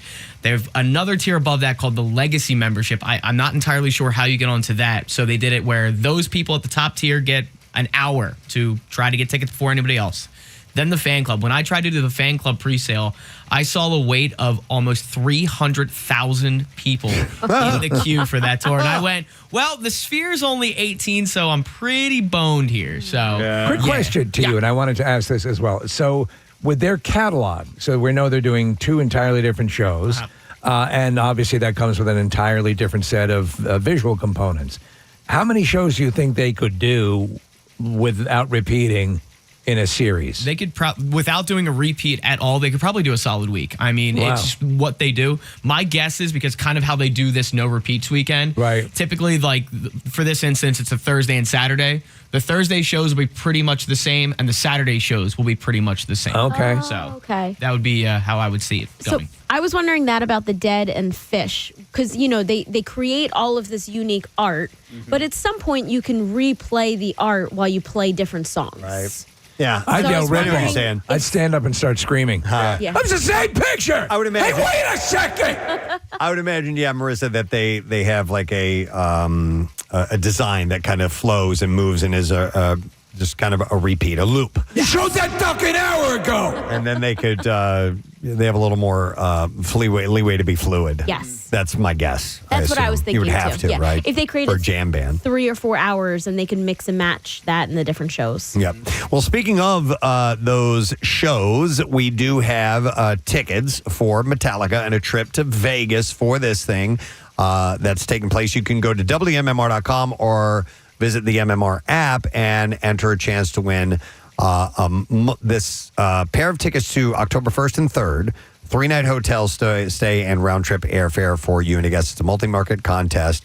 But like Ryan would say, it's no repeat weekend. So 2 completely different shows and set list, and you will be able to go to this if you win. Wild. So, yeah. Tickets go on sale Friday, and you can go to WMMR.com and get all the details. And then I just want to point out again, it's Women's History Month, and we're going to be having a few things going on to celebrate it. We've been playing Women Who Rock every morning here on the show. Matt Cord is highlighting a female artist and female fronted band every weekday for the workforce block of the day. Brent Porsche is kicking off the 12-pack in the afternoon every day with a woman who rocks, and Jackie Bam Bam is highlighting female rock bands and artists as well. And also this weekend is going to be a Women Who Rock block party this weekend.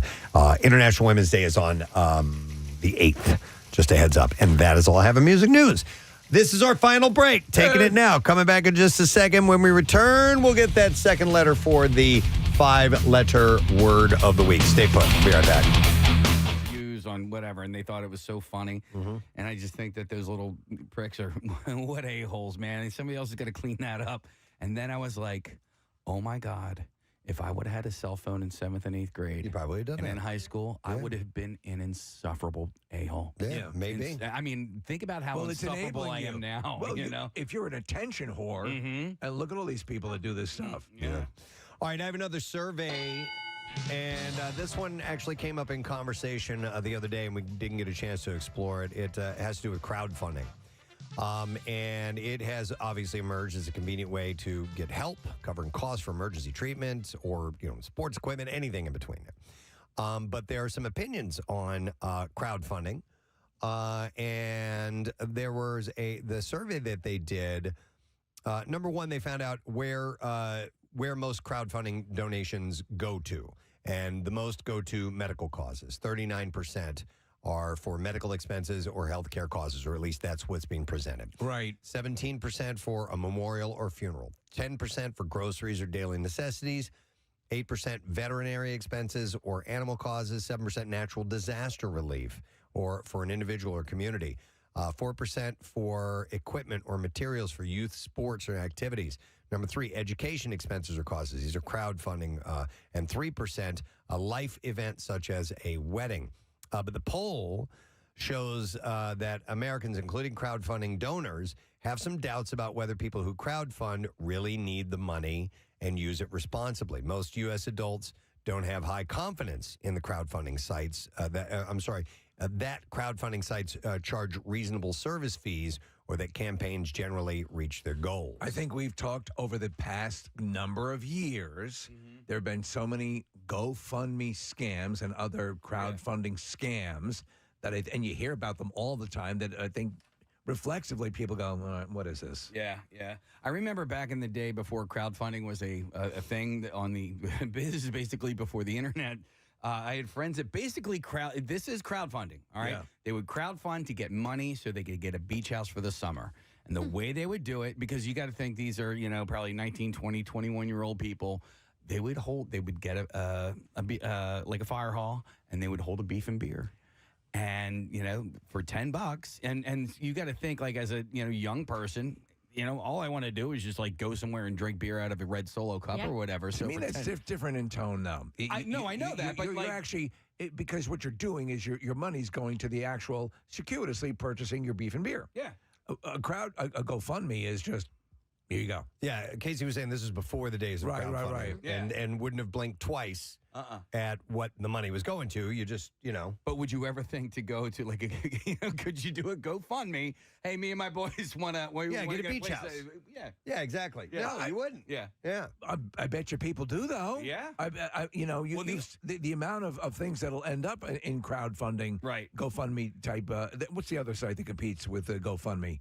It's similar name, but anyway, people put up very frivolous things. Yeah, well, so when the main thing that made me think about that, Steve, is Preston listed like weddings in there. That's not on anybany else to pay for to crowdfund and pay for somebody's wedding, and it's not necessarily on me to make sure that you get a cool ass beach house, for an entire summer. So I just Googled GoFundMe beach house. Okay. And somebody is saying save Nanny's home in Ocean City, New Jersey. Oh. Well, there you go. This family You're saving Nanny's home. Well, this family can't afford the house.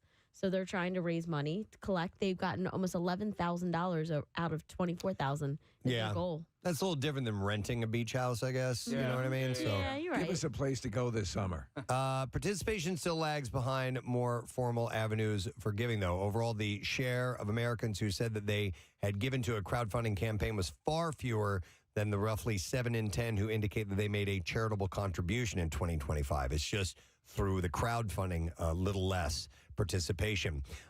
These efforts lend themselves to small gifts. The AP NORC poll found that 6 in 10 crowdfunding donors gave $50 or less when they last supported a campaign. The lower donation sizes underscore the importance of strong personal networks. Without offline connections or large social media reach, campaigns can face difficulties reaching the critical mass of small dollar contributors necessary to meet their goal. When you donate, if you have donated, do you go anonymously? Do you put your name up? How do you go about it?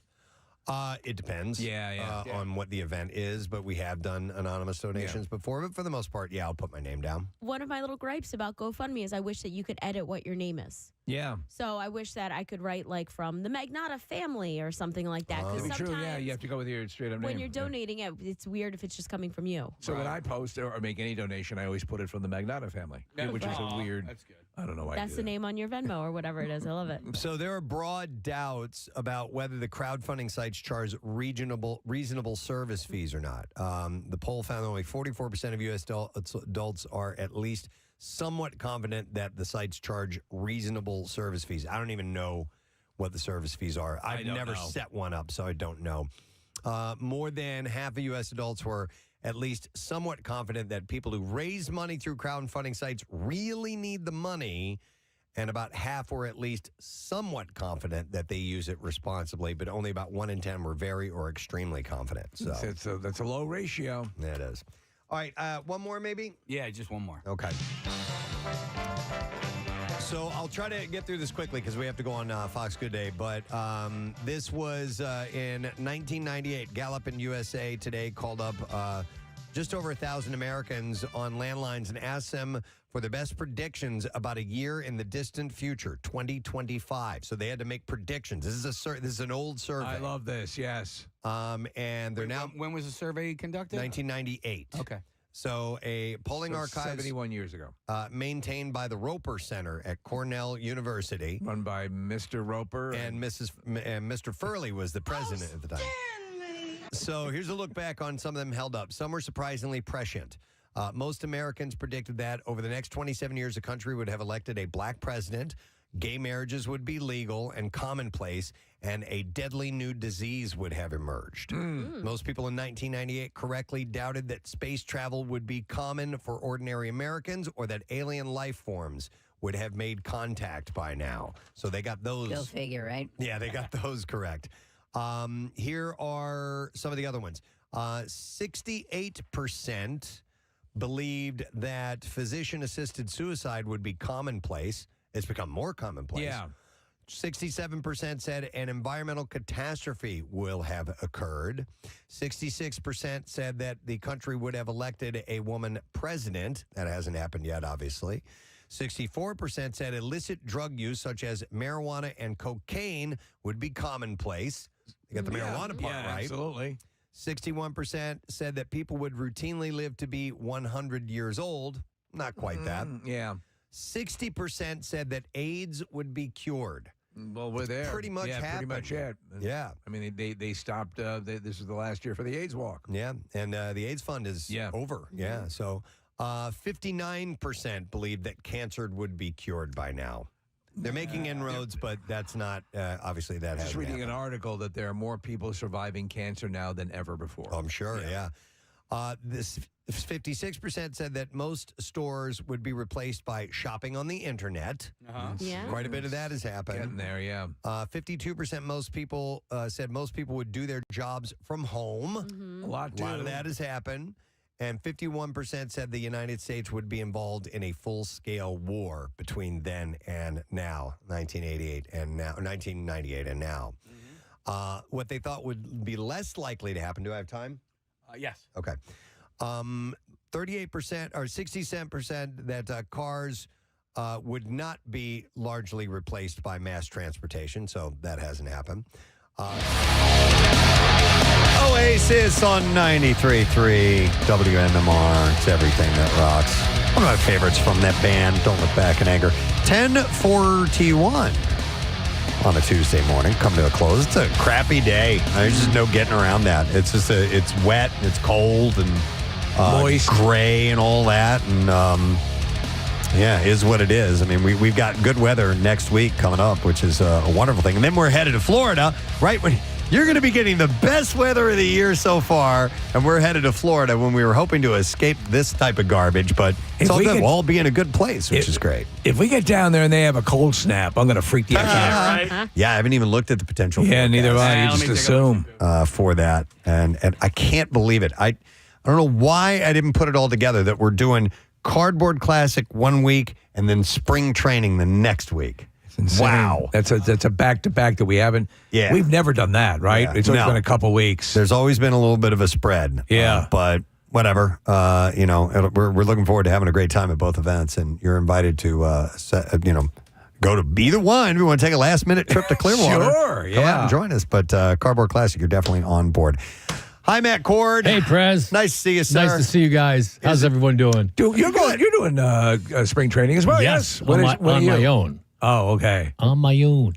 I'll be there the week of St. Patrick's Day. Okay. So 16, 17, 18. Just going down and see a game and take it in? Yeah. Excellent. Have you done it? You done it before? Yeah. Nice. The St. Patrick's Day game. Used to broadcast from there. Oh, okay, yeah.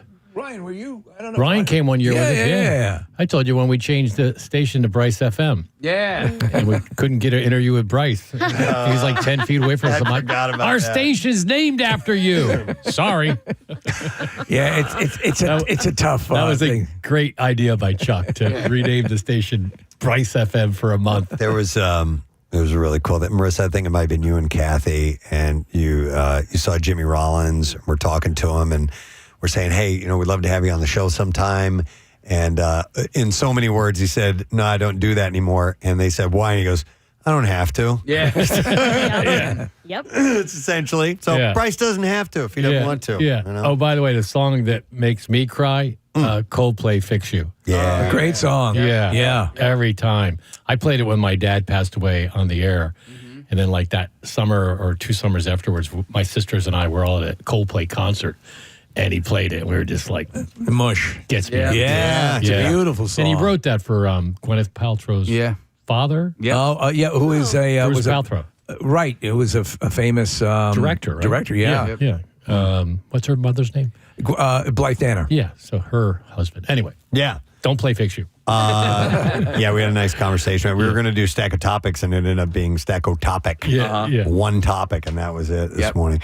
All right, Matt, we need a letter. All right, here we go. Preston and Steve on 93.3 WMMR. Now, the Daily Letter. And the Preston and Steve show is brought to you today by The Letter. E as in extreme. Great. Great band, yeah. And we're going to give away Nifty 50's $500 gift card. And you got to head there this month for their Shake of the Month, Irish Potato. And to find Nifty 50's 10 area locations, you head to nifty50s.com. Matt?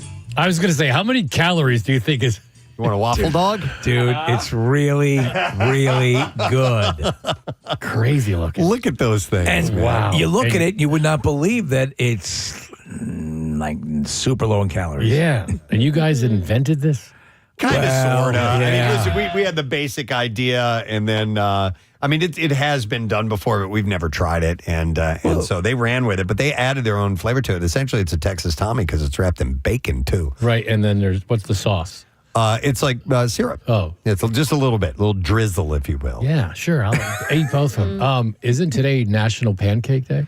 I believe it is. Yeah, we talked about that yesterday. Yeah. In fact, that's how we got on it. That's how we got on the topic. Pancakes, and I said something about waffles, and we started talking about Because that. it's 3-3, and that's how many pancakes you get? Or? That's what Casey was saying. And I mentioned that I am an absolute fan of just plain pancakes and plain waffles. I don't need syrup or anything on them. Yeah, because there's a little hint of sweetness. Okay. I will sometimes make, because when I have my afternoon coffee, I like to have something that goes with that.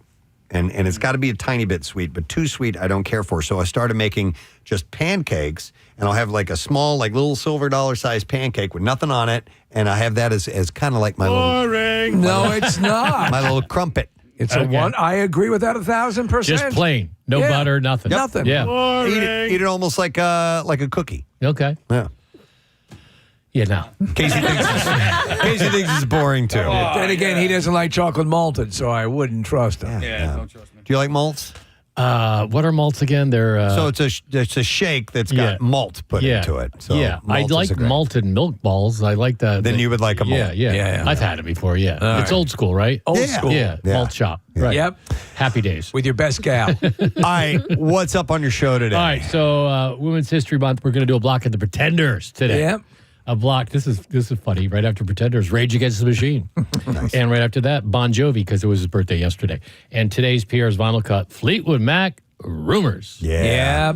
We played some Fleetwood Mac earlier this morning for Women's History Month, which is cool. I could almost do a whole album side. Yeah. You could do the whole, that is a classic album. Yeah, Secondhand News, into Dreams, into Never Going Back Again, into Don't Stop, into Go Your Own Way. Oh, come on, man. Yeah. I think Sam gave you this, too. What's on the backside? The Chain, You Make Love and Fun, I Don't Want to Know, Oh Daddy, Gold Dust Woman. Come on! Yeah. It's like a greatest hits record. The whole thing. Yeah. It's one of those rare Perfect album. Yeah, All the way exactly. beginning to end. Yeah. All right, cool. Matt's got you, my friend. I want to thank our sponsors. Preston and Steve Show is brought to you today by Duncan, and the Preston and Steve Show runs on Duncan. Also brought to you by Nifty 50s, 10-time best of Philly winner Nifty 50s. Taste the memories. Tomorrow morning on Wednesday, so we'll do our Fox Good Day check-in, and we'll also have comedian Kyle Kinane on the program, and many, many other things to spend the time talking about. That's it. We are done. Rage on and have a great day in the morning. We'll see you tomorrow, my friend. Bye-bye.